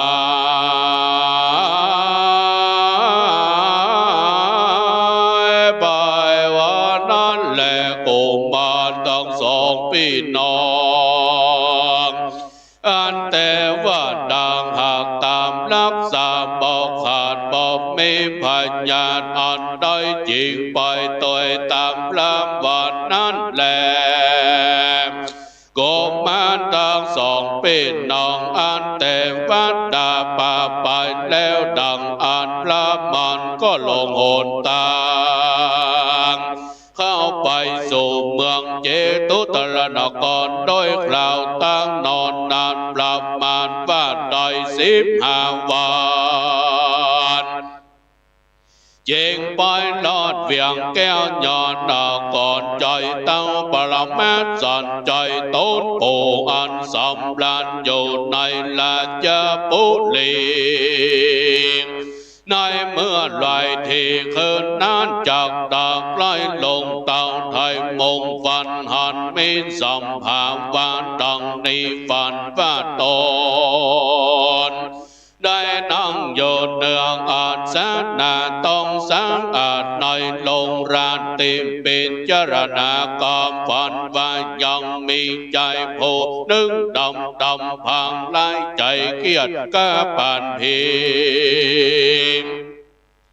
นำเอามายังดอกบัว2 ดวงดีมาตั้งไว้เหนือมือฝันบ้านตนได้เอามาตัดลงในหูทั้ง2ฝันว่าละอองไก่ซ้อนดอกบัวนั้นฟุ้งสันลามอาบอกตกลงมาเหนือตักแห่งตนก็มีวันนั้นแหละโสภาผลจิตวาตั้งปรมาสันใจก็มาปงใจจื้นสันดงตื่นใจบ้านก็เรียกหาพรามผู้จบเป็ดรู้แจ้งเหตุกรรมฝันที่นันพระมานาจารย์ผู้จบเป็ดรู้แจ้งเหตุกรรมฝันกองไว้พระนักทันทีลาดนพระบาทไพศาล วันเตวันขันแดดสมมุติเตวันดาเป็นเจ้าประนังเก่าเจืองจอมดานส่วนกามฟ้อนได้ลาดบ่เมลายขาดพอยพอยเกิดว่าพงษาดอยเกิดซาเวิงลาดพงษานอนกลาดไปนานว่าบ่แม่หลานก็ลอยลูกเต่าก็จะเข้ามารอดมาถึงวันนี้บ่อยากจะแลมเต้าปรมาสัจใจก็มองอาบองค์สงเกตโดยน้ำวิเศษอย่างขันสังเวยโพจันนะอาหารหลายสิ่งอันมีรสยิ่งนานนานประดับกายญาณเสร็จแล้วก็นั่งโยดเนื้อเต้นแก้วปานดังแล้วเทวันดาต้องลายก็น้อมเอาพระผู้เท่ากำตั้งสองนอนเนาโกมันตั้งไว้ในสารนำพระญาวันนั้นแลตัดสามเมงคันเนตินันเต้าปรมาสันใจปิ่นเก่าจักทำพรามเท่าแก่จะลาอันเดินมาการเตียวเตนคอยโลเหตุอันพรามได้ลานตนมาก็เก่าเป็นกะทามว่าโกดโตโนตังบลตัวจะอิเมเนสิปรามานางดงการหลับลำตันได้โกมันตั้งสองปีน้องจากเห็นห้องเมืองได้เมืองลาวกลอ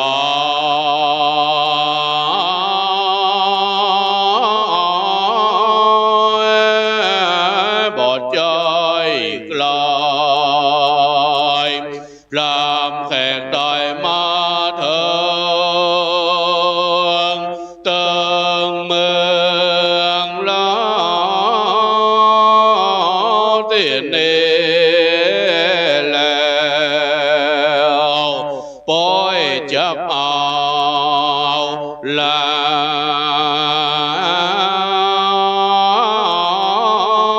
านแก้วเราไปต่างได้นั่นจะจุจักกับพระฟังฝ่าวไว้พระบาทเต่าเก่าการทำว่าแบ่งหันเตตานลังกา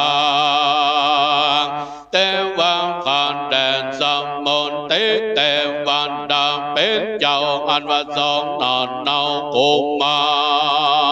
รพระองค์ขันใจเจินเต่ายกเจินยอดตอนแก่ขันเล่นนาอันวันสองกุมารนอนนาวข้าโพธิ์เท่าไต่ตามขอบานโยนได้ลวดนำมาสองกษัตริย์ลามองค์งามแง่การได้แต่วันเดือนเป่งนับแต่วันนั้นมานานแสนลำได้15 ค่ำเดือนรอบนี้แลเต้นนานเต้าปรมาสันใจตนองค์อาจจริงได้สวัสดิ์กถาว่ากิ่งมากิยังหิโบตาทับรามมาโนโตกันลาเงินคำปูมีทุกสิ่งจางมามิ่งเต็มลองส สองสารลีองค์งามแง่ผู้บ่ไว้เฮอเป็นแค่แก่จีบรามเจ้าอย่าเก่งคำจงเก่าเฮอเจ้งจูอันแดดเตอจานเลโกมันโลงอ่างหาเจ้าจานลีผู้ปีอันโลตัวที่ตุกกองก็กล่าวว่าพ่อแห่งข้าก็มาสั่งลูกแก้วจันเลงอันโลตัวที่ตุกกองพ่อก็มาป้องกฎการสั่งไว้แว่ตุกอันฟังหาคำปอนนี้ข้าปอแปลงมาตกแต่งให้แก่จีบรามผู้กาเป็นกะขจาลีป้อลาสีนอนลาแสงสังขาเมื่อจับแม่นี้แหลงอาจุกันหอมข้าแด่โปปราญญาเป็นเจ้าส่วนกันแห่นอนเนาพ่อก็สั่งไว้เราเมื่อจักมาที่บ้านเต่าปราญญาตนใดจับทำไทยเงินโดยทันลาของนาหลายสิ่งจางมามิ่งปังไป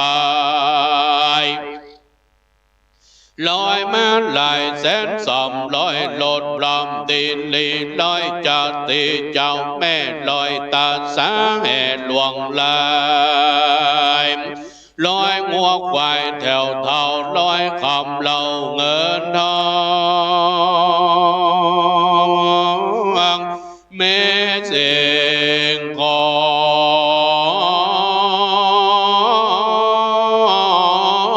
งแหลมอ่อนและลอยเป็นกันนางนาดน้อยก่อนหามการบ้านเต่าไทยเอาสองล้านน้อยพ้นจากข้างคอยมังหาพรามตีนันเจ้าจันลีกุมมารเจงสอบแดงอาการอันเป็นทุกแห่งปอดและแม่ตนแล้วเมื่อนอนเต้านอกแก้วสัญญาอันได้ยินกำลานนักลานจันลีอันกวนคัดโสดจริงใครโตดแห่งตนว่าโดนลาเจ้าจันลีลานนักแก่โปเฮยกูโปดดียิ่งแก่ก็ยิ่งเล่ายิ่งเท่าก็ยิ่งเสียสะลี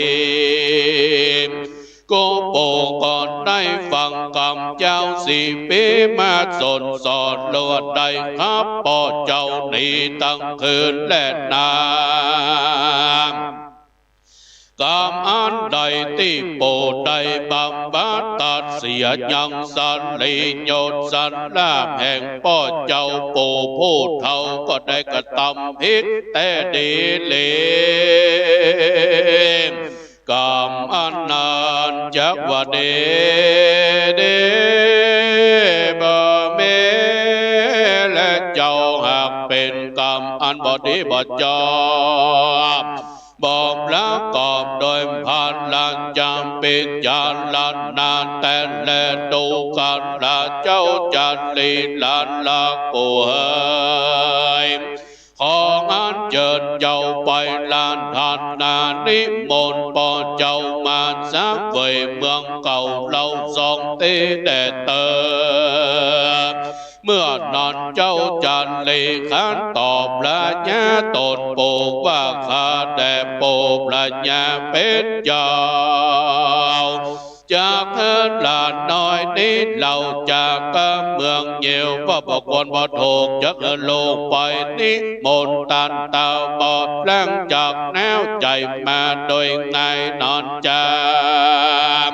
ข้าขออันเจิญปูปราญญาเป็นเจ้าจงได้สันเด็จญาธาไปหลังแล้วอุตสาละจะพิเศษลูกแก้วแล้วลวดนำมาเหมือนดูควรจะแล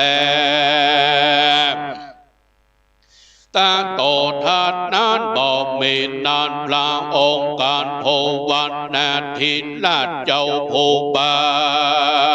ลได้ยินกำล้านเก่าแก่ยินจอมแต่กำกวนก็มาเก่าแก่เศษน้ำวนผู้ใหญ่อันเต้าใส่ไฟต่างตาม ว่าโดลาเสนาโพสันลาในลาจากการจงเถิดสารไปตุกสันโลกนานนาให้เขาแต่งดาวลบกูเสนาจ้างโมเติมตามสายจันนักคำงามสัดหลอดกบเครื่องปอกเห็นแปลงขอคำแขวนสักใหญ่ขอเงินใส่เติมตามขอต้องงามยั่วงาขอเล็กปาดเปล่าเปิงแจ้งใจถึงท่านถอกทานหกศอกเมื่อบนแก้วแก่นการย้อนแก้วกลาข้าศึกมาต่อหน้าบ่ตกใจจมจ้างใจจมจื่นนำมาได้40,000เป็นทาลามตัวหนึ่งจือว่าใจญาโลกาแก้วแก่นตัวหนึ่งจือว่าภาพต้องแต่งจังกังวานตัวหนึ่งจือว่าภาพเมืองมันกินลิมเป็กตัวหนึ่งจือว่าตะไลจับเอกแก้วกุญจรตัวหนึ่งจือว่าสัตว์โทวอนขอกับตัวหนึ่งจือว่าป่าปัจจรณะและปนเมืองตัวหนึ่งจือว่าอีลาวันเดืองปีมันตัวหนึ่งจือว่าตะลงสมปานจังจันตัวหนึ่งจือว่าปานปนแสนตัวหนึ่งจือว่าภาพเมืองแม่นจนแม่นตัวหนึ่งจือว่าพระเป็กพนันลายแก้วแก่นสงครามตัวหนึ่งจือว่าใจยามปรางการเล็กกันตัวหนึ่งจือว่าปานสมบัติตัวหนึ่งจือว่าตะไลจักเอกแล้วกลาโต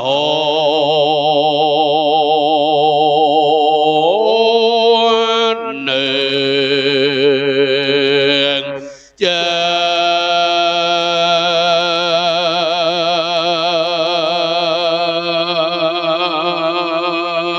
มันว่า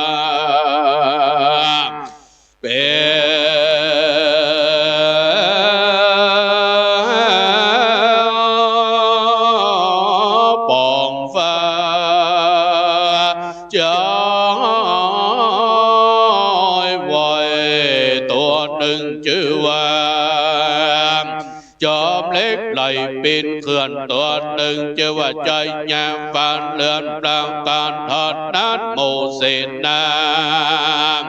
มาใจโต๊ะแต่งหางเล่มใหญ่กว้างเต้าพิมมานเล่มปนปานเต็มเป่าวานตั้งแต่ภาษาคงคายกลางต้นใหญ่บางวาดจอใหญ่กว่าสับสนเครื่องเสือคนขึ้นใส่น้ำใหม่และธนูสิงเปิดปิดยิงและสีนาฏอมกาศศิลามีตังลดนานนามวลมากในลดหากน้ำไปนายรถใหญ่แถวทางตั้งรถก็และรถนั่งรถลบใส่ปืนกลรถทนไฟโยนเผาเผาไม่รถโดยสารใจเอาไว้ตั้งหลังบังกันยันไปก่อนหน้าใหญ่อยู่ท่าหุยหายโยตาไหลกับกังยันใหญ่หลังทมทองมิ่งอันนองอัดได้เครื่องลบพิเศษอาสาปากเมื่อผ่านลาจะรวมจะตุนลงการเสนาสี่จำพวกไปลาดพันนา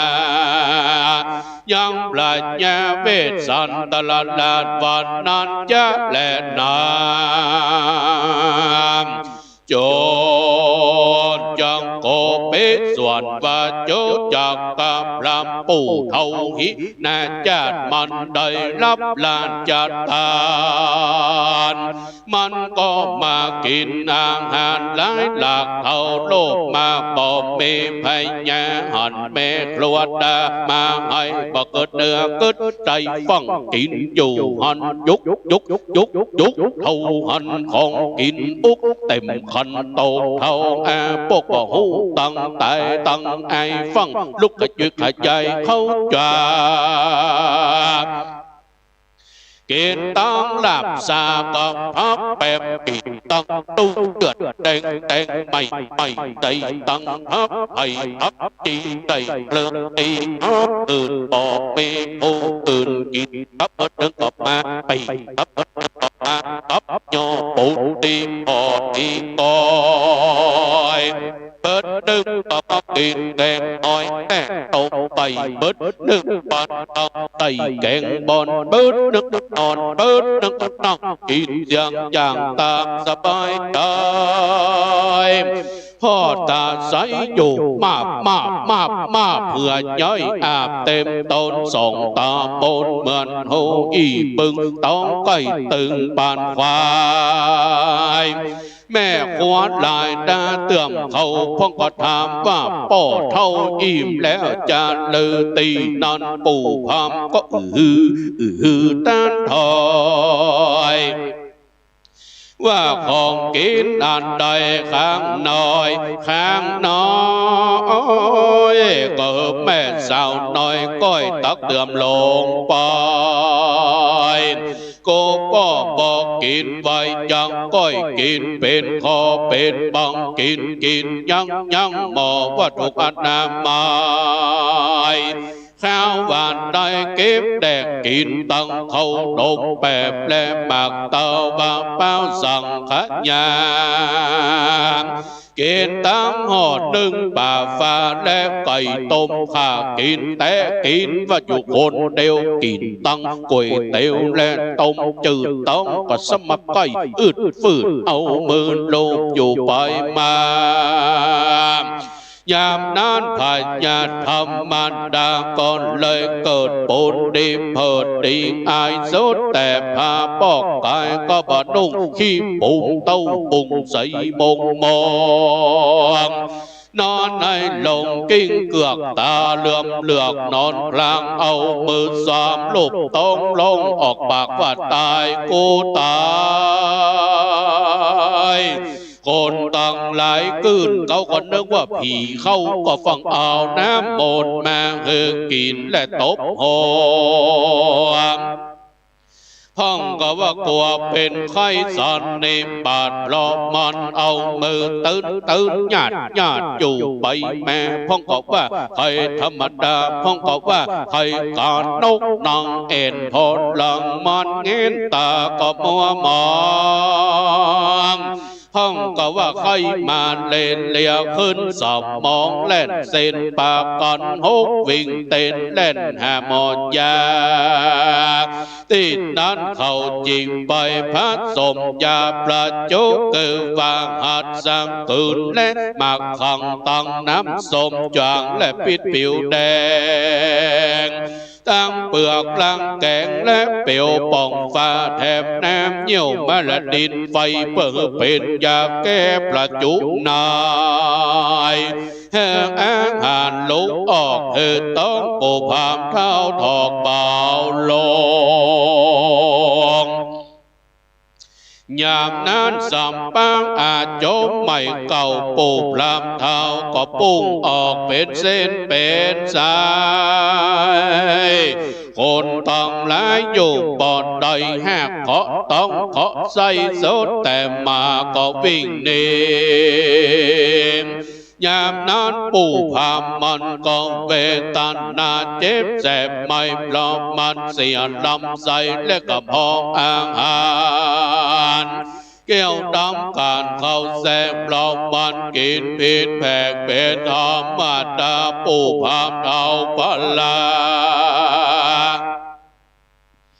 มันก็เวทนาเจ็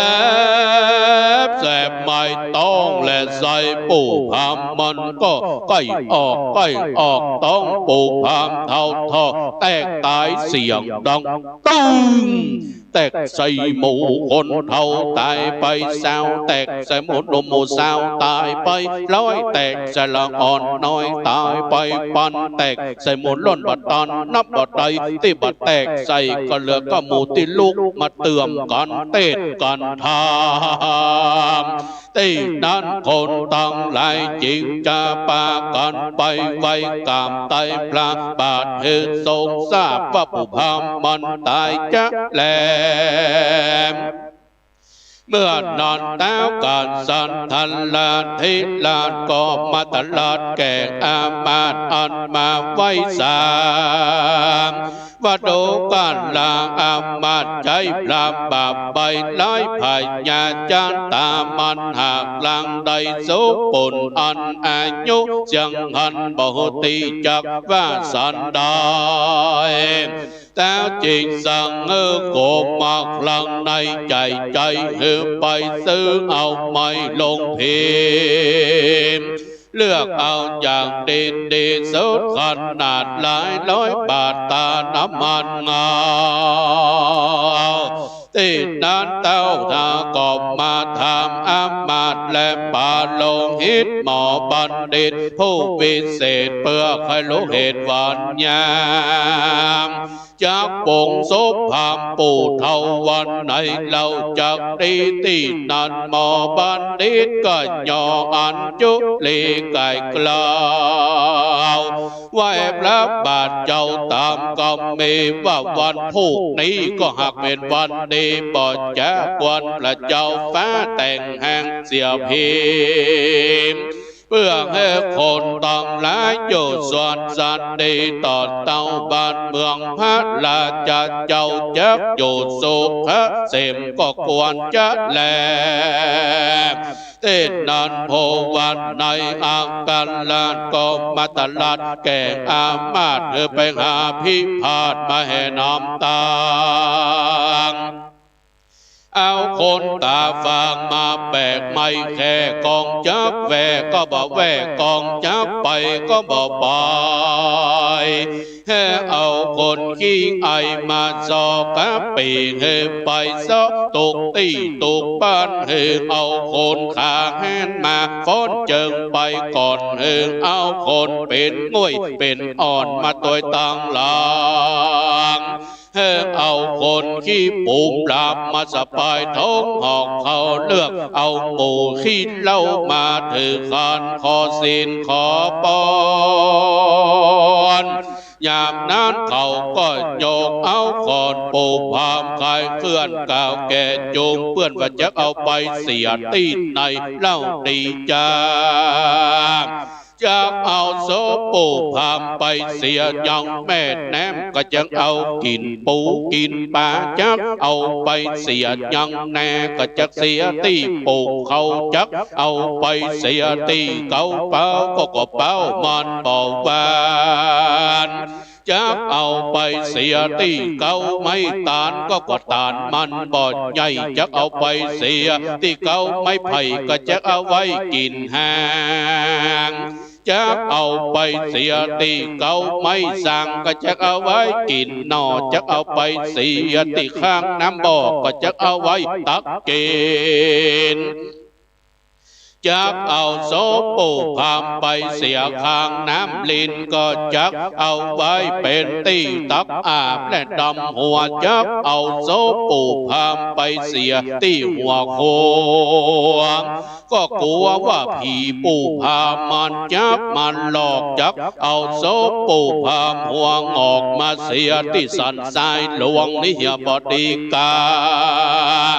ตั้งแต่เกิดใหญ่แม่ก็บอกเคยแฮมผีนับอย่างอีเขาก็มาเก่ากำจูจีเวทวงโสม ห้องก็ว่ากล้าขี้ปุ่มปู่พามแนมนักมีเป็น7-8 หมื่นก็เหมือนศพคนอื่นคนไกลสุดแต่อาจมไหลแมดออกมีเป็น3 กระสอบตึงตังห้องเขาก็มาเซ็งกันปนปีว่าจะเอาศพปู่พามนี้ไปเสียที่ไหนเราดีจ้าที่นั้นยังมีมนาวาใจหนุ่มผู้ตึงเคยหันมันสอดมันก็มาบอกจากใครว่ายังมีดงไผ่ป่าใหญ่ไผ่บลำไผ่ไปกายป่าไม้งิ้วใหญ่เป็นถอยไม้ใหญ่น้อยมากหลวงลายยังตึงใหญ่แถมมากสมควรหากดินนาเป็นตีแห้งมาขี้เปียงกังคามเป็นตีกามาขี้เปียงหัวเขาเป็นป่าปออยู่ตีนดอยเขาก็ห้ามเอาโสโปพามัวไปเยอะงางงอนนะงากหามลากปุบนคุ้งน้ำบ่เมมักกาเตียวสอดถึงป่าจานลอนตังควายตีนนอนโคนตังลายจิงใจกันไปนิมนต์สันลมนักบวชเฮตุเจ้ามาสวดและปังสุกลเพื่อเฮเป็นนาบุญส่งให้ไปนิมนต์ตุเจ้าวันตั้งใจก็ว่าเฮาปอดได้เมื่อไปนิมนต์ตุเจ้ามัดตั้งเนื้อก็ซ้ำเป็นฝีอยู่ปกลกไปนิมนต์ตุเจ้าวันตกสมเป็นวัดเป็นไออยู่ขอกไปนิมนต์ตุเจ้าวันออกก็สมเป็นขาการดังมานิมนต์ตุเจ้าตั้งสอนใส่หลวงสอนใส่น้อยพดไปแผ่วป่าไผ่โหดไปแผ่ววัดฟ้ามุยโหดไปแผ่วแม่โจตึงสอนใส่ตุเจ้าตึงบ่ว่างสักตนเขาจริงไปนิมนต์ตุเจ้าโตนเตดทำบุญทำมาดนี้เขาก็ว่าตึงบ่ไปแน่จนปอละปอควางจริงไปได้ตุเจ้ายังพายขี้โคกเป็นตุเจ้าอาโปกตันหา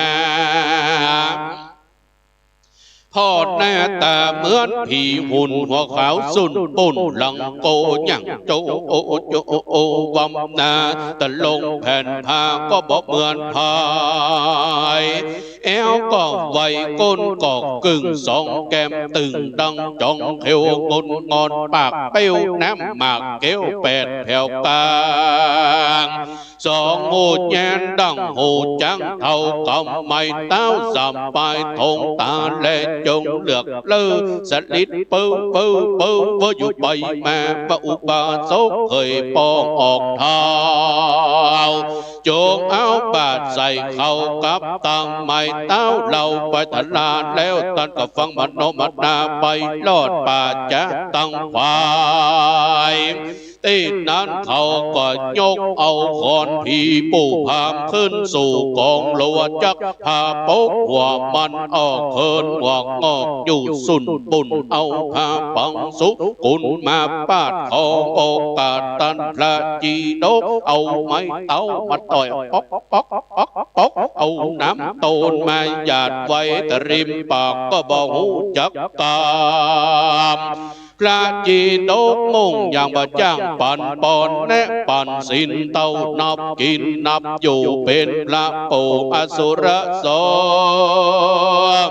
เปิ้นไข่หัวก็มาลูกเกียรติเนียแน่สมเสียดซึ่งตึงริมปากเปิ้นเขาเหงือกเสือกเอาไม้เต้าต่อยออกลมเสียงดังกะกบกะปากลอกออกปากปากเอาตีนปากออกหวังอันแล้วก็ต้องนะโมสามรอบลังกอบโดยสรณาคมสีตบอาสิเก่ายังทาง อาจุจิวะพุทธลาธรรมะพุทธลาธรรมะสัพพจญาธรรมะสัพพจญาธรรมะมะละอุปะมิเมตาพุทธภาปิถุนาตินก็มาเริ่มเป็นเต็มแล้วนาใครแม้ติกาธรรมะจะบอกโอกาสตักตามบาโอสังกตโดบาตาปูอาโปฟังออกเราจะบอกตักเดท่านจงไปนับไปตุอีปากปาสาวมาแต่งตาไปโปให้เป็นคนติดของทับโดยปีทับแต่งงานกาจะได้งานได้พัฒนาไตบอนทิ้งตบบัดเดือว่าอันแล้วก็ตัดเสาแป้วเอาไม้เต้าแหลมพาปังตุกปูนเงียหยัดยุนหยัดง่ายไปเมื่อสู่อาวาสแห่งโตก็มีวันนั้นแหละที่นั้นคนต่างหลายก็พร้อมกันเผาซากความโอดถอยแก่มันก็สะเพาะนาไปส่งอาบายว่านาแลนาสัจจโยนาเลโนตาปรามาสัจจากับตางานายนาโพธาเดสังสารเด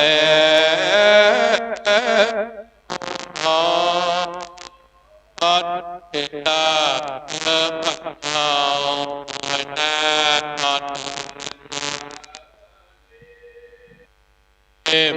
พร้อมกับต่างโมเสนาว่าได้หาก็แพ้แน่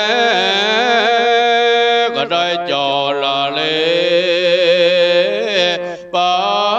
สู่เขากตาปะปะตานเกเลสดาติมาฟังธรรมวานาเนมาบันเนกันเตเนก็ก้อย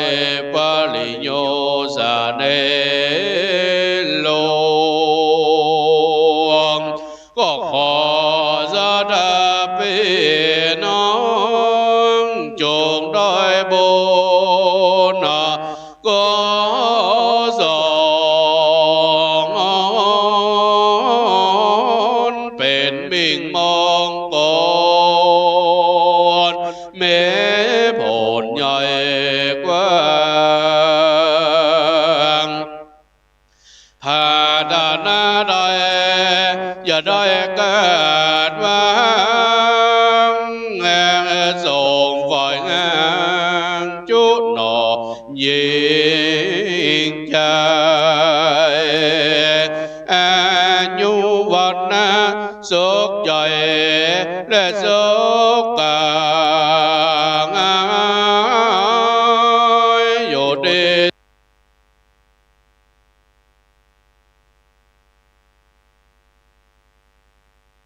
สบายร้อยเศร้าเหมือนก่อนโยนโคนก็มีโดยพากา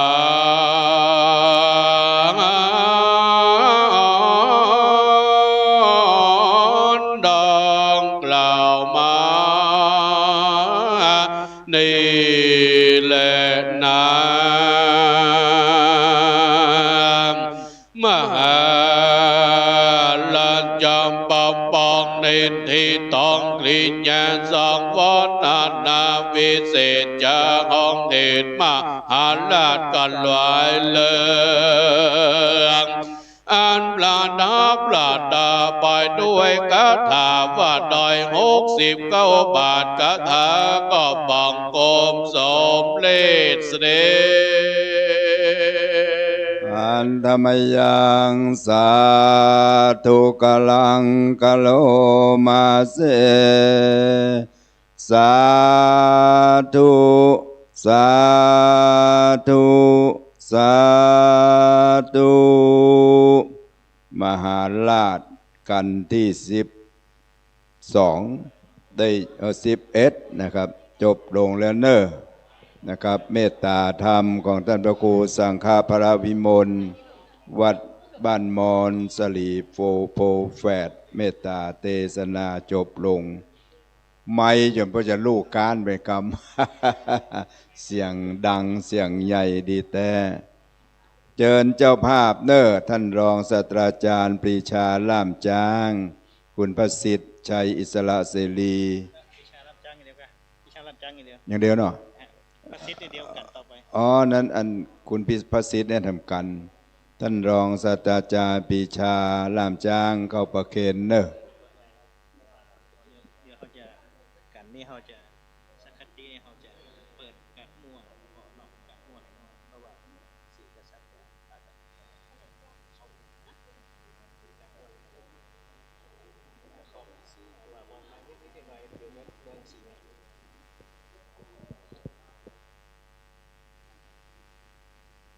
ตั้งใจฮับปอนเนอ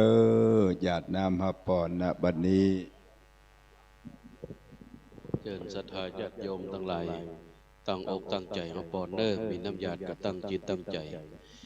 ยะถาวาริวหาปุราปาริปุเรนติสาการังเอวะเมวะอิโตตินังเปตานังอุปกปปติ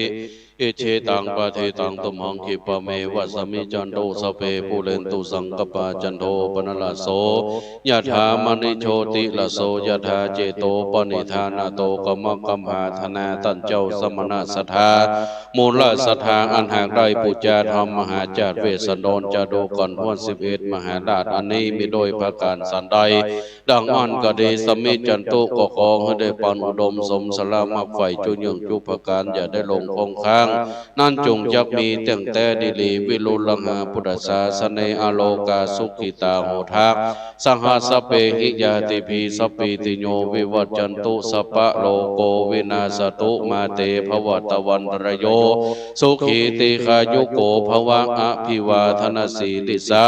นิจังพุทธาปจายโนจัตตารโอธรรมาวัฏันติอายุวันโนสุขังปะลาสาธุสาธุสาธุกล่าวในนามของคณะสงฆ์คณะศรัทธาวัดสันทรายหลวงไวยสากราบขอบพระคุณในเมตตาธรรมของท่านพระครูสังฆพระวิมลเมตตาเทศนาธรรมกันหลวงกันนี้นะครับตัวนี้จะเป็นสักกติแต่ก่อนที่จะฟังธรรมสักกชัดนี้ก็จะได้เปิดการมั่วแล้วเนอะเปิดการมั่วแล้วก็มีอาหารการกินเป็นนั้นว่าเหมือนกับพญาเวสสันตละจะเข้าเมืองนะครับตอนนี้คณะ12อโคเพนีจึงออกจากเมืองจากบ้านไปอาราธนาพระเวสสันดรนะครับเป็นสักกติสักกชัดจะเป็นการทวนที่12นะครับ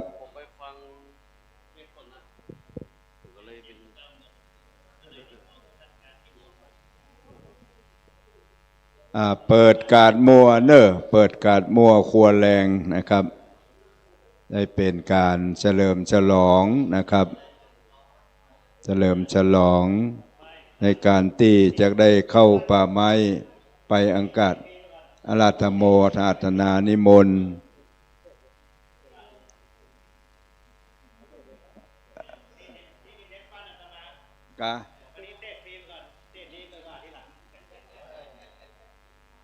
สักกตินี่นะท่านเจ้า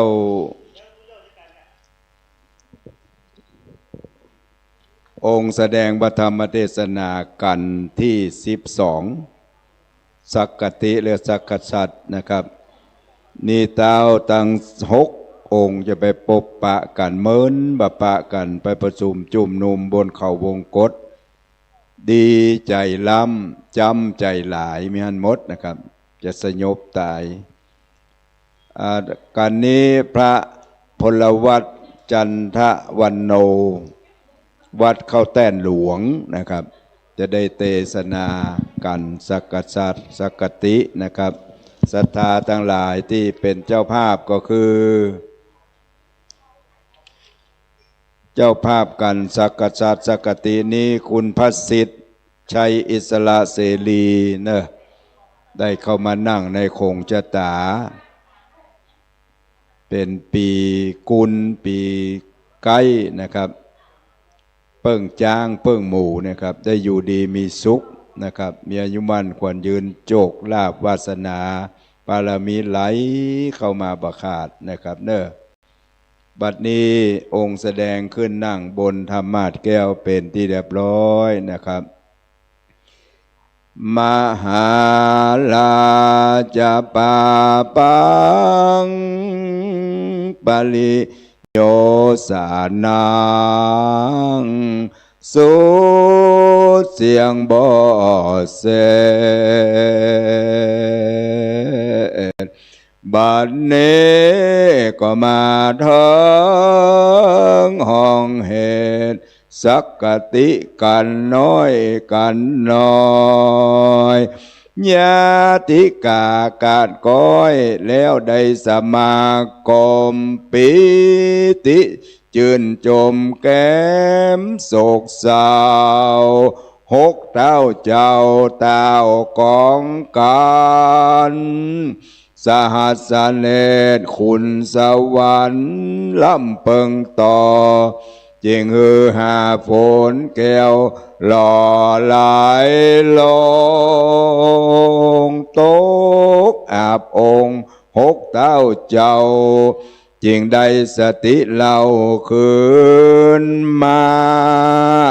ตั้งเสนาจมนมเท่าตั้งอามาตย์เก้าและหมู่โยธาตั้งฝุงประจาจุดาวปีติจื่นเยือกยาวจื่นเจยบานพร้อมกันมาอาราธนาองค์พระองค์คานทิลาศว่าขอมือเป็นเต้าภาพเมืองไตนับกาถาสายบ่เศร้า36บ่เป่าสังขญาขอลูกศิษย์พระสัทธาตนสักสวาดเนตรนางเนื้อธรรมาสแก้วแล้วเมตตาเทศนาธรรมอนุกรรมปิมังปัจจังอาราธนังกะโลมา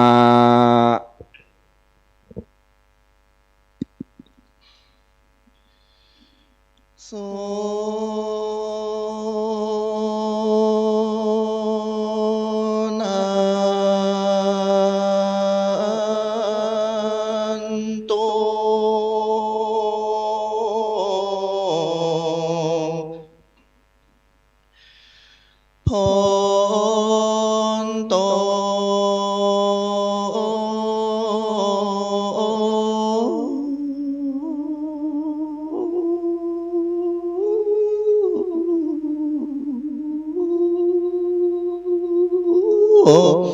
ฟังลาจุงฟังลา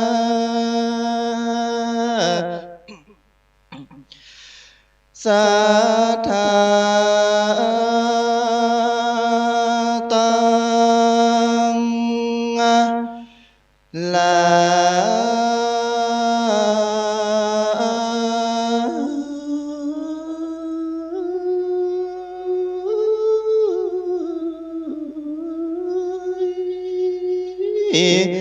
ต่างยิ่งใจหนุ่มเท่าที่ปากันมานั่งฟังธรรมในวันนี้นะ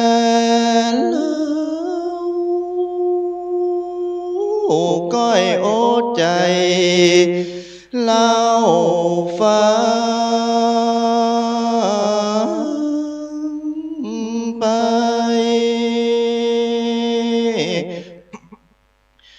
บัดนี้อาตมามอนนั้นจากเล่าจาก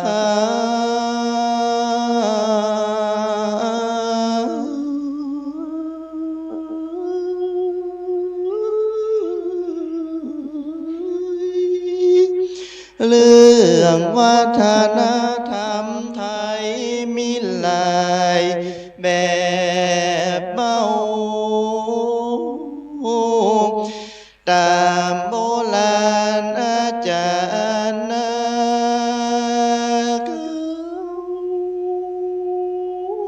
ได้สืบทอ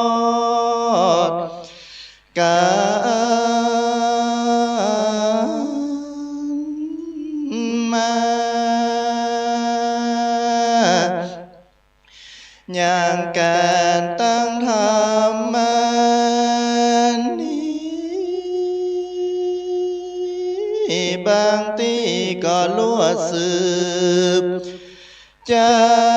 ตา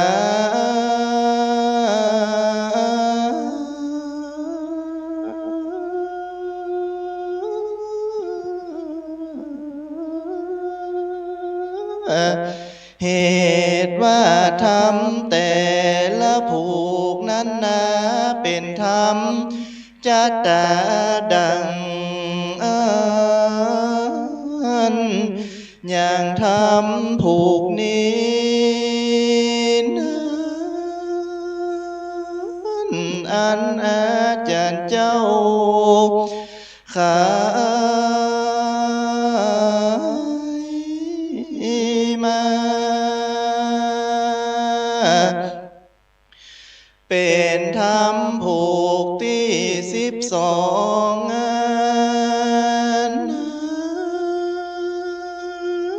เป็นธรรมสืบจะตา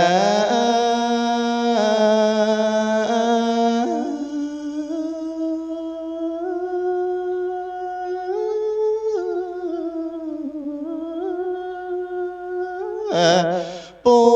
ที่เกิดปีกุลนั้นนะชื่อว่า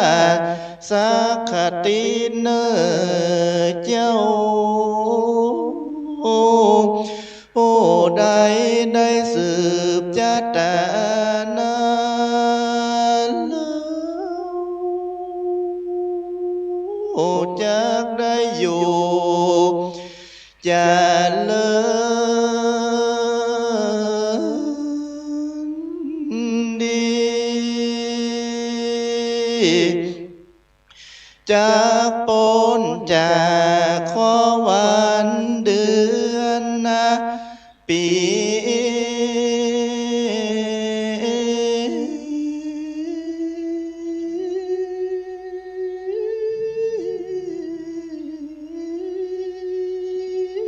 อยู่สวาสดีทลาบกุมเท่าจากมีโจกมั่งมนตุน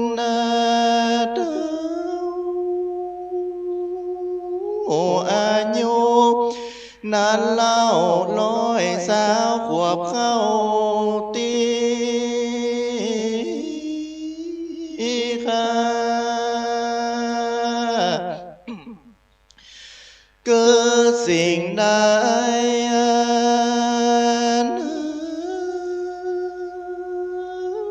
สมปรารถ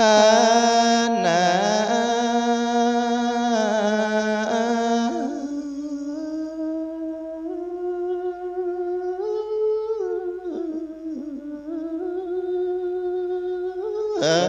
ขอปวงเทวารักษาพอเฝ้า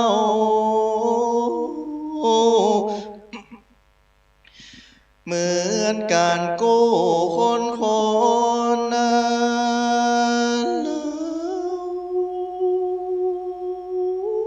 ตั้งหนุ่มเท่ากูค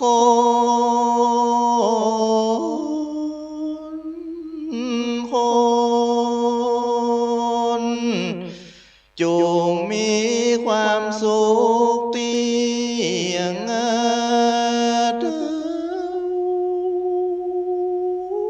กู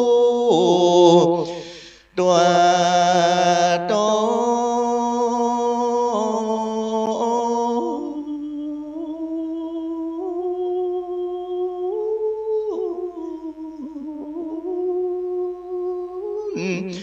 สุขในเมืองคนสุขในโลกนะ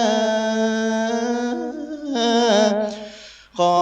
อวยพรให้ลุงแป้นจุงมีโชคเหมือนการกู้ค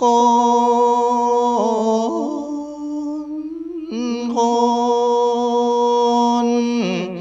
วันนั้นและนะ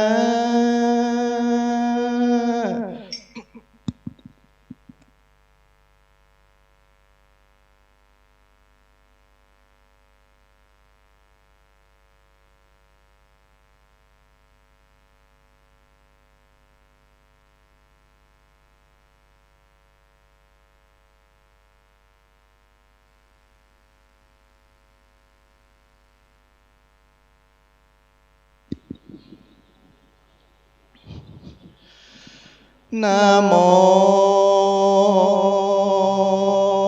ตัสสะภะคะวะโตอะระหะโต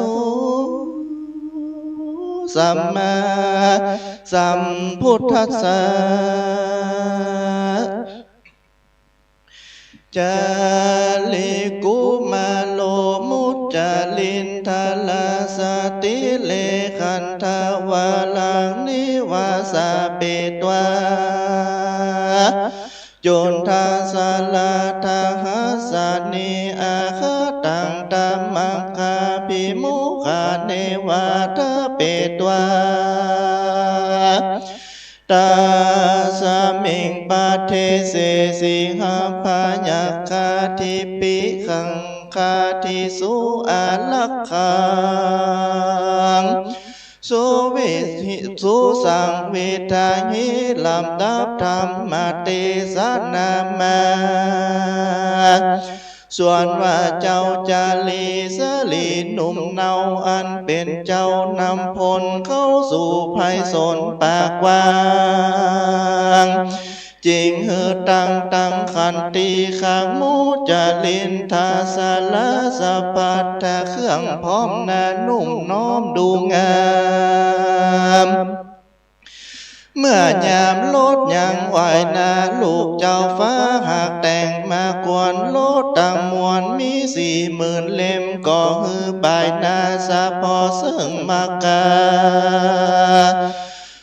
คนรักษาอยู่บ่ขาดเพื่อปองเนื้อหายละเจอสิ่งฝูงกะทิ้งและจ้างเสือโคงอ้างกินโค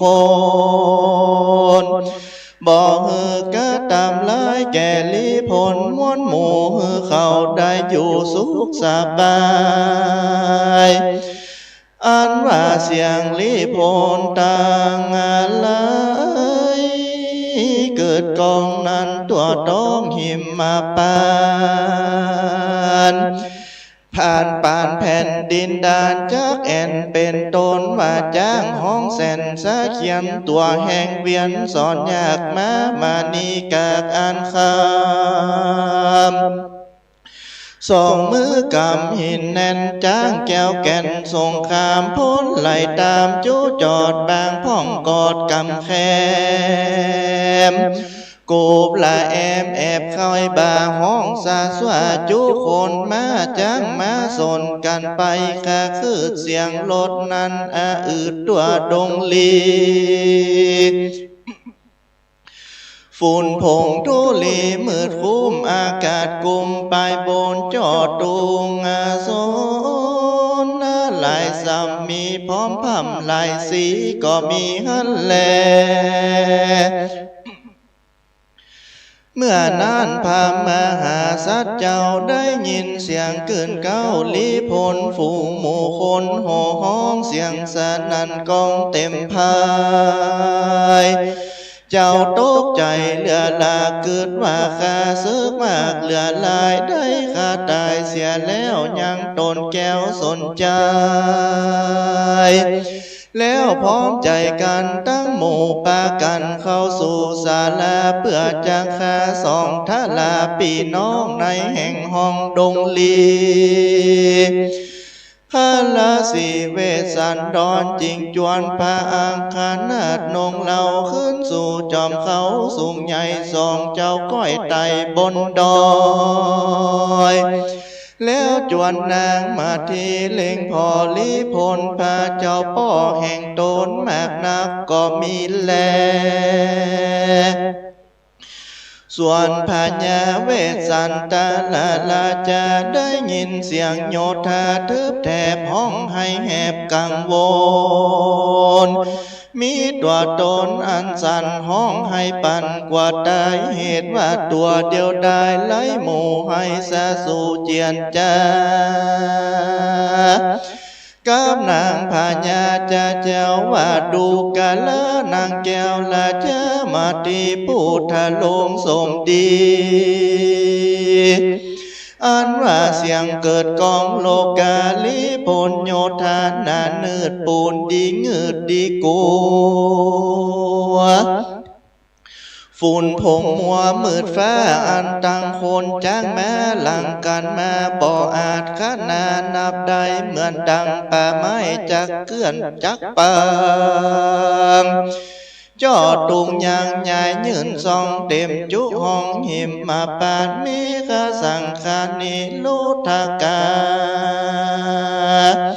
ดูกาละนางนงคานเจ้าปีเฮาตังสองนี้เหมือนเนื้อในโดงอันผ่านป่าจงใจจอดหือมวยหมอดมอลันนาล้อมกันมาถูกจ้องเปื่อตกปองลูคุมแล้วก็ลุมกันแตงโดยหอกเทียนกาฟันโดยผ้าเทียนคมหือจีวิจมมวยหมอดบ่อหือหลอดต่างตาย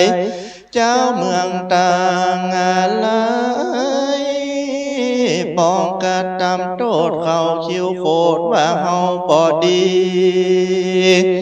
ครับสองเฮานี่มาอยู่ป่านางก่อแอวลาสะแวงหายังพาลาลูกไม้กันแม่ได้ก็รีบปามาเลี้ยงสองตาลาตั้งกูปีนี้ก็อยู่สบายกูปีนี้ก็หากำลังบ่ได้แถมอดหลายโมโยธาบัดนี้สองเราลาปีน้องจังถูกต้องโอนตาลายจะขาดใจตายในป่าบ่อล้างว่าจักใดคืนเมืองจะแลส่วนนางละเจ้ามาที่ได้ยินพระราศีกล่าวดังอาจนางก็มาเลงนะโมเสนาลิพงโยธามีบ่อน้อยใหญ่เป็นถอยดูงามนางก็หูความว่าเสนาตนแต่ก่อนจากเล่าลมพระหม่อมจอมหัวบ่ฮือตกใจกลัวสะดุ้งจิตแตกฟุ้งเวทนาจริงกล่าวว่าข้าแด่พระเหนือหัวจอมตายเจ้าอย่าได้สลังในป่าละมีตนเจ้าทาลัดซอยสลีสัพพัญญูตัญญาณ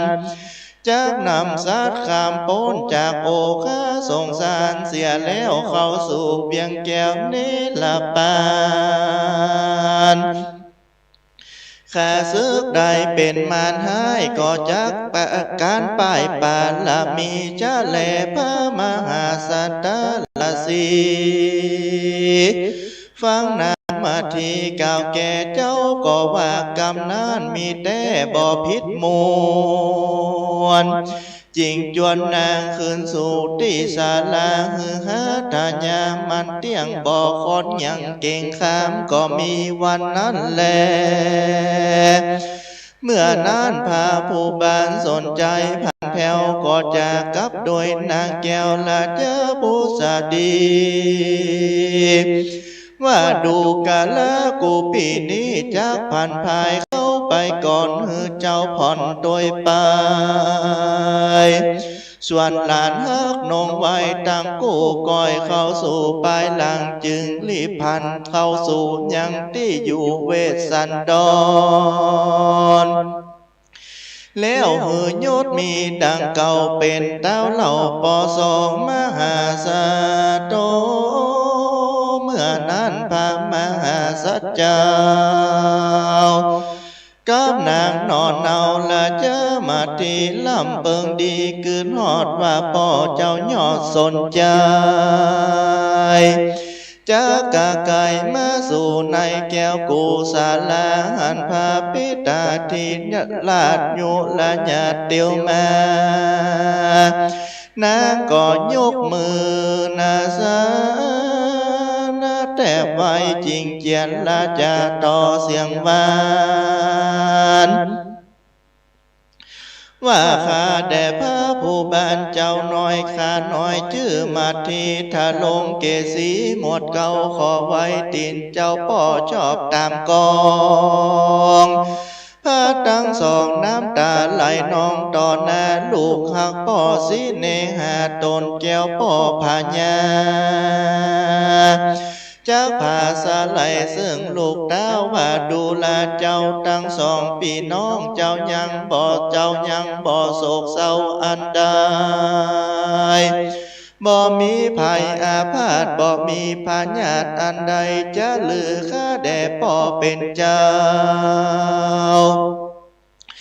เพื่อข้าลูกเต่ามีกำพาธนาใดคือไม้ไตแก่โลกามีพาญาอันหูยิ่งหูจุสิ่งในธรรมข้ากะตำเจ้าจาลีและกันหาเป็นปาลามีบ่แพกแลกเอาพาญาสัพปัญญูโลกานั้นเป็นสายสืบเชื้อเป็นที่เอื้อเฟื้อใจเติงบ่ได้เถิงปุตตาพิเศษอาติเลกลาจาพามานาพาลาน้ำกว่าตีแล้วนำจำไปตีหลังใสจำแล่นเหมือนดังใจน้อยแก่นตีงัวนั้นจาข้าแด่พ่อพญาเป็นเจ้ายังลูกหลอดเมืองใดสองสายนาใจนาต่างโกพี่ว่าพ่อหูข่าวสองสลีจุงเอาข่าวสารดีมาเล่าฮือใดลูกเต่าสะปันนั้นเติมเมื่อนั้นเต้าบาลมมาสนใจจะใครข่าวสารฮือแจงพระจริงแสงกล่าวว่าดูกาละลูกหาแก่พ่ออันว่าลูกน้อยหนอสองคือพามนำเมื่อหลอดแล้วลานแก้วปูถึงเมืองป้อบ่ฮือเครื่องใจเจ้าลวดไทยลูกเต้าออกเป็นไทยของอันใดบ่น้อยอันและร้อยไทยกุมารตามดังเจ้าหากสั่งไว้บัดนี้ป่อใดลานตั้งสองยังมาจอมหลังกูอ่านจะเข้าล่อศาลาที่นี้แลตั้งสุดว่าเมื่อนั้นพามหาสัตว์เจ้าได้หูข่าวสารนิทานลูกตนพ้นเป็นข้าวายนาเป็นไทยมีใจจมจืดแล้วตนจักเจรจากับโดยพญาตนป่อว่าข้าแด่พ่อพญาเป็นเจ้า โยดตัวเต้า4 ปีป่อนแม่ยังคอยอยู่ดีบ่ใครบ่ได้โศกต้องการได้ยังสุขใจพำพร้อมบ่ลำบากการใดส่วนนางสลีนงไว้ตนแม่บ่เท่าแก่ปานได้ตายังอาศัยนาไว้วิ่งงามไว้สิ่งเสมอดีและลือพญาสนใจตนเป็นเจ้าก็แก้วซึ่งลูกเต่าสาปานแวดดูกันละเจ้าลูกหักแก่ป่อเป็นเจ้าเต้านอ4 ปีโลดยังมีหลายซ้ำบ่ลุล้ำอันใดจ้างไปแสนตัวใหญ่แม้ตัวใสอันคำยังก้อยจำนำทีดีทีทวนหือป่อขีดเดียวไปไผ่ไตก็สุกมากเข้าของแหกเจือโจรฝนตกดีบ่จ้าไผ่ฟ้าอยู่ดีมากนักแลส่วนนางแก้วละจ้าผู้สดีจริงมีใจกึดลอดถึงเต้ายอดดัง3ว่าบาดนี้กูควรเข้าไปสู่แก้วกูแห่งตนนางโกดแฝดหมายหูดังนี้แล้วนางแก้วละเจ้าผู้สดีก็เข้าไปสู่สำนักลูกของตนนางก็ปานมมือใส่เกาอินดูลูกเต่าแม่เป็นทุกข์นี่เสียสุขลำบากไผ่ฟ้าหากครับนี้จาก4 ปีแหล่งลานางมีน้ำตาอาบนาหันลูกกำพร้าถนอมตายส่วนลูกแก้วจาลีและกันหาอันเดียวแม่หลังคาคอยมีเด็กน้อยเป็นปอลิวานเข้าสู่อารามตนแม่แต่ไก่ตานางพญาก็ห้องให้เล่นไปหาส่วนกูมาละตั้ง2 งามแง่หันแม่มาแต่ไก่ก็เล่นเข้าไปหาแม่ห้องให้พับแผ่ปูนผานีนางมาที่มีน้ำตาไหลหลังนางรีบเลี้ยวหันหับลูกเต่าแล้วนำเข้าสู่ศาลานางพญาหักลูกฮ้อนหายถูกเถิงใจเมื่อนั้นแลมาตาปิตาโลอ่านว่าพ่อและแม่พญาเลิศแล้วหันลูกแก้ว2 ล้านหัวใจบ้านผ่องแผ้วสยบเต้ากองกัน2 จอมทำบ่อาจตั้งตนอยู่ใดก็ห้องให้สยบตายตาโตในกาลนั้นเสนาอามาตังอะไรนะ60,000 คนบ่อาจทะลงตนอยู่ใดก็ห้องให้สยบเต้าลงตั้งมวลก็มีแลที่นั้นพญาอินตาในทิพเทพเต้าไทยเวทนาว่ากูอินตากวนโหดหลอกคือฝนตกลงแล้วต่อเสนากับตังพญาหนอเต้าหือตัวดาวอาสะลมเนลามิดฝนตกลงมาหือเป็นโบกกาพัดตอดตกลงมาจุดาวยังตีประสุมจุ่มนุ่มเต้าขัดติญาลาดตัง6 พระองค์ในเมื่อฝนตกลงในแห่งห้องอาสะลมอันว่าเต้าขัดติญาลาดตัง6 ตนคือเต้าพญาสนใจตนเป็นป้อนางนอนลาผู้สดีเวสันตะลาสีเจียงเจ้านางหนุ่มเนาแม่มาทีจาลีสลีงามแง่นางแก้วแก่กันหามาสุ่มจุ่มนุ่มกันในศาลากูแก้วมีอยู่แล้วยามใดก็อันจุลีว่าปอกพญาสนใจ พระบาทดาวบุญเหลืองแพร่นางเมืองแม่เจ้าอามาตย์เก้าเสนากับโยตามวนหมู่อันเข้าสู่อาสะลมก่อนยอมมือปราโนมมาใส่เก้าไว้ละสีเจ้าจุโอนอาลาธนาตนพระเจ้าเจิญปกเต้าเมืองที่นันเนืองไว้กับกรมนากับอาลาธนาว่าข้าแด่พระบุตรตนวิเศษเจ้าจุงทะลงเป็ดเป็นพญาเสวยลาจาเป็นเจ้าจ้างเผือกอาจหรือจะไปเป็นพญาตนใหญ่หือหมู่ไผ่ฟ้าจมบานเป็นเจ้าจ้างสารงามเลิศแล้วเป็นเจ้าม้าแก้วใสอ่านคำเป็นเจ้าธรรมแก่ไผ่ฟ้าเป็นเจ้าฟ้าลือจาขออาราธนาเมืองแด่กวนแก่เจ้าแม่มาทีจุกละขอลีวางไว้ตั้งกะเจ้าใส่ลูกไม้พาลา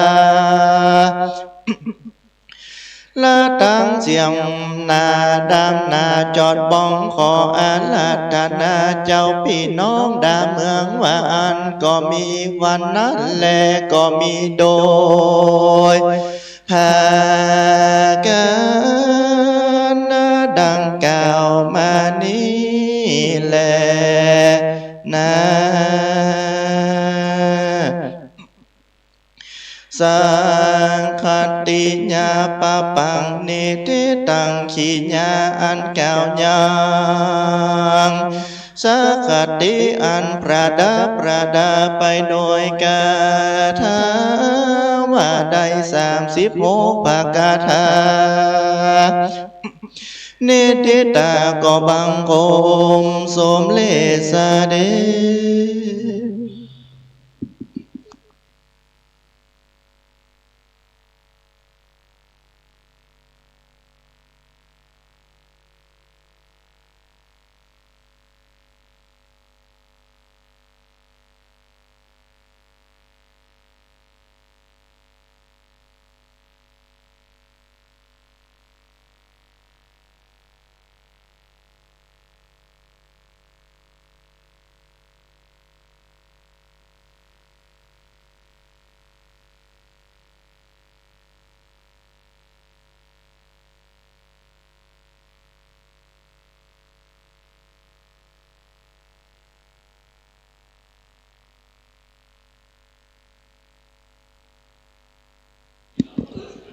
สาธุจบไปแล้วสำหรับธรรมมัตเตศนากันที่13หรือกันที่12นะสักคตินะหรือว่า6 กษัตริย์นะ6 กษัตริย์นี่มีไผนะก็คือพระเจ้าสันใจพระนางพุทธดีพระเวสสันดรพระนางมัตสีเจ้าชายชาลีกันหาเจ้าหญิงกันหา6 กษัตริย์มาพบกันแล้วก็สลบว่าสลบลงไปเพราะว่าได้ดีใจมาพบกันป้าอุ้ยแม่อุ้ยพ่อแม่ลูกหลานพบกันเปิ้นเลยตั้งชื่อกันนี้ว่าสักคติหรือฉอกษัตริย์คือชักกะนี่แปลว่า6เพราะฉะนั้น6 กษัตริย์เดินดงมี36กาถา36 กาถาปีกุลปีหมูเป็นปีเปิ้งโดยการเทศนาธรรมโดยพระพลวัตรจันทวันโนอันนี้เป็นเด็กปั้นของตำบลสันทรายหลวงเฮาเนาะวันนี้เต้นปีไปก่อนวันหน้าค่อยติดกันเทศถือว่ามาขึ้นเวทีเพราะว่าปีเลี้ยงก็ให้กำลังใจกันอยู่ตั้งลุ่มไผ่จะเอนโดมาเติมกันลูกกันหลานก็เจริญปอนเนอร์ต่อไปนี้เราจะได้ถ ถวายกันเทศนะโดยเสียโอพระสิทธิ์ชัยอิสระเสรีจากหอจกนิวชัยอิสระเสรีถ้าใครอยากได้อะไรรถรถมอเตอร์ไซค์น้ำมันเครื่องยางรถยนต์ติดต่อได้ที่หอจกนิวชัยอิสระเสรีอะไรยนต์นี่โฆษณาเพราะว่ากินข้าววันมา14 ปีละอันนี้ก็ต่อไปนี้เราจะฮับปอนโดยท่านพลวัตรจันทวันโนติดกันเทศนะอ้าวสาธุเดี๋ยวตุลุงวัดเขาแต่น้อยติดทีหลังวันว่าขึ้นธรรมาสแล้วจะมาลงละวันนี้นะเจริญนมัสการได้ปั่นปอนให้ญาติโยมเนยะถาวาลิวหาปุราปาลิปุเรนติสาคลังเอวเมวะอิโตทินังเปตานังอุปกปปติอิชิตังปะจิตังตุมหังคิปะเมวะสมิจันตุสัพเพปุเรนตุสังกปาจันโทปะนาลโสยะถามณิโชติลโสยะถาภวสปีติโยวิวัจจันตุสุปโลกโควินาศตุมาเตภวะตวันตะลโยสุขีติคายุโกภวะอภิวาทนาสีลิสนิจังพุทธาปัจจายโนจัตตาโลธรรมาวัฏันติอายุวันโนสุขังพะลัง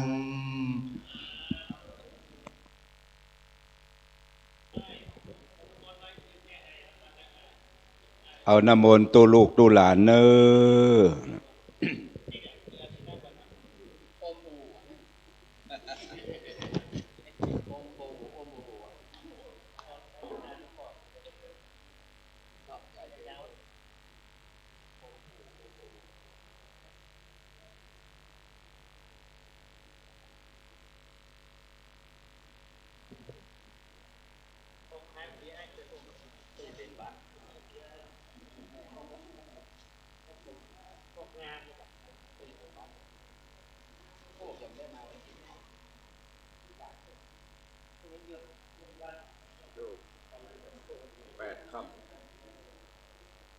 วันจันทร์ตรงวันเกิดตรงวันพระวันศีลมันมาตรงกับวันศีลมันมาตรงวันพระอะไรเนี่ยซบสมตายเขาไว้หรอกซบสมตายได้ปัดพอแล้ววะปัดแล้วเนาะ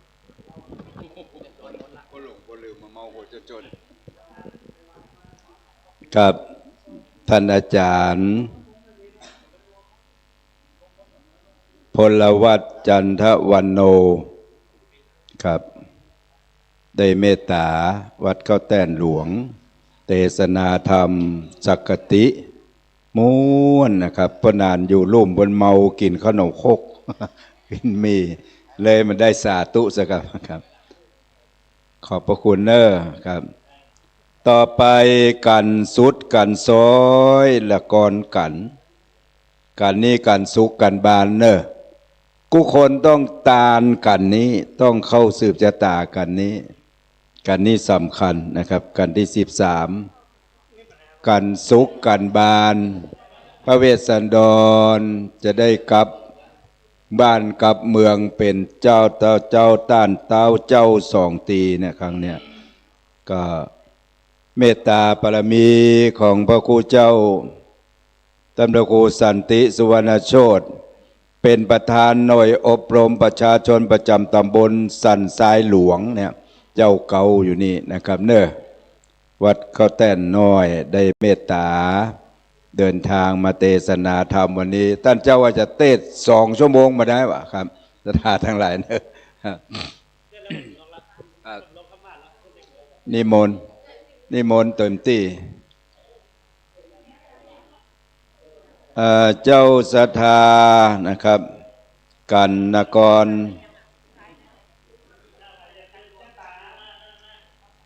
เข้ามาเนอะไปซื้อเมตตาเข้ามาเลยนะครับ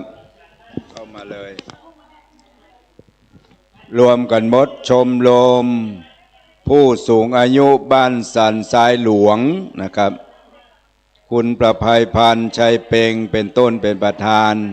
มาเนอร์กูคนมาเข้าซุ้มจะตากันละกรกันสุขกันบานเจ้าปู่เจ้าย่าเจ้าปู่สนใจเจ้าย่าพุทธดีพระเจ้าพญาเวสสันดรพระนางมัสีเจ้าจารีเจ้ากันหานะครับ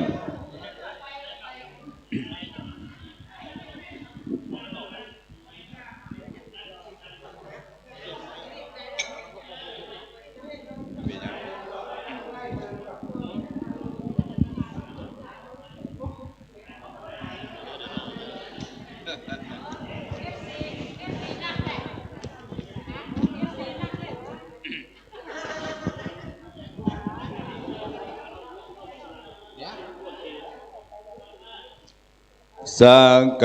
ติปาปังนิทิตังสุเสียงบ่เสดบัดนี้มาถึ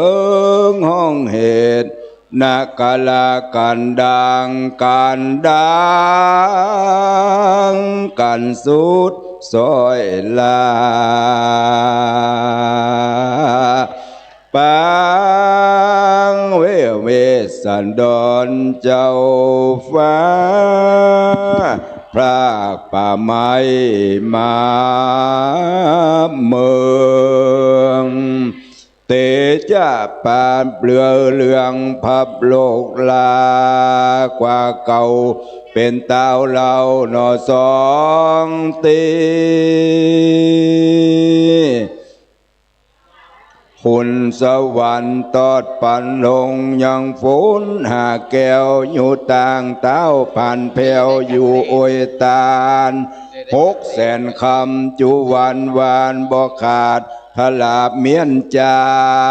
ดเวสสันดร48 คาถาอันบวรอาจารย์จองกล่าวไว้ขอนิมนต์ลูกศิษย์พระเท่าไทยได้โปรดเมตตาเทศนาธรรมขอท่านเจ้าได้เมตตาใส่ละบำธรรมสัก2 3 4 5 บางกันว่าตุลงอิดหิวนิมนต์ยอบยังก้อยตั้งนะโม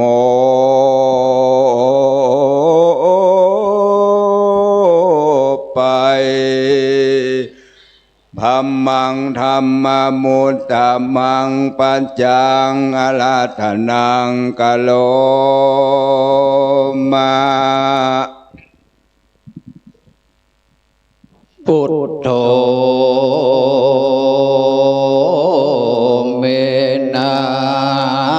โธ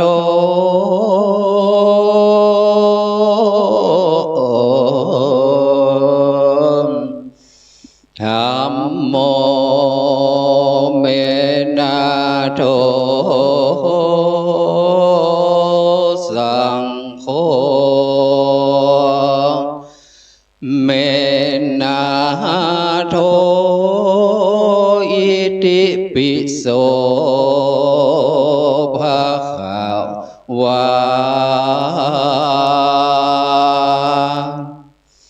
อาลานันขอกร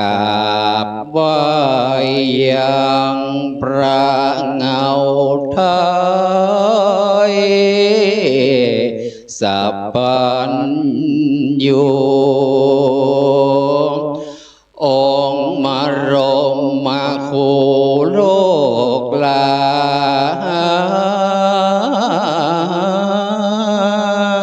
พระพุทธโคดม โทนันนา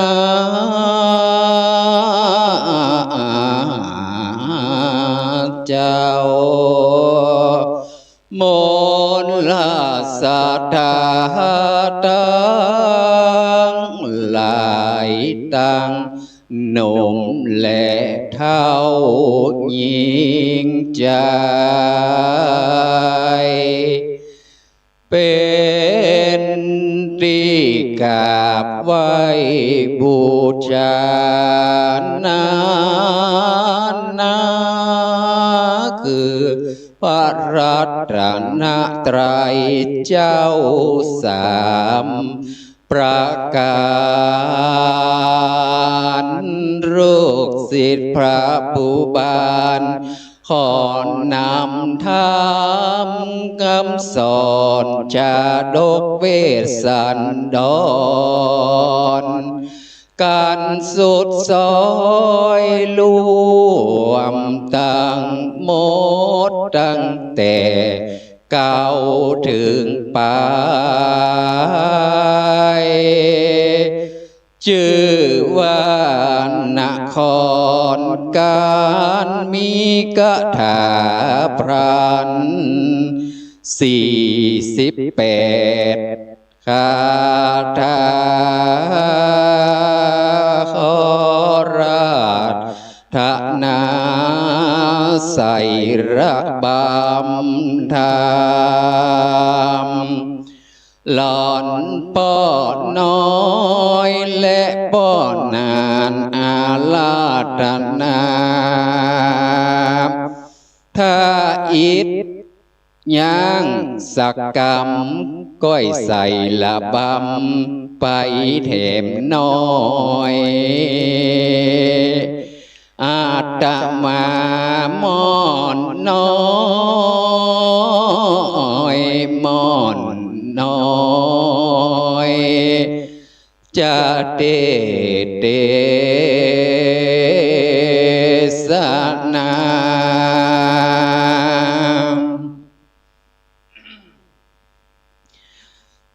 นะโมตัสสะภะคะวะโตอะระหะโตสัมมาสัมพุทธัสสะนะโมตัสสะภะคะวะโตอะระหะโตสัมมาสัมพุทธัสสะนะโมตัสสะภะคะวะโตอะระหะโตสัมมาสัมพุทธัสสะตังสุตตัวมหาสัตโตปิทุราสัตถิงสัลลปันโตอิมังกะถังมหาลำดับธรรมเทศนามาลอดถึงการยอดนครส่วนพระเวสสันดรนอเนาฟังพ่อเจ้าจะไขดังโยธาในและอามาตย์ก้าวกำโอกาสตะวายเมืองพระบุญเหลืองยอดซอยจะกล่าวตอยเจียนจากก่อนได้กล่าวกาถาว่าธรรมเมนะลัดชังการเรนตังปัปปัจจาปัปปะจิยาทะมังกัตตัวจะชานาปะทาเยวะเนขะมาจาสมาคาตาดังนิวาคาเดพระพิตาเจ้าฟ้าบางเมื่อข้าเสวยราชเป็นเต้าอาจ4 ปีโทษข้ามีความเขือกเพราะเจือจาดเผือกอันฮือเป็นตาลบ่ใจการอันไพราชมาดีปากอันจางแก้วหาของเรา เกิดมาเทียมเงาล่วมกลางปางหยาดฟ้าลงมาดังลือจาเขาปล่อยเกียรติจ่าสมเสียดเบียดเราเจ้านิคมเข้าบ้านนอกพับแผ่นขอกพาลาตั้งเสนาและอามาตย์ปานจาลาดยิงใจตั้งกุนนางนายทุกหมู่มาสะสู่สะสนมาขับตนเหล่าเจียนจากคือขาน้อยภาคเมืองมาได้จำศีลภาวนาเสพสร้างในป่ากว้างไพรนาดังลือจาลาธนาคาลูกเมื่อเล่าตีนี้เป็นเจ้าเก่าเสนาเมืองเสวยเมืองข้ายิ่งเครื่องใจจามายินอายนาบแก่ฝูงคนโคเอารีพลคืนเมื่อสู่ที่เจ้าอยู่เสมอเมืองแต่ก่อนเถิดนาเมื่อนานเจ้าสั่นใจที่ลาดจึงไขโอกาสเยียนจะว่าดูลาเจ้าลูกลักแก่พ่อเอ๋ยอันว่าลูกน้อยหนอยิ่งใจอันเป็นสายเจือจาดเป็นที่เอื้อแก่วงวานย่อมบันดาล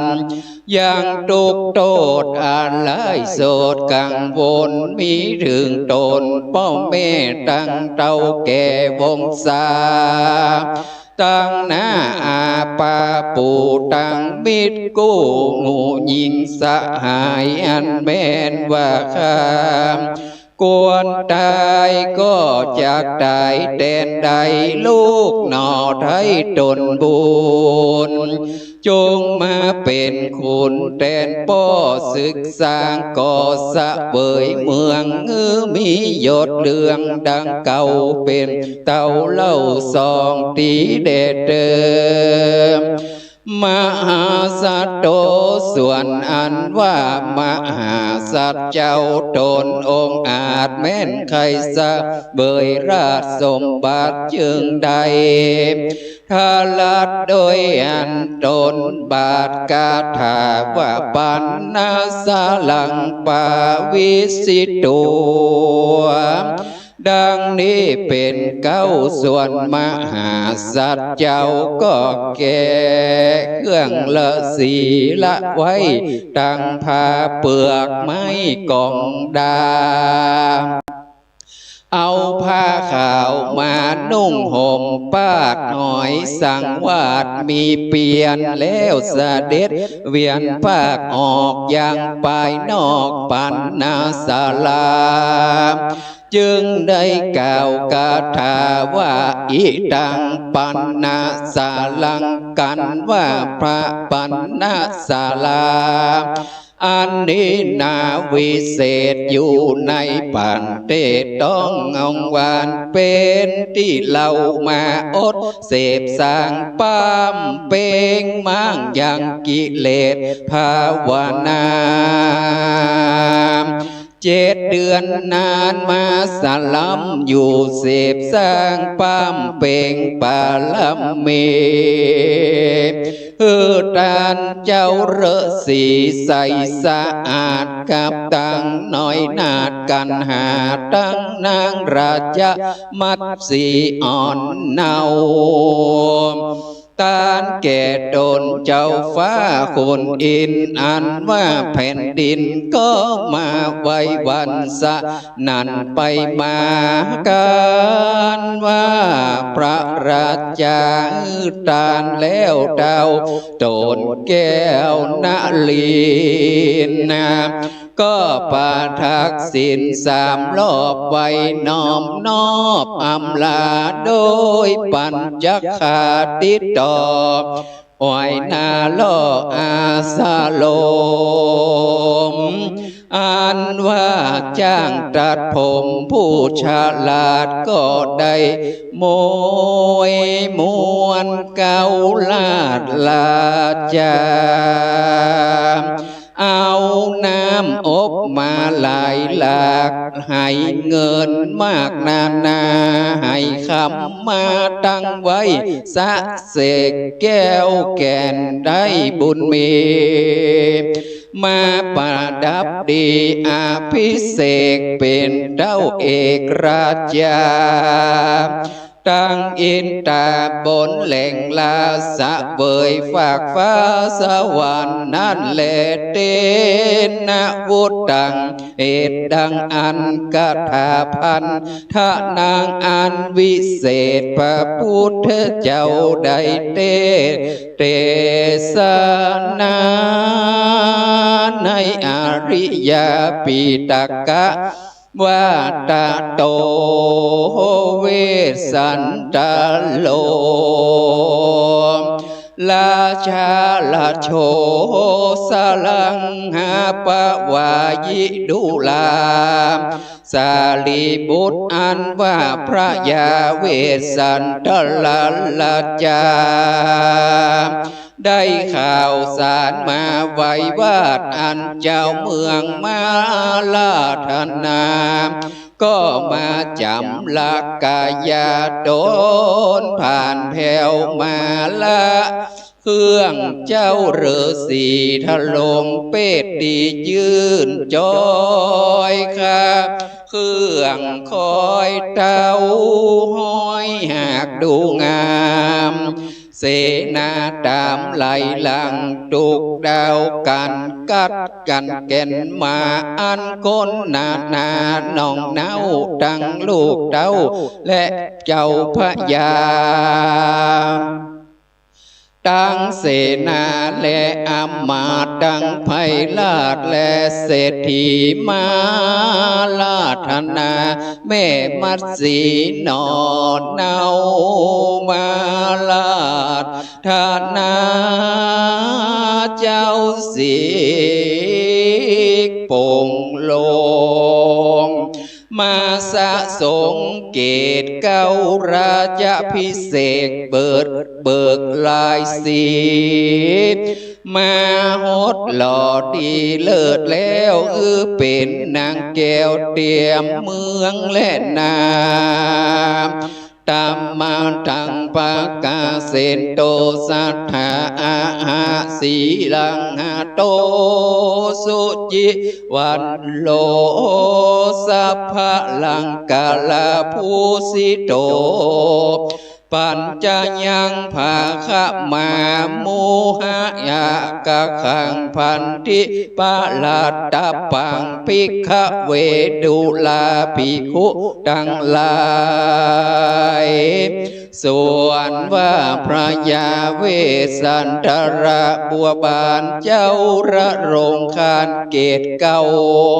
ถ้าลงพาเป็ดฝืนตาลเครื่องอลังการซุบสอดแล้วปะดาปะดาสะปายดาบแก้วสีกันใจ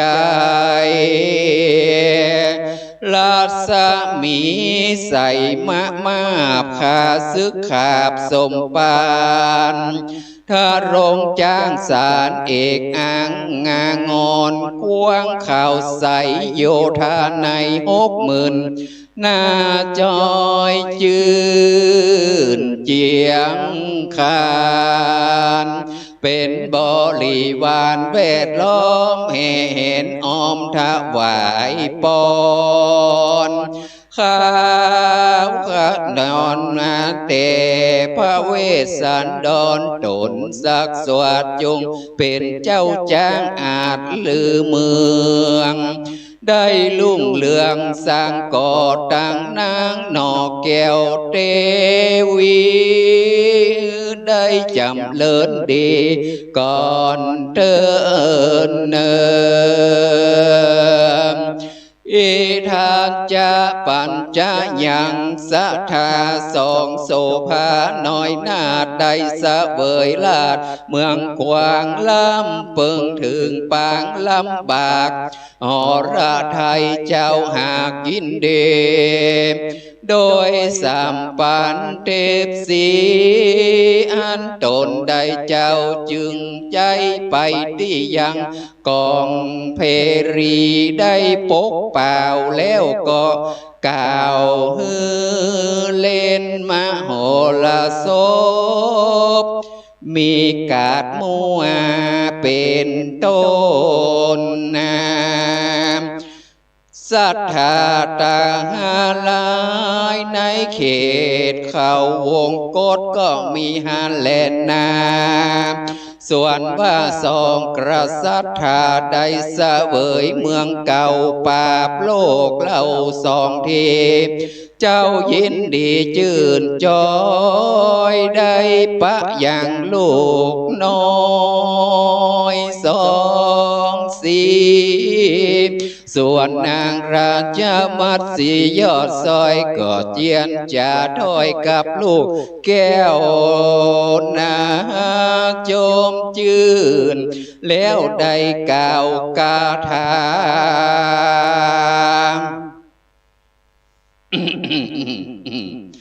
ว่าเอกาทังตังปุเลอาสินิจัง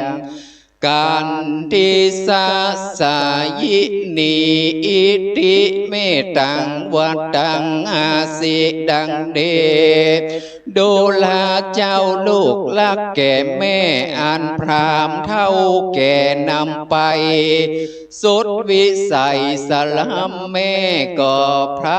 ำพัมกองหาตุกเครื่องกาบอกลายกินแต่ลูกไม้แรงง่ายนอนก็นอนเหนือดินทรายบ่มีศาสตร์ใบใต้ใบไม้ลาดลวดเจียจาง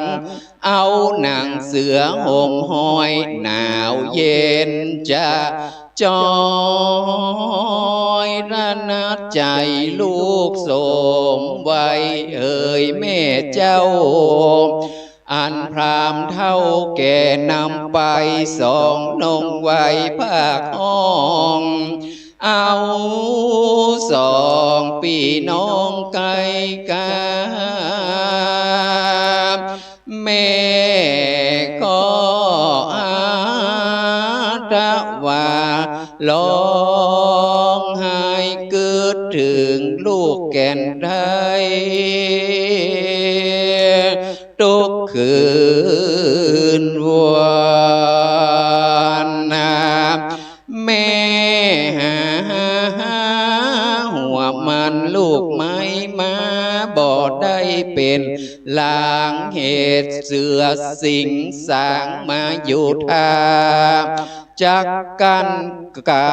กาบคาแม่มอละนาแม่มาสู่ศาลา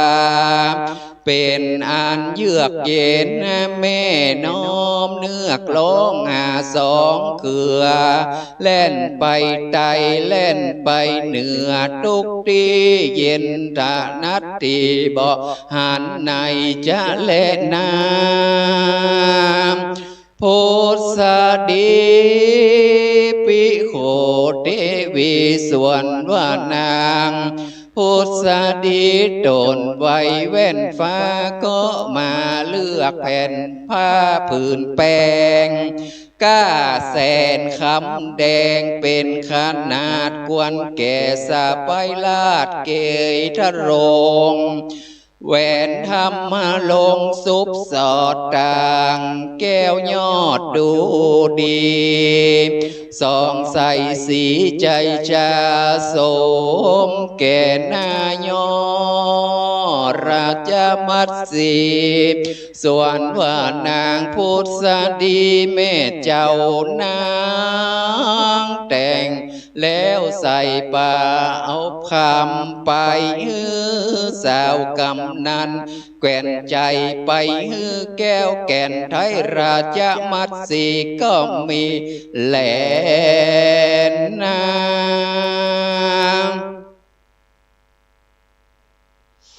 ตามมาทางปากาเซนโตสัทธาอาหากรรมปะสีกันจะกายหลังยางโคมะโกโมทะ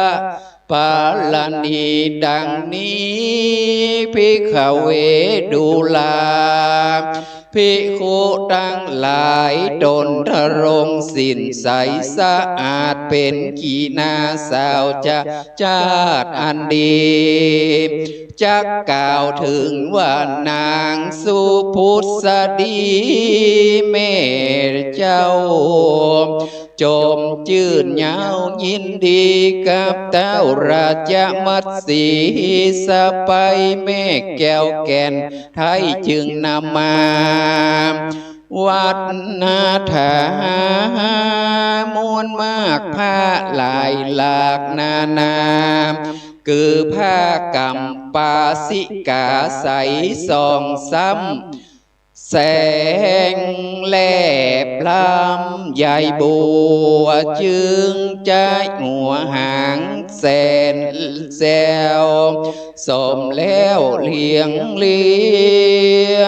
ล้วแสนคำโกลังงามเป็นปอดแล้วโดยยอดได้ใหญ่ใหม่มาแต่เมืองไก่เตดเต้ากวนกาหนองเนาใดแสนเมืองชื่ออุตุม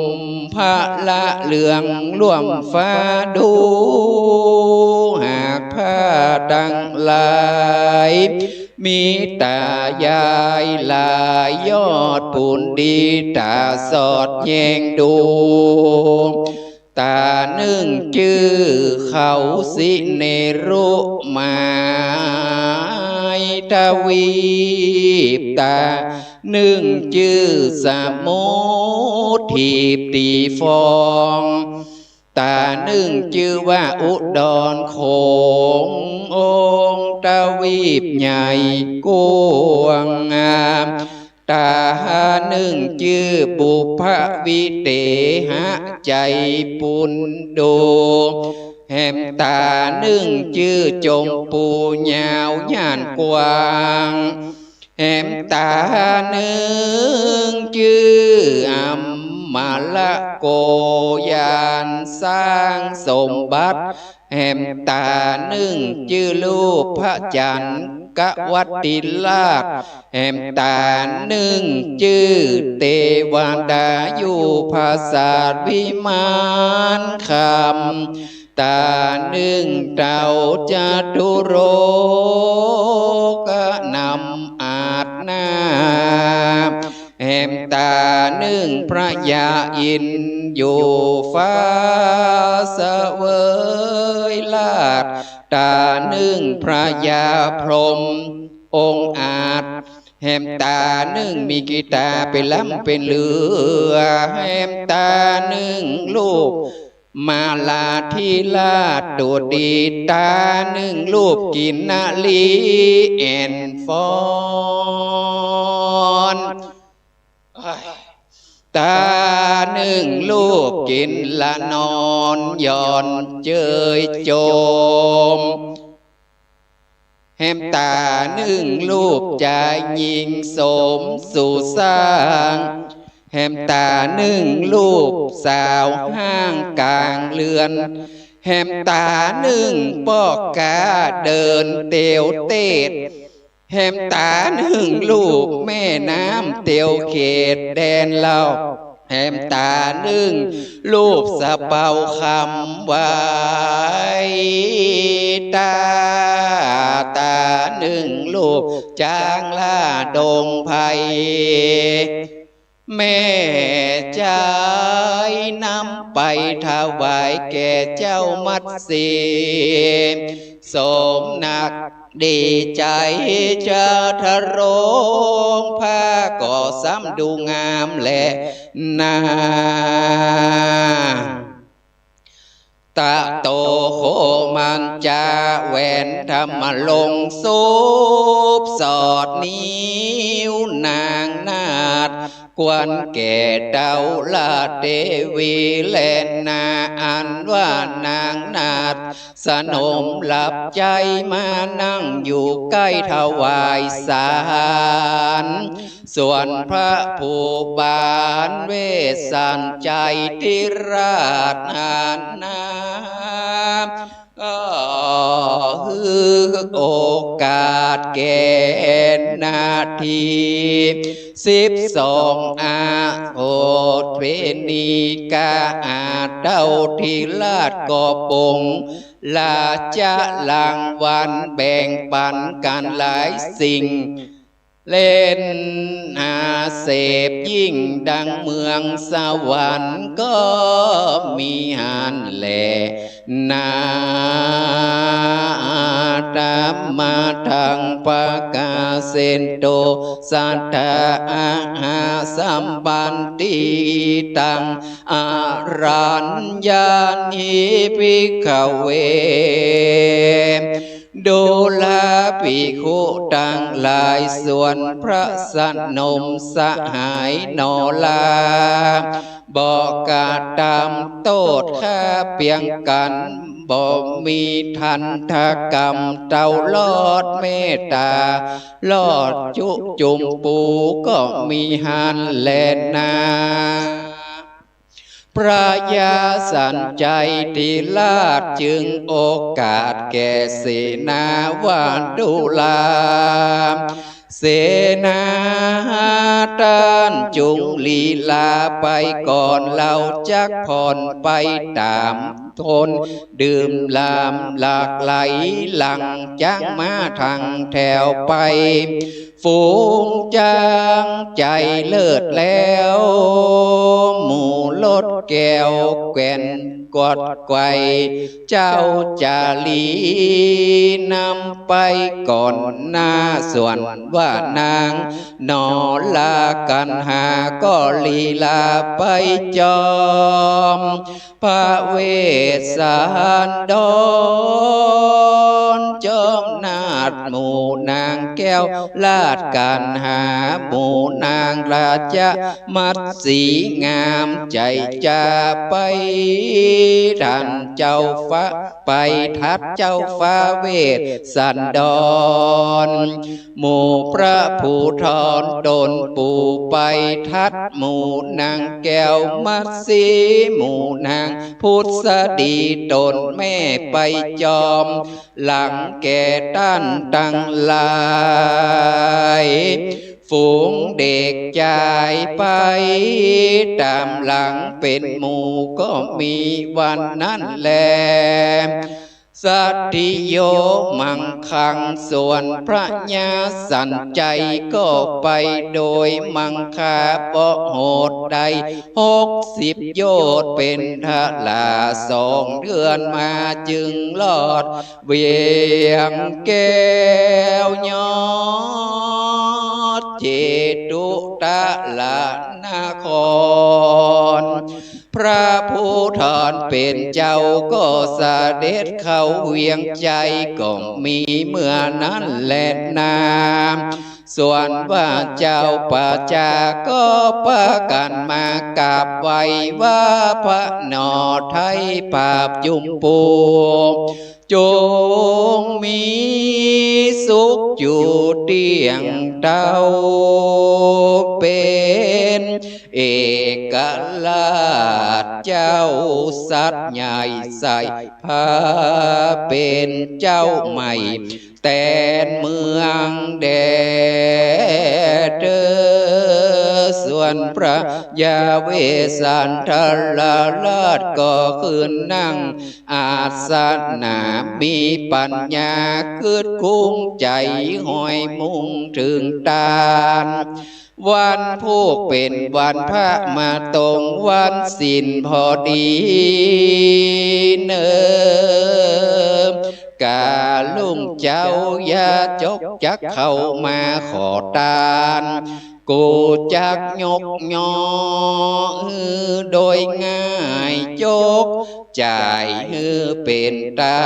านไปไผจะเดิมยอดกันทำปรางสุดซอยก็รีบจกควักแบงละ100-200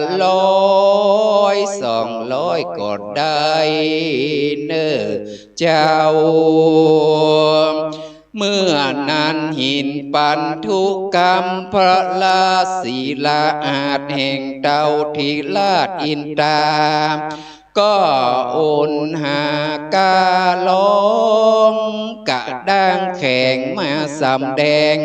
คือมีเหตุแก่พระญาเวสสันดรอันมีใจมอนได้สร้างก่อเกิดใจต่อถึงตานเต้ามานวานตนเลิศแล้วก็คือฝนหาแก้ว7ประการถ้าฝนตกอย่าไปโทษอาตมาเนอะ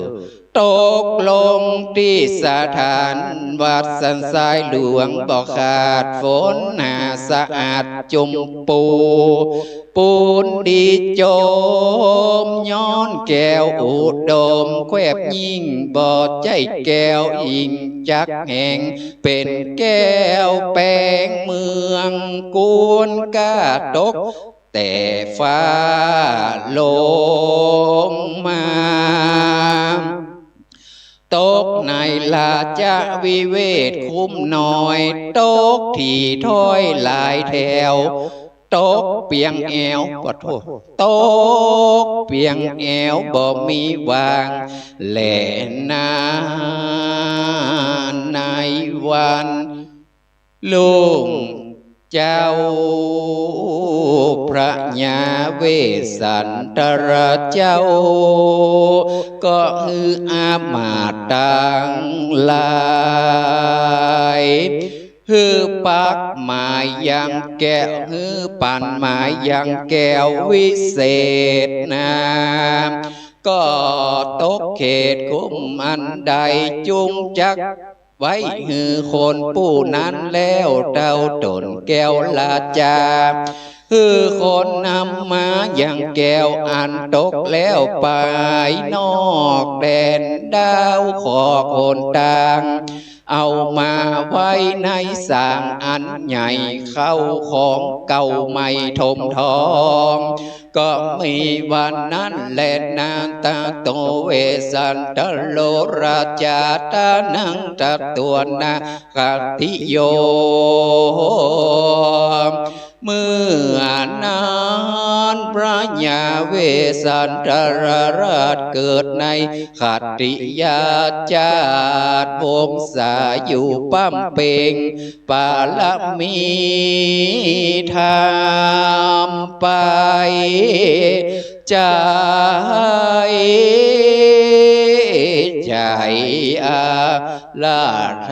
นาทลาบอายุได้120 ปีการเมื่ออินทรีย์กาดก้อยก็ได้ไปเกิด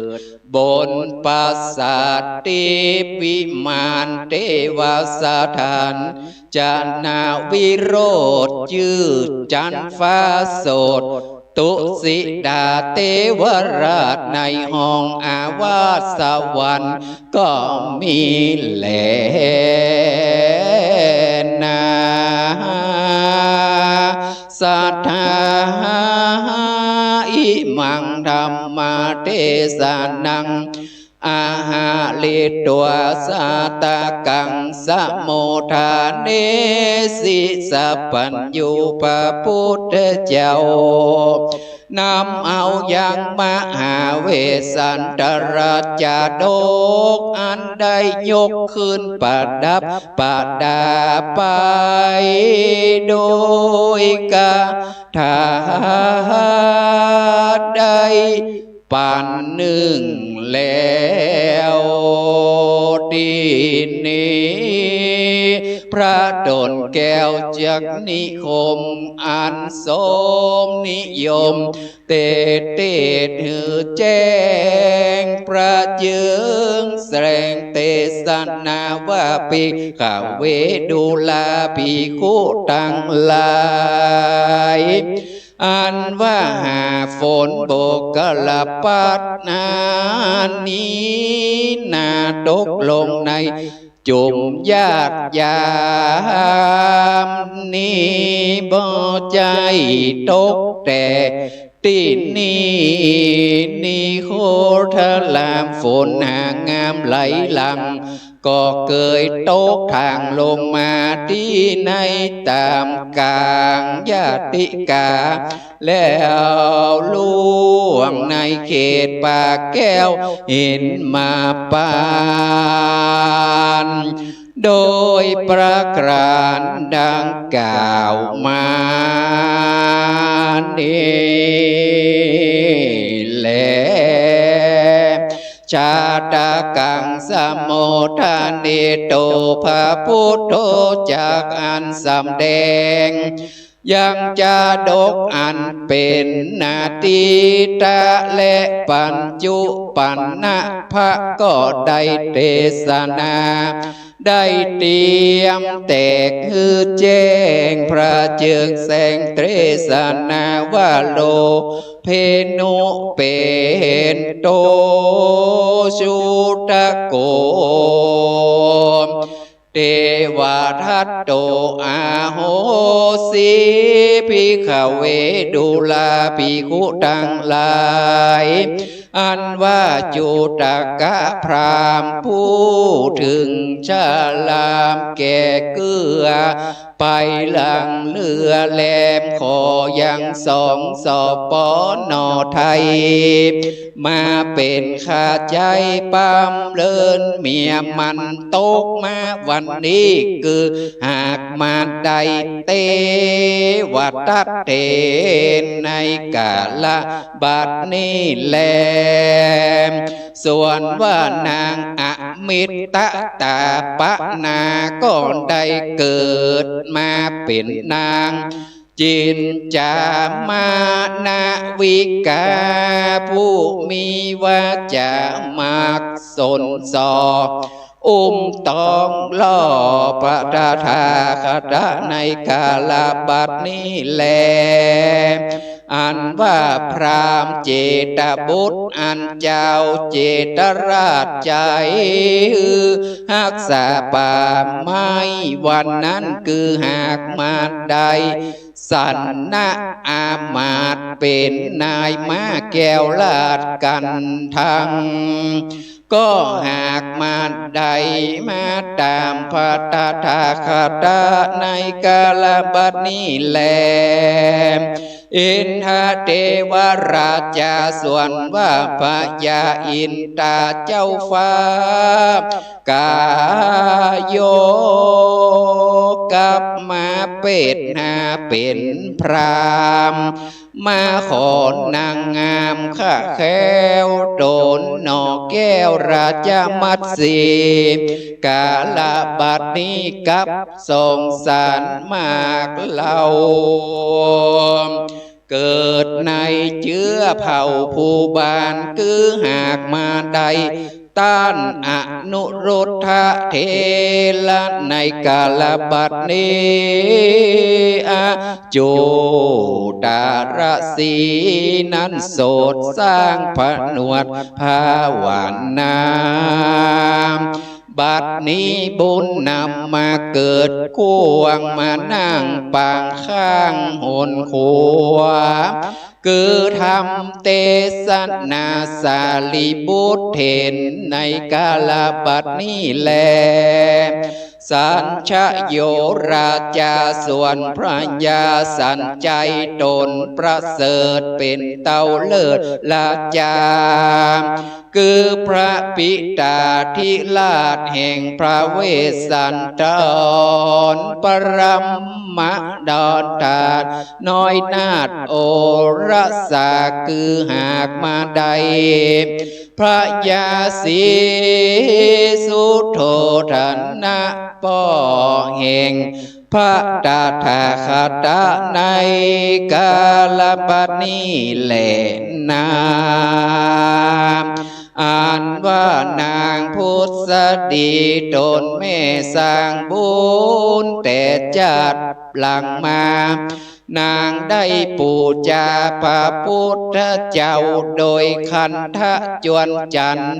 บุญมาตันลอดไก่ผาทนาได้สมปอ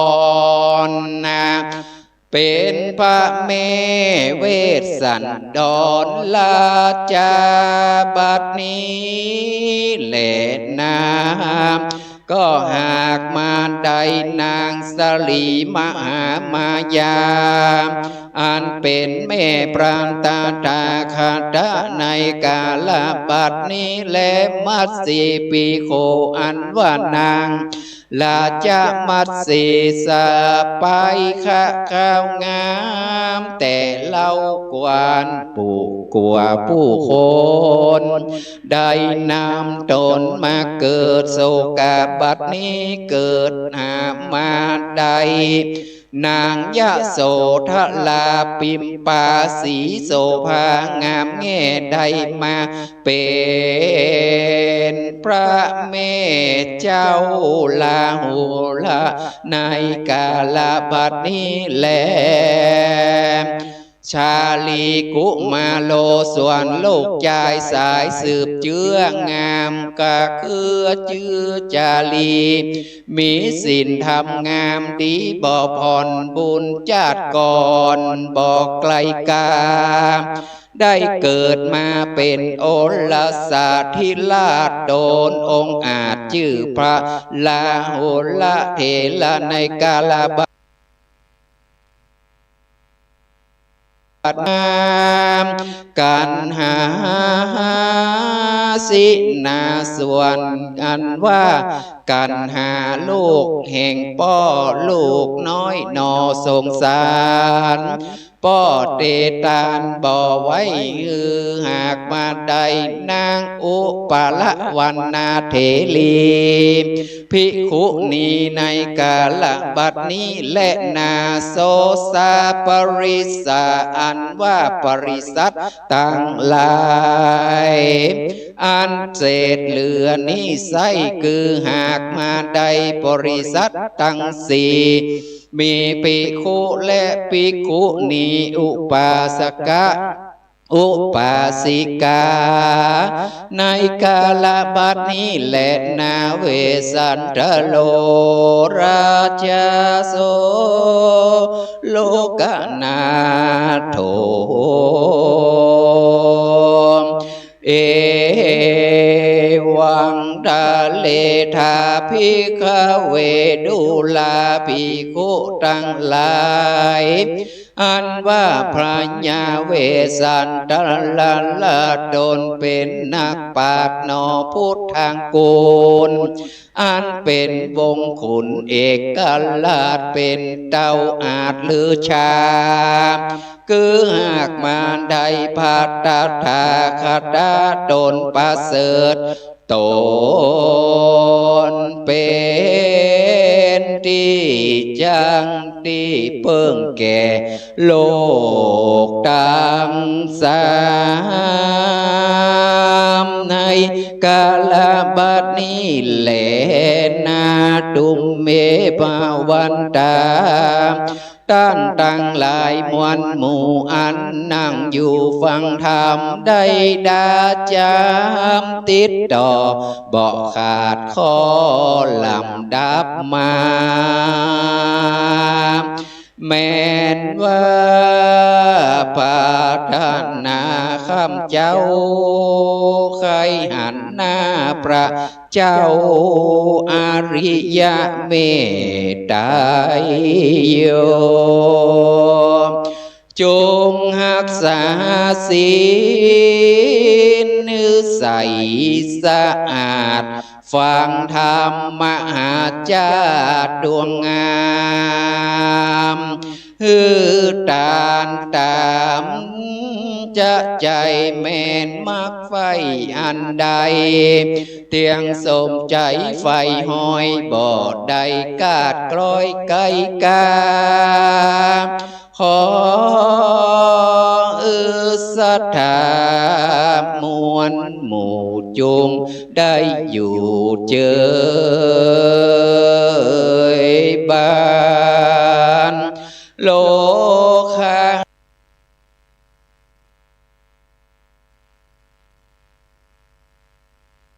หารปัญญาอย่ามาปาดอินทรีย์สุขสวัสดีเดืองเต้าจงมีจุคนเดเติงนักขลากันทางนิติตังขีญาสังวันนาวิเศษจากห้องเหตุนครกันนันปดับปดาไปโดยกถาว่าได้48 คาถาก็บังคมสมเลศสเดอันธรรมยังสาธุกลังกะโลมาเสสาธุสาธุสาธุจังฟ้อนจังลำตั้งแถวได้แล้วเนอกองฟ้อนขึ้นเลยณบัดนี้ฟ้อนปูจาธรรมฟ้อนเฉลิมฉลอง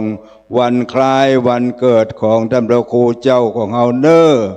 วันนี้เป็นวันดีนะครับเอาจะก้อยตาลมาหลุนเนอะฟ้อนแล้วก็แห่กันเทศขึ้นมานะครับณบัดนี้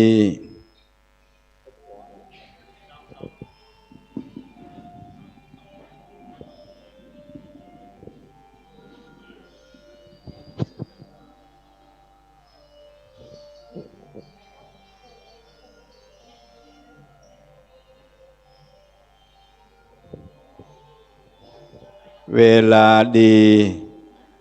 19:49 นาทีได้เลข9นะครับจบสมเด็จเสด็จตะกี้นี้ครับเป็นมังกละใหญ่หลวงเนอท่านพระครูเจ้าก็เทศธรรมม่วนแต่ม่วนว่าแต่นี่ก็สาธุสาธุนับผ้ามีกี่ตาก็ได้ครับจ้างเพื่ออยู่ในป่าสุดยอดสุดยอดสุดยอดศรัทธาทั้งหลายวันนี้เป็นวันคล้ายวันเกิดท่านพระครูเจ้าสังฆบริหารธรรมนูญธรรมคุณโนนะครับผมน้ำมนต์ไปตัวเทวดาฟ้อนอยู่บนนะครับผล150,000ผมน้ำมนต์เนอท่านพระครูมีเจตนาเป็นมหากุศลสร้างธรรมมหาจาตุนะครับเป็นเจ้าภาพเจ้าการท่านพระครูใจปัจจัยของท่านพระครูส่วนตัวหมด วันนี้นะครับนอกจากศรัทธามาให้มาหอมนั่นก็เป็นหน้าบุญท่านพระครูได้สร้างบุญสร้างบารมีขอนิมนต์เอาสิ่งศักดิ์สิทธิ์ทั้งหลายอันมีบุญบารมีของหลวงปู่นะครับหลวงปู่พุทธาจารย์นะครับหลวงปู่พุทธาจารย์ซึ่งก็เป็นครูบาเจ้าเก่าเจ้าเดิมตะกัดอดีตเจ้าอาวาสวัดสันทรายหลวงนะครับถือว่าเป็นปูชนียบุคคลเป็นรัตตัญญูเป็นที่กราบไหว้บูชาขอบุญบารมีศีลธรรมกรรมฐานหลวงปู่พระครูบาพระครูพิธาจารย์ครูบาเจ้าคำตันติกาปัญโยได้มาปกปักรักษาท่านพระครูของเฮาท่านพระครูสังฆบริหารธรรมนุนธรรมกุโนตนบุญเพราะนานถึงว่าตนบุญเนี่ยครับโอ้มาสร้างบุญสร้างบารมีจัดงานในครั้งนี้ใจทุนส่วนตัวหมดนะครับใจทุนส่วนตัวแล้วศรัทธาทั้งหลายก็มาให้มาหอมเป็นเจ้าภาพเจ้ากันขอบุญด้วยเราได้บุญด้วยกันหมดเนอขอท่านพระครูเจ้าได้มีอายุมั่นขวัญยืน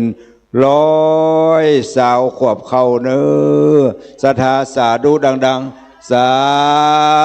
ธุสาธุสาธุท่านพระครูเกิด2517เนาะได้52 พรรษา52 ปีนี้ครับ517ครับ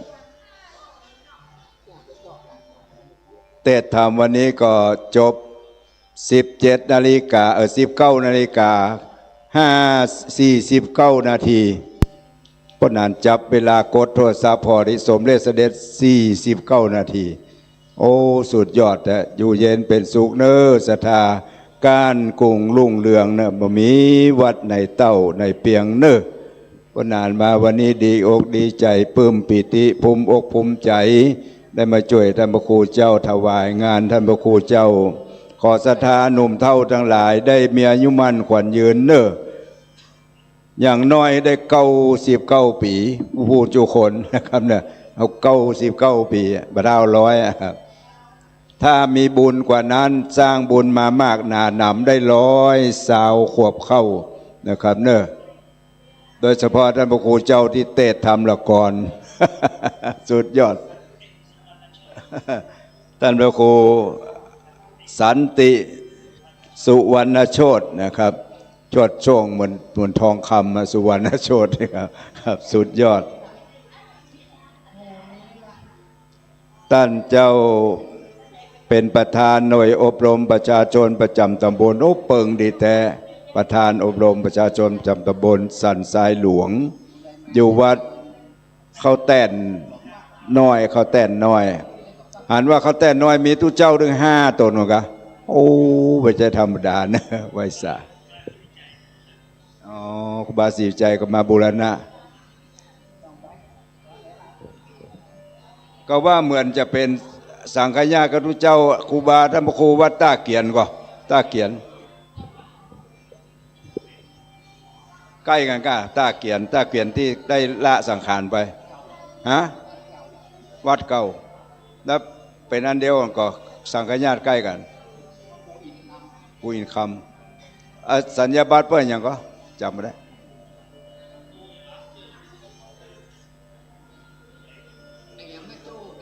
ท่าบอนท่าอย่างนี้นะประคอบปกรประคาพรเพื่อนเคยกับพระครูโสพลดีอู้เล่นกันให้นอนเคยไปงานตำบลอายุเพื่อนปีหนึ่ง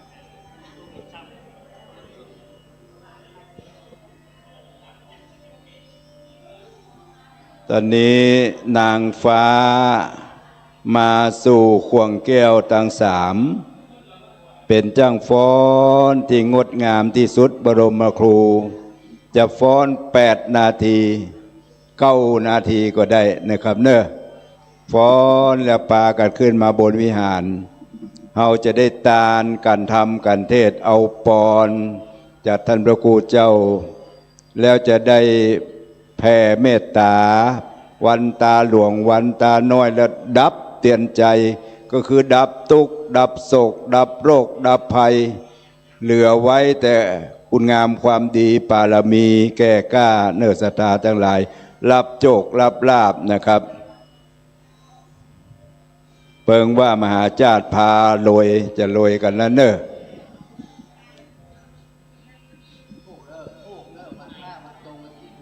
วันพระตรงวันศีลอย่างพระครูท่านพระครูว่านะวันพระสมตรงวันศีลเดือนออก8 ค่ำเดือน5ออก8 ค่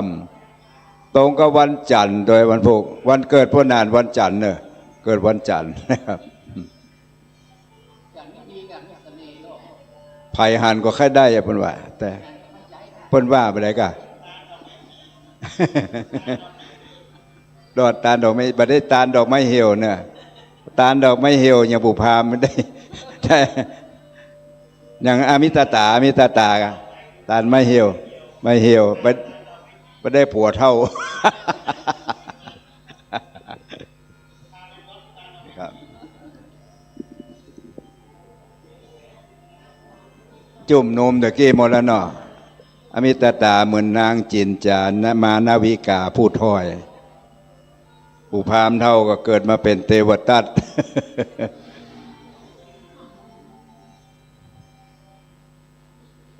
เจิญการเทศขึ้นมาเนอะอันนี้เอาได้ประเคนก่อนเนาะเจ้าภาพกันละกรนะครับกันสุดท้ายขอเจิญเนอะชมรมผู้สูงอายุบ้านสันทรายหลวงคุณประภัยพันธ์ชัยเปงเป็นประธานเก้าประเคนเนอร์ประเคนด้วยกันหลายๆคนก็ได้เข้าไปประเคนด้วยกันเอาตกลงคนเท่าหรอ ไก่เกณฑ์ด้วยกันเอาโมหานุโมทนาเนี่ยสาธุการสาธุ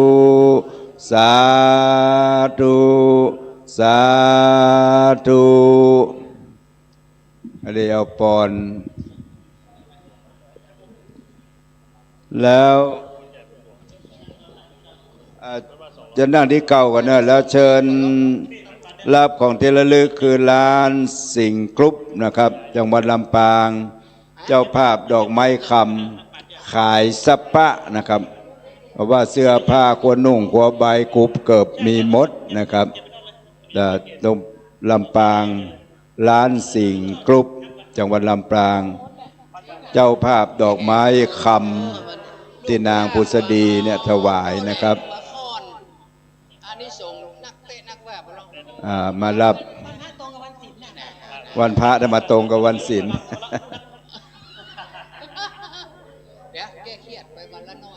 อ้าวกันนี้เราจะได้เอาปอน5 ปอนเนอะ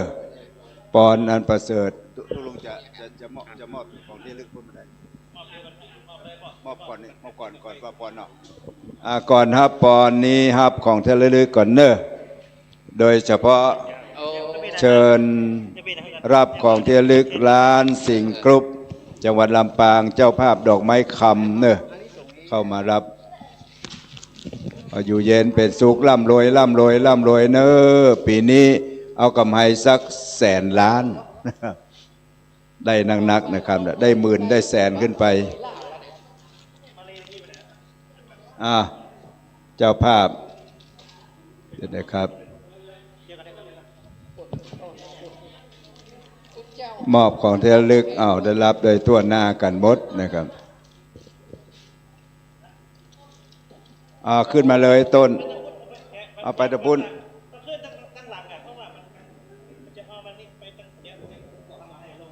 ขึ้นคันไดหลังก็ได้ต้นขึ้นคันไดหลังครับท่านพระครูว่าต้นขึ้นทางไหลคันไดหลังเนอะมันมาง่ายขึ้นมาแล้วก็ขึ้นมาเลย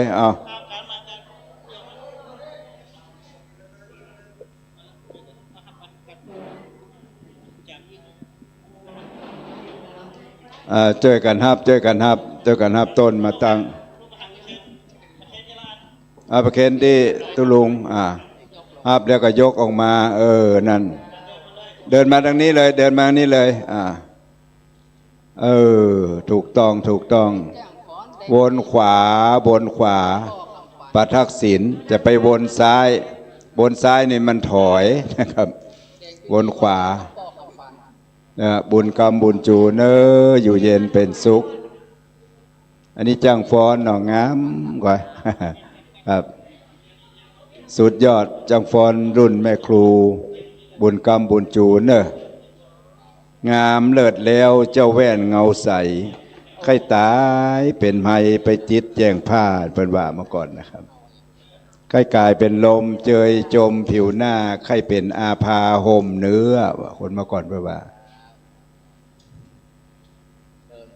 ใครกายเป็นยุงบ่มีพิษเชื้อบินไปจับต้องผิวนางใครกายเป็นแป้ง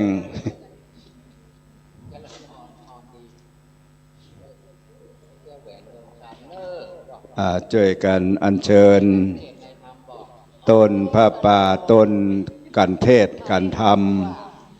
อันมีบุญมีปัจวาสนามีอานิสงส์นักอานิสงส์หลายเนอะนะครับบุญ5 แก้ว 5 คำตกลงหำกลางวิหารอยู่สุขบานบานใจเนอะเกิดสิ่งใดได้ดังใจทุกอย่างเดี๋ยวก็เกียมน้ำญาติตั้งกรรมภาธนานิทานเอาความสุขกายสุขใจนะครับ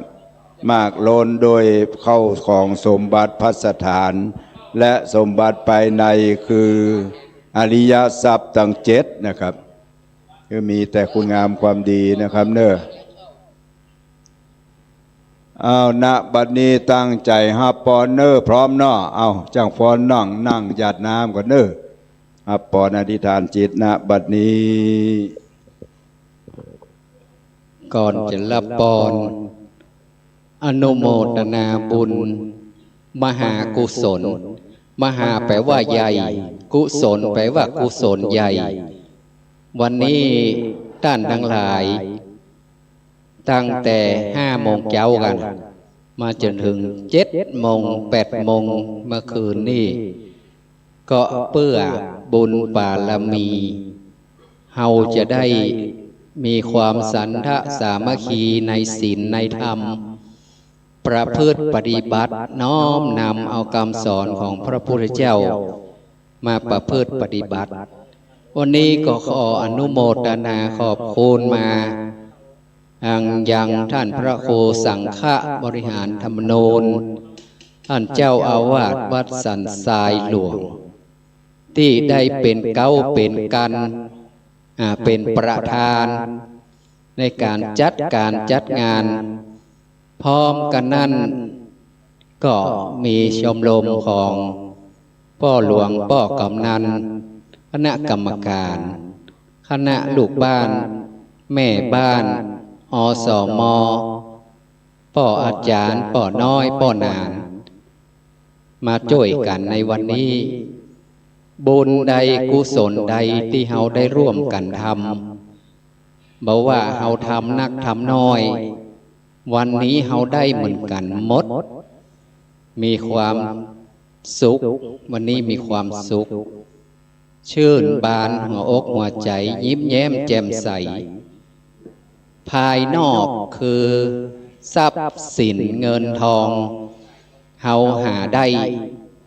แต่ความสุขภายในคือความสุขใจเฮาหาบ่ได้ถ้าเฮามีเงินมีทองแล้วเฮาบ่มีความสุขใจจิตใจเศร้าหมองหรือว่ามีความวิตกกังวลต่างๆก็ทรัพย์สมบัติก็บักมีค่าอย่างแต่วันใดเฮามีความสุขตึงกายตึงใจกินน้ำพริกก็ลำปะหน้าไผก็ม่วนนะเพราะฉะนั้นบุญเป็นกุศลที่แรงกล้ายิ่งวันนี้เป็นมหากุศลใหญ่บารมีใหญ่อานิสงส์ใหญ่ เพราะนั้นอาตมาภาพในนามประธานหน่วยอบรมประชาชนประจำตำบลสันทรายหลวงอันประกอบไปด้วย5 วัดด้วยกันคือวัดข้าวเต้นหลวงวัดปลานเต้นน้อยวัดสันทรายหลวงวัดบ้านต่อแล้วประกอบไปด้วยแห่ม9 หมู่บ้านพ่อหลวงพ่อกำนันรวมโดยหน่วยงานอื่นๆที่มาช่วยกันขอนิสงส์อันนี้ได้มาปกปักรักษาท่านทั้งหลายคิดสิ่งใดก็ขอให้สำเร็จในสิ่งนั้นทางที่ดีขอท่านทั้งหลายมีสุขภาพกายสุขภาพใจที่แข็งแรงสดชื่นห่างไกลจากโรคภัยไข้เจ็บทั้งหลายทั้งปวงโดยเฉพาะวันนี้ก็ขออนุโมทนาบุญกุศลมาทางอันพระโคอันเฮาวันนี้ได้ยินว่าเป็นวันเกิดโดยเพราะนั้นอานิสงส์ใหญ่อานิสงส์กว้างนี้ท่านพระครูก็ได้รับอานิสงส์อันนี้ในการที่เป็นประธานจัดงานก็อนุโมทนาท่านทุกท่านโดยกันต่อไปก็ขอตั้งอกตั้งใจรับพรยะถาวะริวหาปุลาปาริปุเรนติสาขะลังเอวะเมวะอิโตตินังเปตานังอุปกัมปติอิจิตังปจิตังตุมหังคิปะเมวะสมิจฉันตุสเปปุเรนตุสังกปาจันโนปนะละโสยะถามณิโชติยะโสยะถาพุทโธมังคละสัมพุทโธสัมพุทโธทีปะตุตโมพุทธมังคละมากัมมะสัพพะทุกขาปะมุญจเลธัมโมมังคละสัมพุทโธวรตักกินโยอนุตตโลธัมมะมังคละมากัมมะสัพพะปัญญาปะมุญจเลสังโฆมังคละสัมพุทโธวรตักกินโยอนุตตโลสังฆะมากัมมะสัพพะโรคาปะมุญจเลอายุวัฏโกธนวัฏโกสิริวัฏโกยัสวัฏโกภละวัฏโกวันวัฏโกสุขวัฏโกโหนตุสัพพทาทุกขโลกาปิยาเวลาสุกาสันตุจุปัฏฐวานิการตลายาปิวินาสันตุจเตตชาจยสิติทานังลาพังโสติปะขยังสุขังปลังสิริอายุจะวันโนจะโพคังพระวันตุเตวิโลละหาพุทธศาสเนอโรคาสุกิตาโหนตุสัพเพยาติปิสัพพิติโยวิวัตสันตุสัพพโรโควินาสันตุมาเตภวันตวันตารายโยสุขีติขายุโกภวะอภิวาทนาสีลิสานิจังพุทธาปจายโนจัตตารโอธรรมาวะทันติอายุวันโนสุขังปะลังสาธุสาธุสาธุอิตังตานากัมมังนิปานาปัจจายโยโหตุโนนิจจังอิตังศีลากัมมังนิปานาจายโยโหตุโนนิจจังอิตังภาวนากัมมังนิปานาจายโยโหตุโนนิจจังยังกินจิกุสลังกัตตาปังกัมมังกาเตหิกาตังปุญญังโนอนุโมตันตุสุนันตุปนเยเตวาสมิงทานเนอาติกาตาติคาโยกาสัตตาหนตุสัพพสัตนางสุขีอัตตานางปาลิหาลันตุมาตาปิตาสุตุตุขะปะมุญจันตุสัมเปยาตากาสุขิโหนตุตุขะปะมุญจันตุสัมเปอายาตากาสุตาโหนตุตุปะมุญจันตุสัมเปปิสาสัม ยาคาสเปเปตาสุเกตาหนตุตุคามมุนจันตุสัพเพนักขันตาสุตาหนตุตุคาปามุนจันตุสัพเพเตวาสุตุตุคาปามุนจันตุอาจาลิโยปัสสายาสุขิตาหนตุตุปามุนจันตุสัพพะสัมตินังสามินจันตุโวพุทโธมังคลาสัมพุทโธสัมโตติปันตุตโมพุทธมังคลามาปาตุขาปามุนจาเลธัมโมมังคลาสัมพุทโธคัมภิโลตุตาโสอานุงธัมมามังกัมมาสัมปะพยาปามุนจาเลสังโฆกาลาสัมปุตโตกินายโยอนุตสังฆามังกาลามังมาสัพพะโลกาปมุนจาเลวันตามิพุทธังสัพพังเม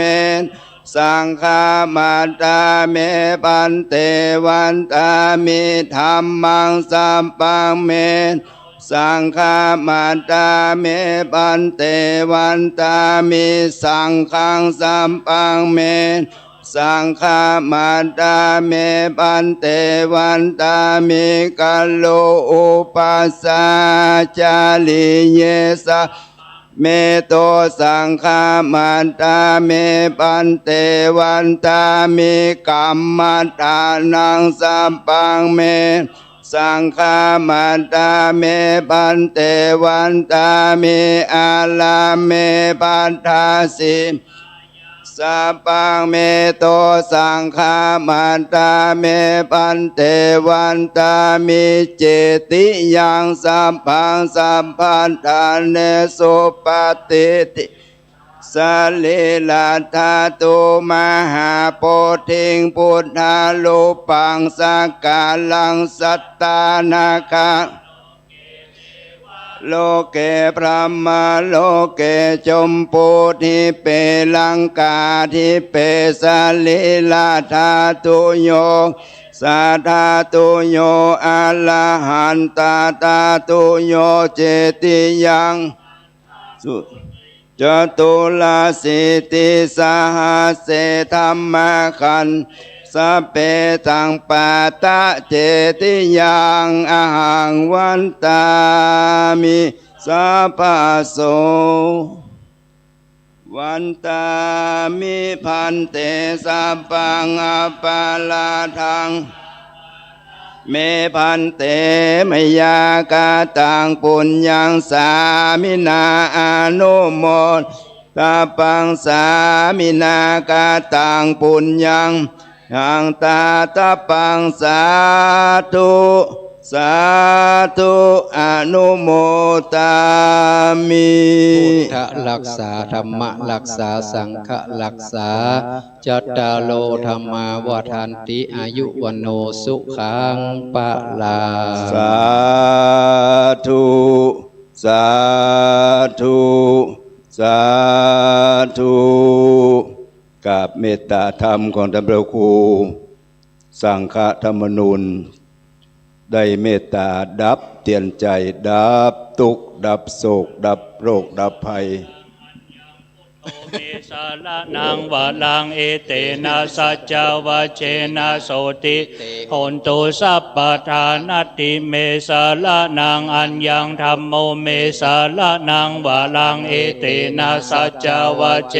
โสตุเตโหนสัพพทานติเมสาละนังอัญญังสังโฆเมสาละนังวะลังเอเตนะสัจจวะเชนะโสติเตโหนตุสัพพทากีนังปุลานังนะวังนาติสัมภาวังวิราคาจิตายาติเกภาวังสมิงเต ปิชาวิลุลาอิจันทานิพันติทีลายะถายัมปติโปอิตัมปิสังเคลัตตาปานิตังเอเตนะสัจเจนะสุวัตติหนตุ